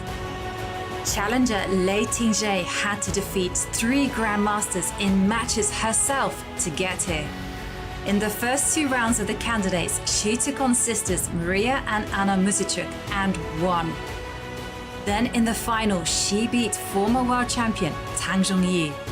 And that's it! Resignation! Lei Tingjie, the winner of the 2023 Candidates Finals. Will Ju Wenjun defend, or will we have a first-time champion, Lei Tingjie? Half the match is in Ju's hometown of Shanghai, half the match in Chongqing, where Lei hails from. Who will win and claim their share of the €500,000 prize fund? Welcome to the official broadcast of the 2023 FIDE Women's Chess Championship.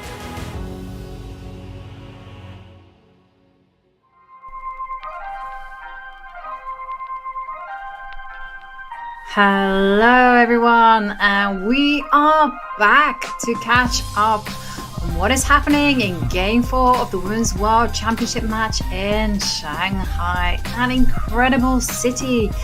Well, it is the home city of reigning 3-time Women's World Champion Ju Wenjun, as she plays in front of the home crowd.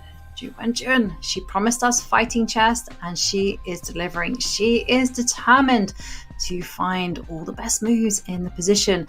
And we left Ju Wenjun when she was having a deep think as to how she could nurture that small advantage that she has.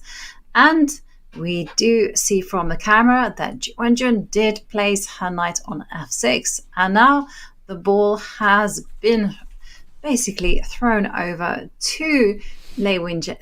It's been a long day. That's not even a name. Hasn't it? Lei Tingjie. The players have merged to get Lei Wenjun. The players have decided to merge their brain power and split the world championship title.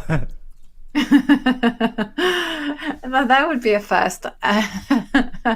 And Lei Tingjie, she is thinking she has to come up with a response to Ju Wenjun's active play. And this was actually a move that we touched upon.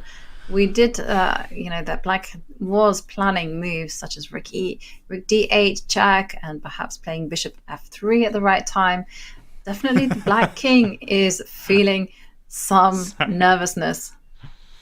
For sure. I mean, anytime I like to, this is a hard thing to phrase, but essentially when there even is a mating mechanism, you're nervous. When there's a single minor piece that stands between you and, the deep dark abyss of death, you start to get some shudders, and you start to see these combinations unfold, like Bishop F3, which we talked about. So Black has to find a move first and foremost that discourages Bishop F3, which deflects the bishop from its protection of E8, which allows, the hook mate to be carried out. And so the move, which I think checks all the boxes, is Rook to B2. Why Rook B2? Look at that. We have to give ourselves some credit today. I mean, we've done this you've done this quite a bit more, but now I'm just taking a page out of your book. Rook B2 on the board. And the idea is to meet Bishop F3 with Rook takes F2 check, and then move the bishop somewhere along this diagonal. And the bishop does have 2 available parking spots on which it can get away from its vis-a-vis on F3. Mm-hmm. Yeah, and we did see that very cool line earlier.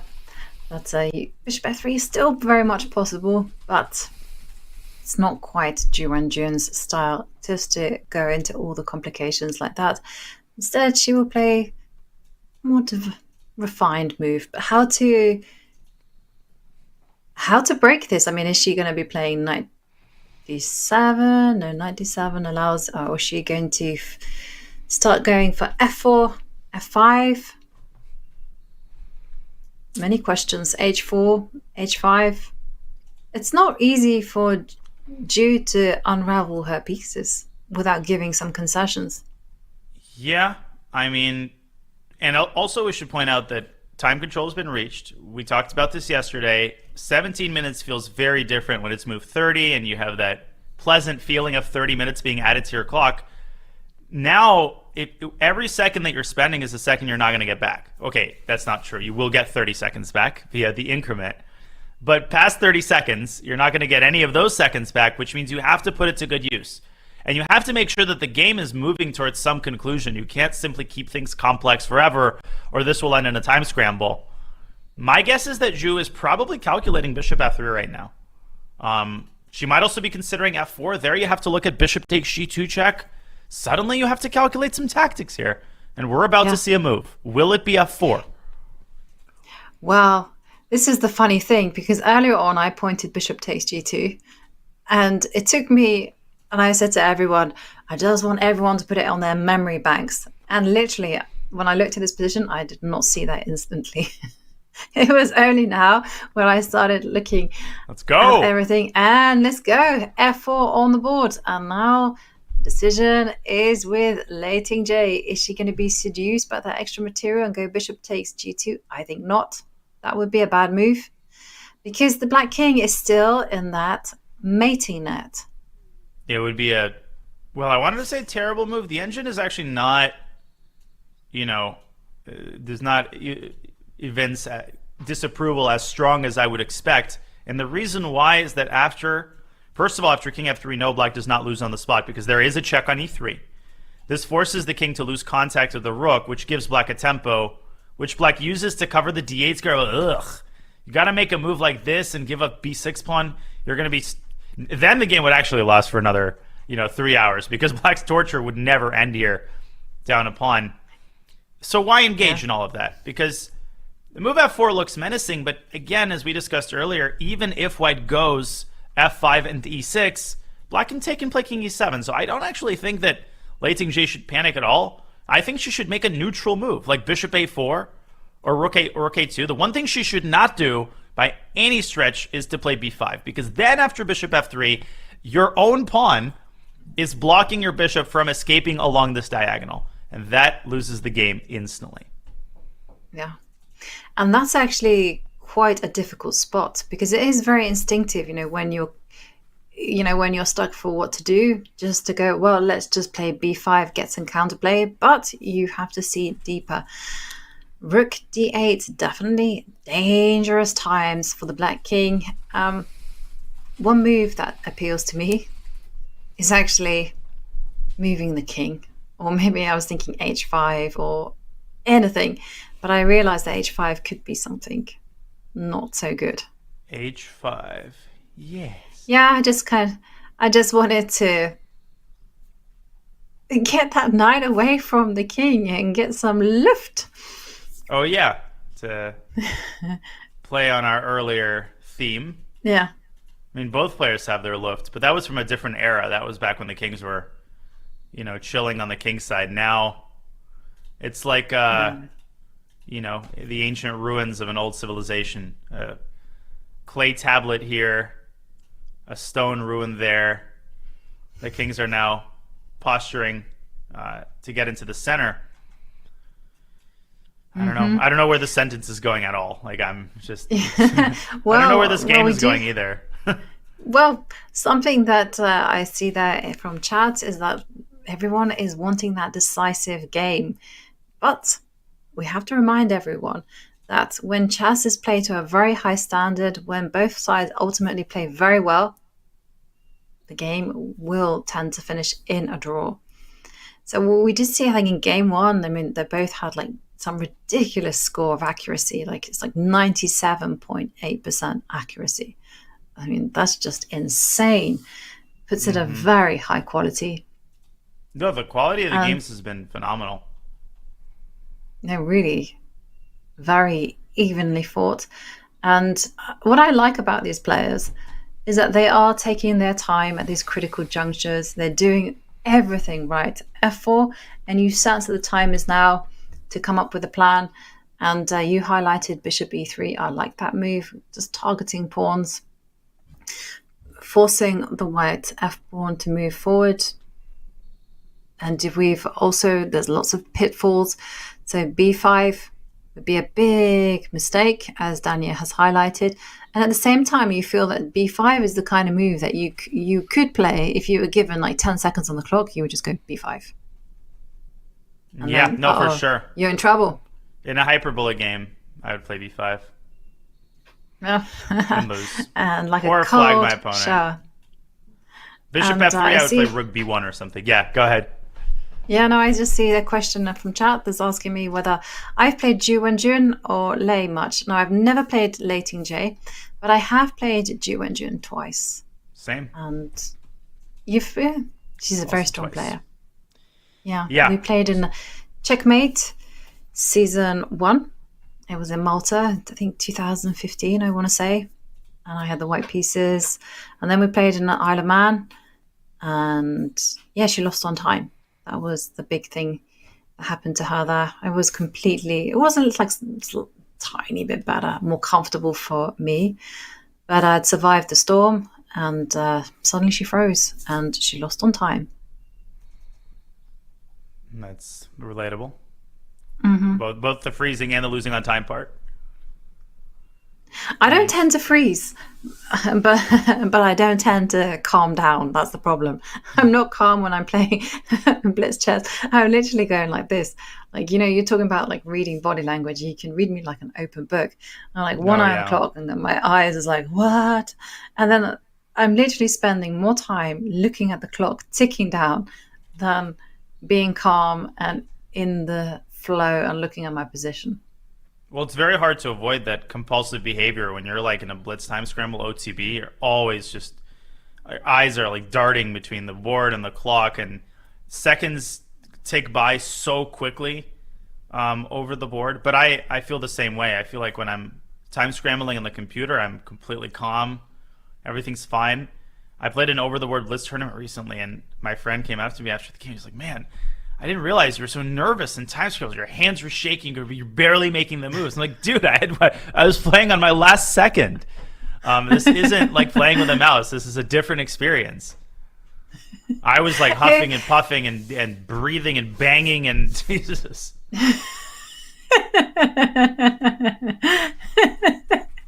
But this is the big difference with over-the-board chess and online chess. Online chess, you're just like in a different world. Over the board, it's like this beast comes out and anything can happen. And I was just like laughing at the image of you. This beast is so unpredictable. It behaviors that you would not normally engage in real life. That's the thing. But there are some tricks to playing good chess when you only have seconds left. So here is old school trick number 1 that was taught to me by International Master Anna Zatonsky. Mm-hmm. And she said, when you don't have seconds left, first of all, you move a piece as close as possible to the clock. And then from then on, you just literally make very short moves with that piece that is closest to the clock. And you don't care about the actual position. It's not about whether you're going to get checkmated, nothing. Chess doesn't matter. It's just like if you have a6, push it to a5 and no long moves. Because we saw this in Norway chess when they were playing the Armageddon chess. They got this increment of 1 second and it really did not help them because you saw players like trying to play perfectly good chess, trying to move the queen from h1 to a1. Yeah, to a8. Yeah, exactly. The worst possible diagonal queen move away from the clock. Yeah, exactly. And it's like, no, don't do that. No. Totally not where it's at. And that's a very, very sound piece of advice, moving next to the clock. And, some players naturally just move their pieces very, very fast. I know some players who can move just phenomenally fast without wasting a single millisecond, it seems. But I also have a habit in casual blitz of uttering sounds in a vague foreign language when I'm time scrambling. It just random onomatopoetic sounds tend to come out of my mouth, and I don't even know what I'm saying. So Blitz just turns into a different animal. That's the moral of the story, I guess. Yeah. And, well, we won't see the players play any Blitz games unless we reach the tie breaks. And the match is a best of 12 games. So whoever reaches 6.5 points, they will be crowned Women's World Champion. And if the score is still evenly tied, then we will see, well, tie breaks. And first of all, it will be a 4-game rapid match and be best of 4. They play at a time control of 25 minutes plus 10 seconds. And then it moves on to this 2-game blitz. Mm-hmm. And now Lei Tingjie moving the rook to b4. And that was promptly defended by Ju Wenjun. G3? Natural move. Now, I'm trying to puzzle out a certain line.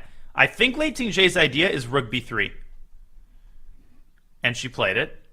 And there could be a repetition here with the rook d3, rook b1, rook d1. But if white plays bishop d3, doesn't black have bishop f3? Rook d2, and then... but it's actually not so easy, because bishop e3 looks like it wins the game. But it doesn't because of this move bishop to c2. And suddenly you're threatening the familiar mate, right? Black has to take. And this is the last thing that you want. This is just a flat-out pawn-down ending. This ain't what you want. What does that mean? Well, that means probably here black should go back to b2 again and aim for f2. I don't think Ju Wenjun is going to go for this. I think we're very, very likely to see rook to d3. Mm-hmm. But we'll Bishop see. d3 looks very risky. And, well, the players can sit down and use some time to work it out. And we see Ju Wenjun has just under 16.5 minutes. This is a critical moment for her. Yeah, she could go rook d3 if she's satisfied with the draw.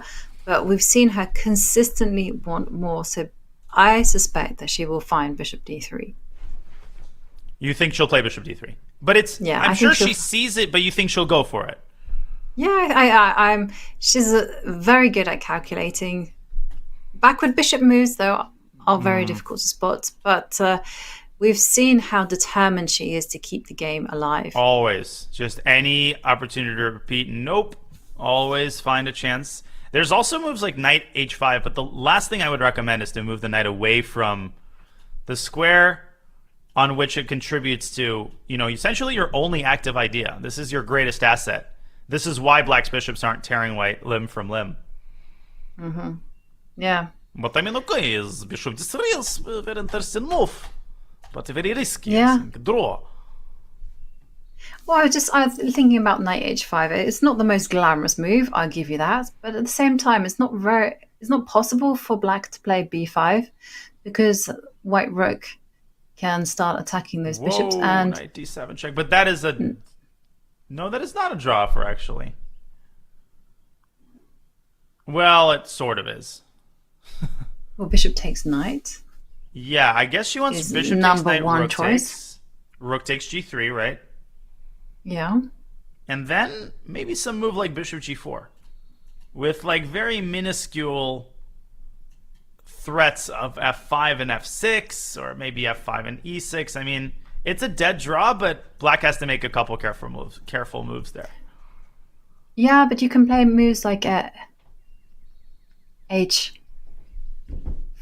No, you can't do it. No. You have to be accurate. I was seeing ghosts there. And first of all, black can play king e7 here, which is possible, but I don't even understand why you would why you would toy with that move when you can just take and take. Yeah, this is a draw. Mhm. This is a draw. Yeah, this is. But I'm kind of with you in the fact that it's not going to be an easy draw for Lei to hold because. Shall we put it up? Bishop takes knight. Yeah, let's put it up. Makes Bishop a lot takes of knight, sense. Rook takes knight. Rook takes bishop. Rook takes g3. I think Ju Wenjun is resigned to the fact that no, but this is a no. But there isn't even a threat. Like black can play b5, and if white plays f5, all black has to see is like one of these types of moves, rook e3. And two things. First of all, f6, rook e5 doesn't do anything, because rook d8, there's rook e8. But also important to understand is that e6, I think, would be very, very scary for newer players who see this menacing pass pawn. But this is the nature of opposite-colored bishop endgames. Once you put a bishop on e7 like this that's supported by the king, white is never going to break through. White is never going to be able to push this pawn past e6. This would be a draw even without the b-pawn. Yeah, but the move that made me nervous was f6 rather than f takes e6 because, like E6 you've and F6. indicated, yeah, e6 and then f6. Well, with bishop h5 ideas. I should probably prevent it with rook e5.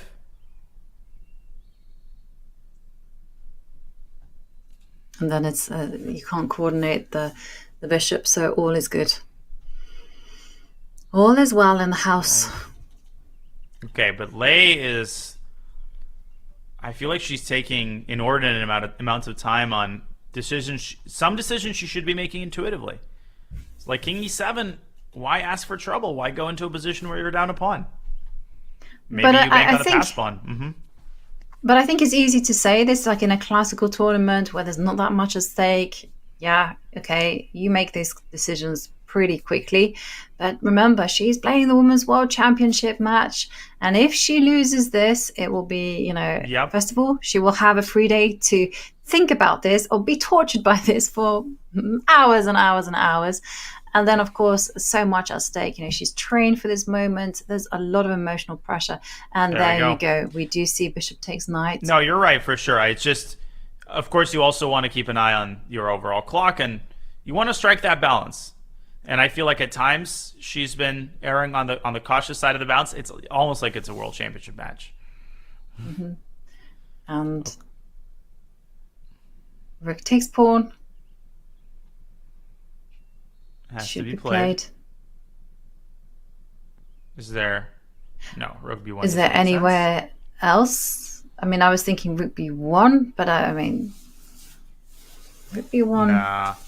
No, I mean, I feel that the white king is going to escape. So rook takes b3, g3. Most logical. You grab a pawn. Then bishop h5 is a move. And you bishop threaten g4 checkmate. is a move. Oh, yeah. You I was just... it's too late in the morning, or too late at night, or too early in the morning for me to see that kind of stuff. Mm-hmm.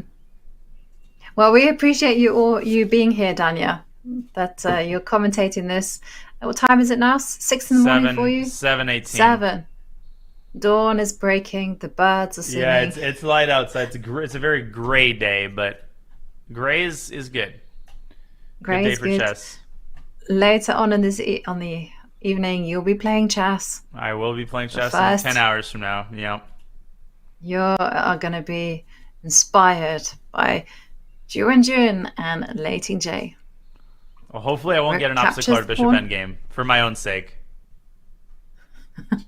For my own sake. No.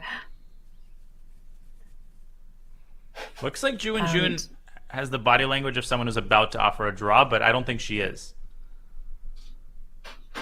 No. She's going to play bishop g4. If she gives bishop f4, she lets go of control of the f3 square, and, well, you don't want the f4 pawn to drop. So bishop g4. What's wrong with bishop h5 again? Like, what exactly does white do? Well, I guess you can go bishop e7 at the end of the day. f5, rook h3. Bishop f7. Ah, rook f3. Wow, that's a cool line. That's probably worth showing. And bishop h5. Bishop e... Really quickly. Bishop e7. Oh, hang on a second. Rook h3. Yeah. You can go rook h3. Right away. Right now. Yeah, right away. Rook f7. Oh, yeah, you have to go rook f7 and then go king g8. And now you have to go bishop g6. Ah, even better. Bishop g6, f5, and e6. Yep. And I've successfully managed to mangle black's position. So no, don't take on h3. That's my specialty, though. Bishop e7. And what I was thinking about here was f5 with the idea f6. Black takes on h3. White plays bishop f7. And now not king f7, f6, but rather rook f3 check, forking the king and the pawn. This is the crucial resource. With only one passed pawn, we know that this is a dead draw. Okay, bishop g4, of course, has been played. It is played. And here. I can't really remember what we were looking at. Which line we were just looking at? Yeah, I was just... Or, well, it was bishop h5. Yeah, we were looking at bishop h5, but we actually had a solution, an antidote for black here. Yeah, it's on the tip of my tongue, and I've forgotten it too. You've infected me with this. Wait, what was the move here? Oh, it was b5, I think? I think it was, b5, f5, rook e3. Okay. I think. I don't know. Yeah, somehow I'm forgetting it too. I'm also curious whether h5 is something to consider. I know it didn't work in the other variation when the bishop went to h5, but now, you know, a set of pawns get traded off. So h5, rook h3. So our producer Vic has been listening to us, and he said we did come up with b5. So b5 is correct, yeah. Yeah. And it's, yeah, b5, rook d5, there's also rook c3. I think it's important to see that black can always defend the bishop against these skewers, but it's a little unpleasant, so a couple more defensive moves required for black. Of course, white also needs to be careful not to let this b pawn through. Not to c1, but to b1. Yeah. So. But still, f6 is coming your way, and you do feel that... I don't know, I've seen players lose this type of position. It's all going to be here how sharp the players are, how focused they are, whether they're able to maintain their energy levels, because still, it's not an easy draw by any means for black. No, it's not. 9 minutes on the clock, by the way. Yep. And, well, we have a longer game. We are now on move 47. Rook e3 on the board. But okay. Ah. Yeah, rook e3 is an attempt, I think, to forcibly just end white's chances, because she wants to play rook e4. And she wants to play rook e4, and the strength of that move is that if white pushes f5, she blunders f5. If bishop h5, then bishop e7. I really like that move, actually. I think this might be the fastest path to a draw. I'm not sure, actually. I think the white king can come up to g2. You can still wait around. Rook e4. Ah. Oh, I forgot that you come and check. King g3. King g3. and then bishop f3. Well, actually, I wanted to go king h4 and just it's already on the board. King g2 on the board. Yeah. No, this might be a very long affair if black doesn't find a way to force repetition here, which I don't see. Okay, she can play. I got it. Rook to e4. King g3.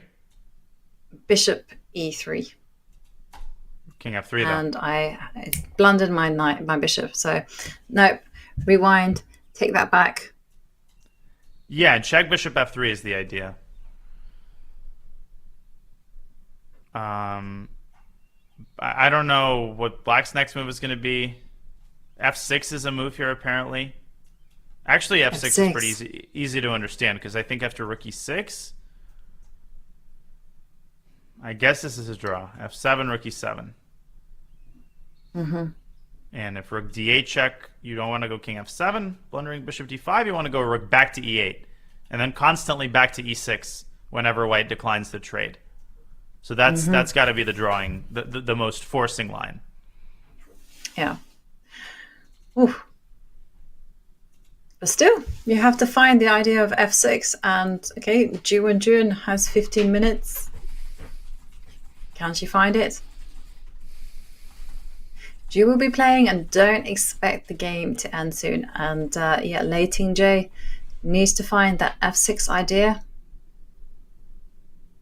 What about ideas such as king f3?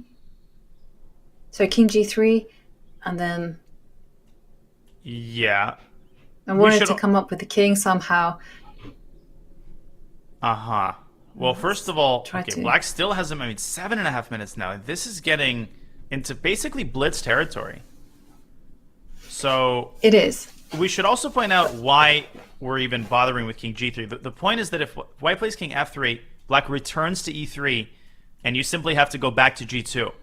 The point of king g3 is that after rook e3, you block with the bishop, and people might say, well, aren't you self-pinning?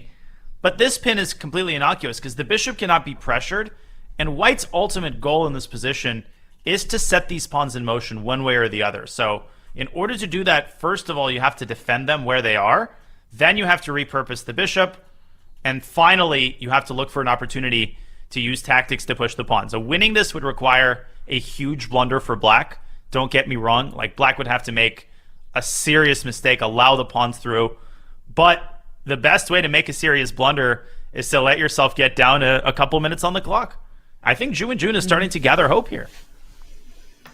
Oh, we will see. And Lei Tingjie now down to under 6.5 minutes. It's not an easy task by any means for Lei Tingjie, so she is spending the time, whether it's a wise decision or not. We will see. And there we see bishop e7 on the board. Okay, it's a decent move, but I don't like it, yeah, because now rook b7, okay. No, I should lose on thread of the game, rook b7. Rook b7 and then... Yeah. This isn't good. Wait, I don't get this move at all then. What does Black do with rook b7? Well, maybe she has the idea of... I was going to say h5 and then f6. Because I really want to get f6 in and make those trades. That would be amazing. And Ju Wenjun has the same and rook question. b7. I have a feeling that Tingjie Lei might lose this game. I know this sounds extreme at this point, but nothing she's done in the last 5-7 moves or the time spent has given me confidence in her ability to draw. Ju Wenjun is just... it's amazing how many ways she's found to keep the game alive. It's Magnus Carlsen-esque. Like, every time we think, okay, now it's a draw, every time she finds some way to keep things going. And it feels like Tingjie Lei is just getting more and more frustrated every time that's happening and spending longer and longer trying to find the forced draw that isn't there. You just need to play chess. Yeah.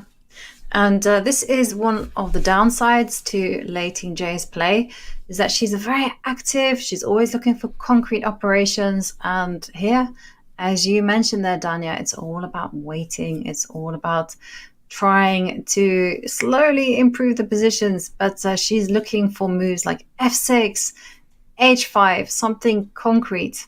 As actually, I have to say, most people are want to do, because there's nothing worse in chess than feeling the draw, thinking that you are so close to the draw, but you cannot force it. It's not there.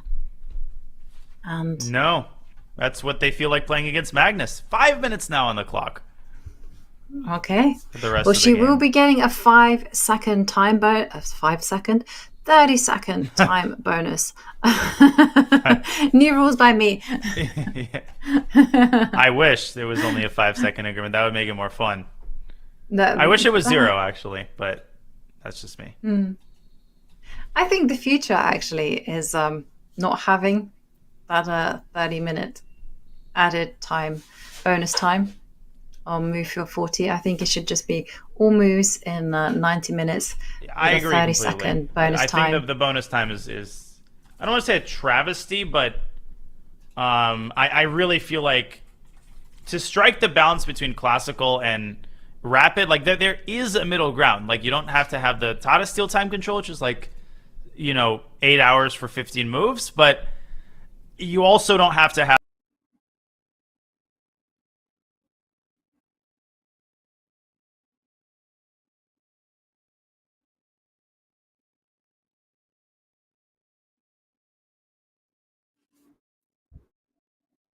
Yeah, I completely agree with you there. It's no need to have like these good old-fashioned time controls where players take hours and hours to complete the game. It's really exciting when you have those kind of 4-hour games. There's a lot of intensity, there's a lot of emotion, and we are getting emotion now in this World Championship match, because we did say that one of Lei Tingjie's strengths and her weaknesses is that she is constantly striving to force the play. And here it comes. She has played f6 with the idea that she just wants to make those trades. But there is a spanner in the works, because White now has the opportunity to push forward with e6.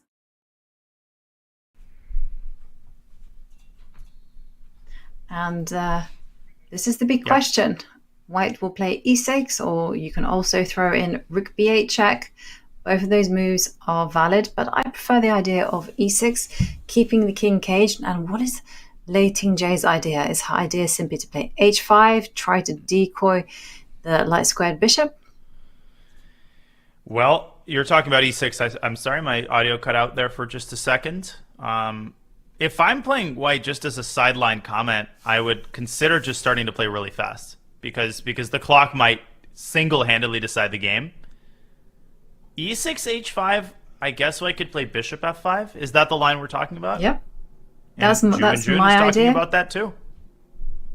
She certainly is. That's a very natural move. And now, as chat says, the game is getting spicy all of a sudden. And sure enough, Lei Tingjie is now, her position is operation critical. It just happened out of H5, nowhere. I mean, this was F5. supposed to be a Completely. draw 5 moves ago. Mm-hmm. And suddenly it's and crisis mode. losing in this way is, I have to say, one of the most devastating forms of losing the game. And there we see h5. Okay. Unfortunately for Lei Tingjie, White does not need to capture that pawn, and instead bishop f5 coming at tempo.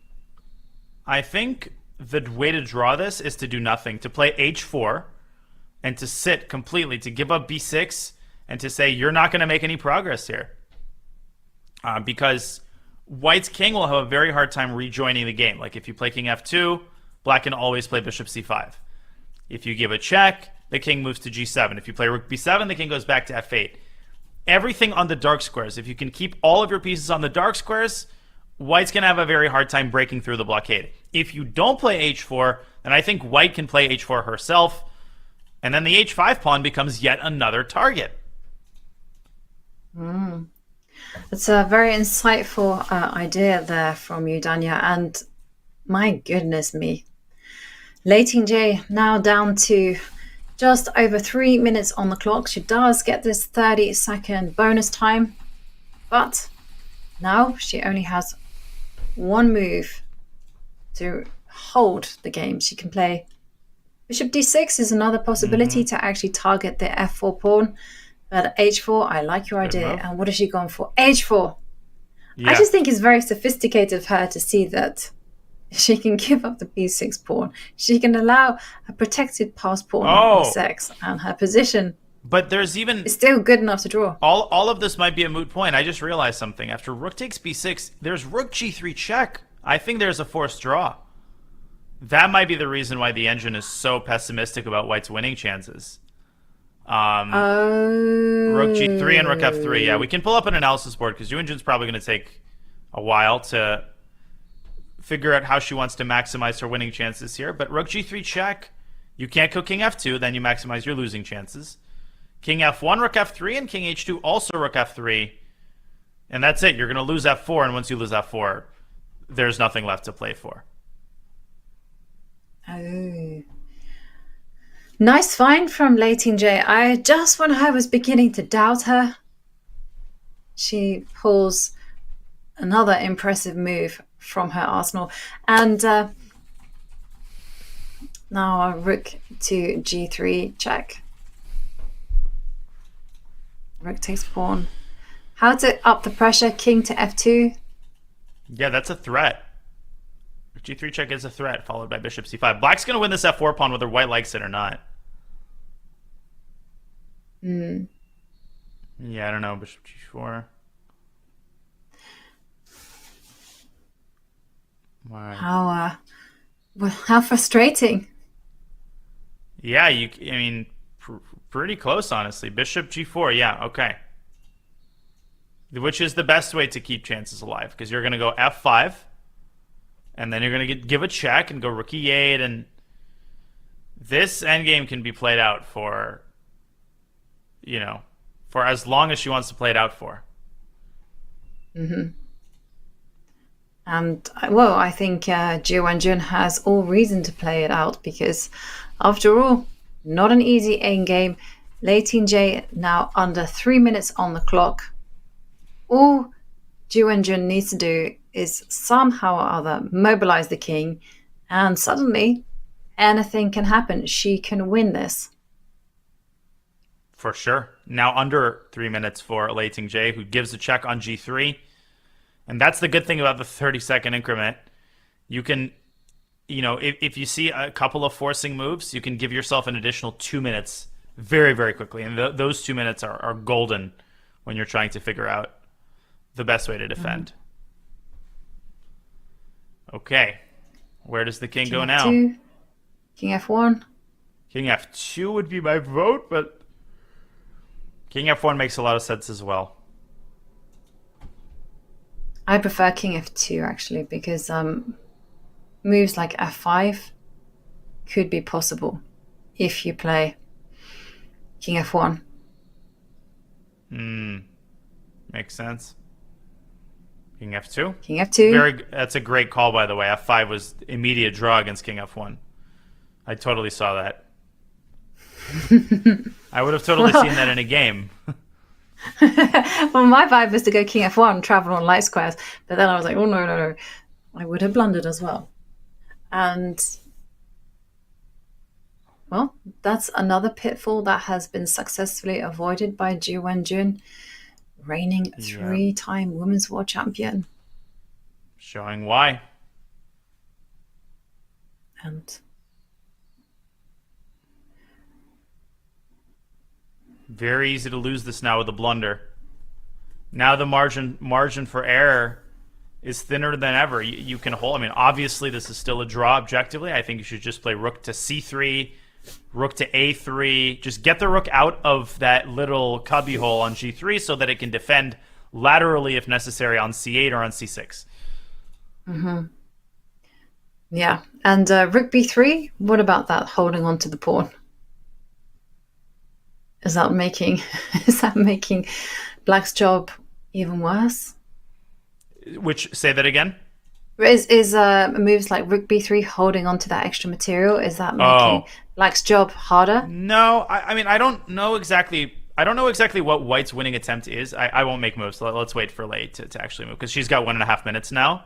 Yep. I don't know. Okay, White's going to give a check on b8. I think White's also going to push the pawn up to f5. Past that, I guess rook to e8 to try to smoke the bishop out of e7 and then go e7 at the right moment. But even engineering that is going to be really hard. Well, let's see how Lei defends. Bishop c5 check. I don't like that move at all. What if king e2? Yeah, and suddenly White has the possibility of playing rook to f7 and grabbing another pawn.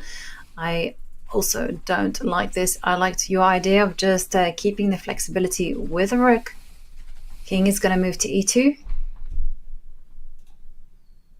And king e2.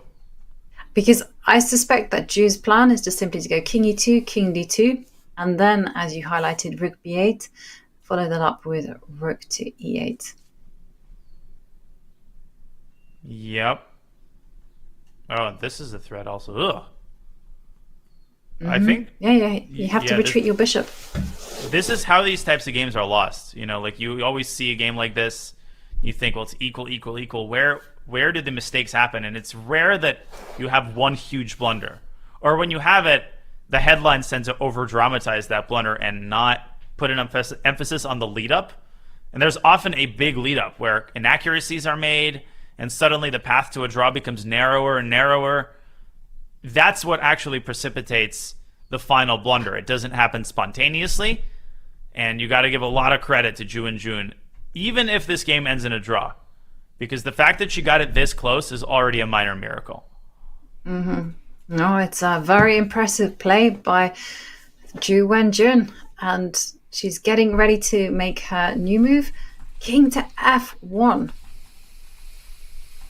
I wasn't expecting that, but now f5 is not possible because of rook f7, and Lei Tingjie quickly retreating the bishop. And it's true, Ju Wenjun has a lot of time just to enjoy the position, just to think about the most accurate continuations. And now she has to anticipate that f5 is in the air. Oh, yeah. Oh, that's why this was a mistake. I think that, again, I missed f5. And again, you saw, you're like the resident f5 expert. Every time the correct move is f5 for black. I keep trying to play it for white, but you keep correctly indicating that, no, black is, ugh, I did that again. Sorry. After rook b6, f5, it's a dead draw. We should bring up an analysis board to show why. Because once black gets rid of the f-pawn, there are no winning chances. That's it. Black is too well coordinated at this point, and the king is completely cut off. There's nothing. So this is a draw for. Yeah, it is. And Ju Wenjun, well, she saw f5 before. I'm sure she'll see it now. Yeah. And now, if she doesn't take on b6, if she plays f5 herself, black gets a tempo. Black gets a tempo to play rook b3, defend the pawn. It's not an ideal construction, but I think it's much better than playing without the b pawn. I think so too. But one of the in-game grades tells me that you shouldn't push the pawns in a hurry, because you should enjoy the position, make some moves, try going king e2, king d2, and only push the pawns when you've reached move 49. Yeah, exactly. You just keep on going, draw it out. And then rinse and repeat another 49 moves. Rinse and repeat another 49 moves. Might as well. Well, now this is turning into a blitz game because it's Ju Wenjun's turn to take a very, very, very long time. I mean, they have, imbibed that cup to its dregs. The clocks are down into single digits now. So this is the fun part. And just over 8.5 minutes from Ju Wenjun. There is no bonus time for anyone. Apart from the 30-second increment that they will be getting per move. If there was another sudden death time, which I might be out on the streets here with with a sign. Get rid of the second time control. The end is near. Yeah, exactly. Get rid of the second time control. Yeah. And decision time for Ju Wenjun. I'm trying to come up with a rhyming phrase, but I can't. It's escaping me. A rhyming phrase for like what would be written on a sign that would protest increment. Like, increment is a farce, but then I need a word that rhymes with farce, and I can't come up with one. So well, this is where I found chat and the viewers to be exceptionally good at this. I would just say, let's somehow they just always know to supply the right word. It's quite the talent. Exactly. It's like in Who Wants to Be a Millionaire when they call a friend and the friend just happens to know the answer. Sorry, go ahead. Yeah. Actually, I found Who Wants to Be a Millionaire super annoying because there's sometimes those stages where you're getting up to $1,000 or £1,000, and I, for instance, don't know the answer. I'm I was born in England, but there's certain English phrases and proverbs that kind of escape me because my parents are not from the UK, so they never taught me that. So I sometimes fail on this. And then sometimes, I know the answer and I'm like screaming, it's like $250,000 question. And I'm like, I know the answer, call me. But of course, they're not calling me. Of course, though, that's when they pass you over. Caution increment weather. That's not bad. Yeah. Did you know, this is one that I failed on. Did you know that the basket that holds strawberries is called a punnet? In my family, a punnet, yeah. It's like a very old British word. And in Wimbledon, you have like strawberries and cream, you have your punnet of strawberries. But I only found out in my later years about this beautiful word. If I didn't know what it was, I thought it would be like a little cute little pun. Like, No. oh, did you share a Cute. punnet with me this morning? Just like a Yes, I tiny, did. like, just With like some an adorable strawberries. little pun, yeah. But it should be, right? Yeah, but And- if English made sense, but it doesn't. Yeah. Not that it any other doesn't. language does, but No, I remember one of King comes to e2. So I like this decision from Ju Wenjun. She's keeping things flexible. And did you see that snappy move from Lei Tingjie? Moving the rook over to protect the b3 pawn. yeah. And now, well, Ju has some options. She can play f5. Another move that she can do is she can actually just keep marching the king and dislodge the rook from b3. Another That would alternative is just to go rook b8 and try to dislodge the bishop from e7. Yeah, well, that's the sort of the main mechanism, right? Rook b8, rook e8 is what we were trying to figure out earlier. Are you sure black doesn't have f5? When? You tell me. You're the f5 expert.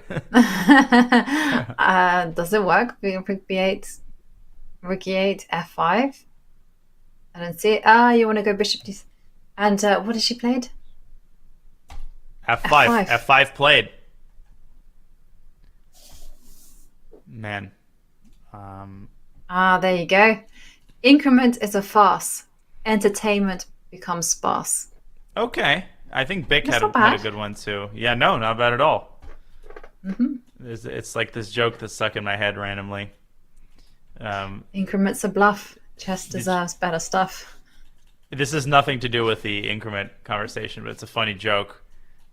Did you hear about the first restaurant they opened on the moon?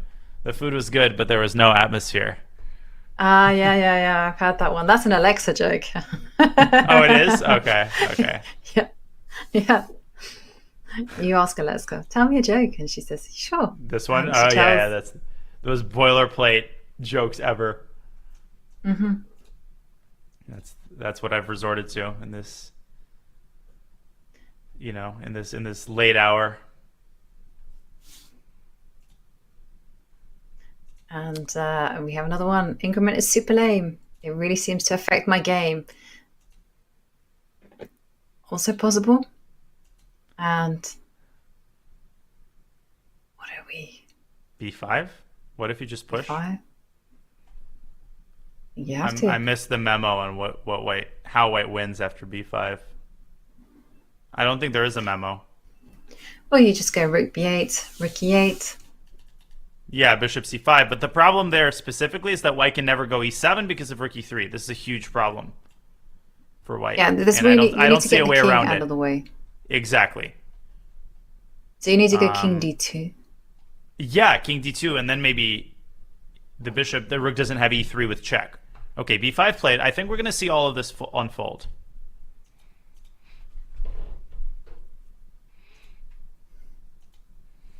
And now Lei Tingjie, just over a minute. Ju Wenjun, just over 5 minutes. And believe it or not, the players have just played 56 moves.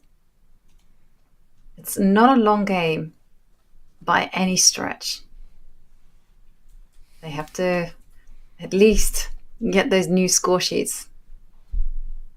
King goes Yeah, to the new D7, score sheets is a sign that D2. the game, really is entering the new stage.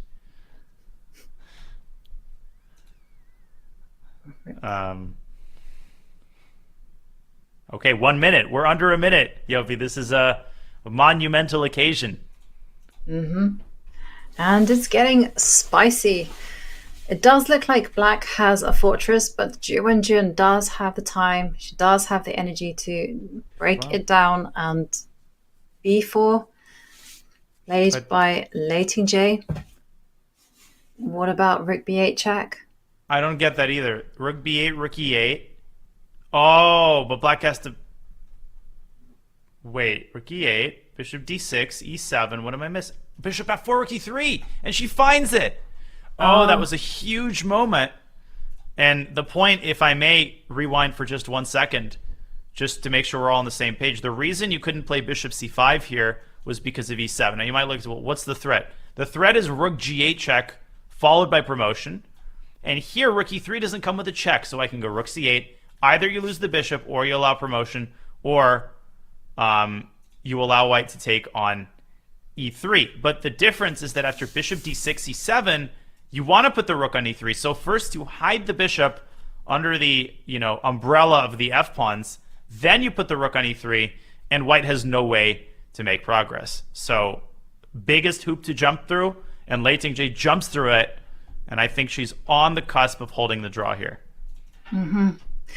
And I think it's now time for Ju Wenjun to start pedaling backwards, because let's not forget that Lei Tingjie also has a passed pawn that is motoring down the board. It's 3 squares away from queening.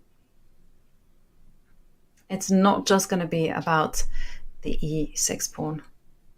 And that was a nice spot by Lei Tingjie, and I was really impressed by how quickly she found it as well.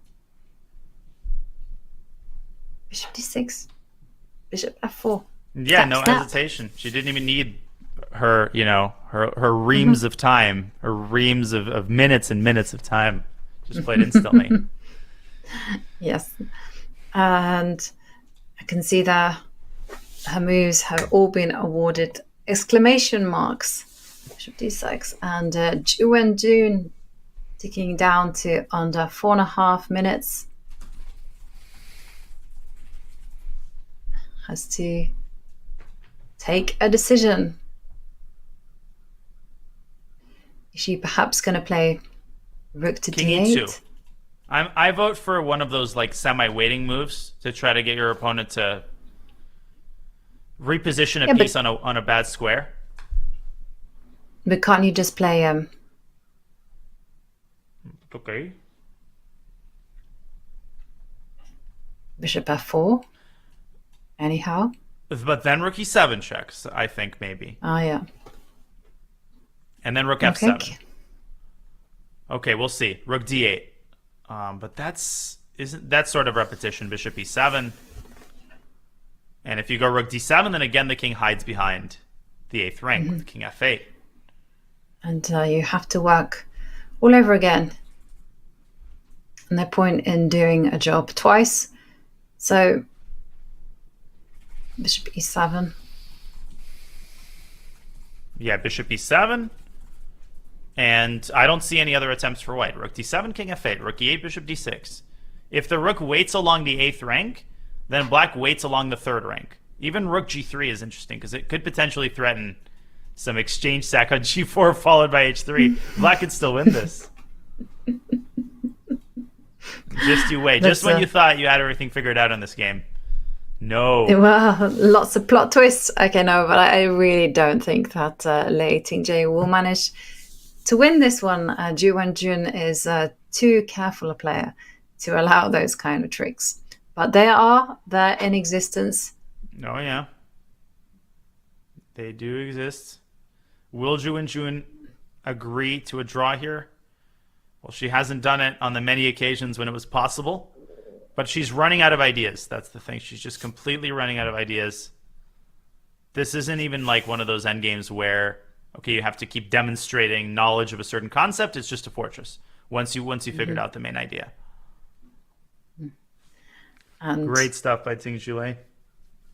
Yeah. And we see Ju Wenjun ticking down to just under 3 minutes and 15 seconds. And she doesn't look happy at all. It's frustrating here, this type of position, because of course we have access to the evaluation bar, but Ju Wenjun will be feeling that frustration because like superficially you look at the position and you think white is doing great, protected past pawn. White's king is just chasing down the b4 pawn. There must be a way to break through, or at least to try as hard as possible. But it does seem that Lei Tingjie has found a great construction. But I'm expecting rook e8 and then bishop, when the bishop returns to d6, king e2, as you mentioned. Yeah, I mean, just keep the ball rolling, keep forcing black to find waiting moves, and keep trying to set traps. Here, the biggest trap is that the bishop cannot really get to c5. Like, c5 is almost a mined square, because it's very vulnerable to all sorts of rook attacks. But I think Lei has figured this out already. She's proven that she knows this once. She's not just going to randomly, resort to the losing idea now. I think with under 2 minutes on the clock, this game is very, very likely to start moving toward its concluding stage. Yeah, I agree with you. I mean, after you've found a way to hold the balance, you're not suddenly going to start changing. You're going to maintain that one. Ju Wenjun now has less time on the clock than Lei Tingjie. Ju Wenjun now under 1.5 minutes. And she's looking at the clock. Don't lose on Will time. this determine her decision? No, she plays rook e8. Okay, I think we're getting a repetition. Not so sure about that. You're like, you she's just just gonna tell by play the body king e2. language. No. Yeah, bishop h5. No, that loses. Sorry. I don't know. It's just very hard to say. On the one hand, it feels like she's about to make a move that revolutionizes our understanding of the game, but on the other hand, I don't see a move at all. Deep breath. Oh. I don't know. The more she looks at the clock, the more I'm thinking. Yeah, exactly. But that's what we also were thinking on move, 17, when she was looking at the clock. Yeah, that's it. Okay. Well, that's not it. Tingjie Lei is inspecting her score sheet, that is the classic preliminary step, but there's no repetition yet. Ju Wenjun can still play. She can still play rook c8. She can still play rook d7. But at this point, there's no point. You're not actually testing your opponent. And she made a look to the arbiter, and it looks like she's going to say, I'm going to put my rook on e8, and I think you'll find we have repeated the position 3 times. The clock is now under the minute. 56 minutes. 56%, I was going to say. I don't know where that came from. Don't worry. And there we have it. And the fourth game also finishes in a draw. Literally nothing can separate these two very great players. I mean, we've seen both of them push to the very limits. And still, every single time they're challenged, they manage to find ways to escape. They manage to find the correct solutions. And there we see Ju Wenjun in her white suit. It did not bring her luck. Instead, it is a draw. And there we can see the scoreboard. 4 games, 4 draws. What do you think it will take, Dania, for someone to break the deadlock? It's crazy. I mean, it's not like these games are 15-move Berlin draws. They're combative, but the positions they're getting out of the openings are so equal that it's just very, very hard to break that cycle. So I think what we really need is we need a more unbalanced opening. We need a Sicilian or something something tactical, right? So far, the games have been almost exclusively very positional. the most tactical moments in each game are still by and large strategically based.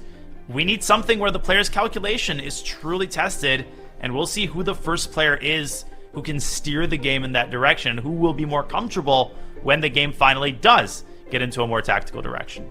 Yeah, and of course, as the match starts to draw to a close, we are going to see the players take those kind of risks. And here is today's schedule, because tomorrow it is a rest day for the players. The players will be using that day to rest, to recoup, to regather their thoughts, to perhaps change their strategies, maybe even come up with new tricks up their sleeves. And Daniel, what are your predictions for the match? Because this is the last time I will be commentating alongside you for the Women's World Championship. Well, I'm sad about that. This is a super fun 2 rounds to commentate. It's tough. It's tough to do a commentary all-nighter. Not gonna lie, but it was very fun to do it with you. Always a great pleasure. And I think we might get a tiebreaker at this rate, because I think even if one player wins a game, the difference in strength is so minuscule that it's almost unwise to make predictions of any kind. The players are very evenly matched stylistically, very evenly matched on paper, and very evenly matched on the board, as we're seeing in this match, which is exactly what you want out of a World Championship match. You don't want a blowout. You want a close match. That's kind of the definition. We'll see. Yeah, we will see, and I agree. It really seems like none of the players are given an inch, either psychologically or on the chessboard. I mean, these players are tough, and they are resourceful, and they are strong. And finally, Dania, it has been an absolute blast. You really kept me entertained, and I thank you so much for joining me here, commentating alongside and the 2023 Women's World Chess Championship. It's been amazing, and all I can say is good luck for tonight's game. Thank you. I'll need it. We will all be rooting for you 100%. Hope you win the tournament. Thank you. And as always, it is time for me to thank everyone for watching the show. It really has been a very tense affair and the World Championship match. And tomorrow, just to remind you, it is a free day. But on Tuesday, I will be back alongside the former Women's World Champion, Alexandra Kostaniuk. She is back, so we're going to wish her a warm welcome. And we will be catching up on all the action live and at the same time, in the same place.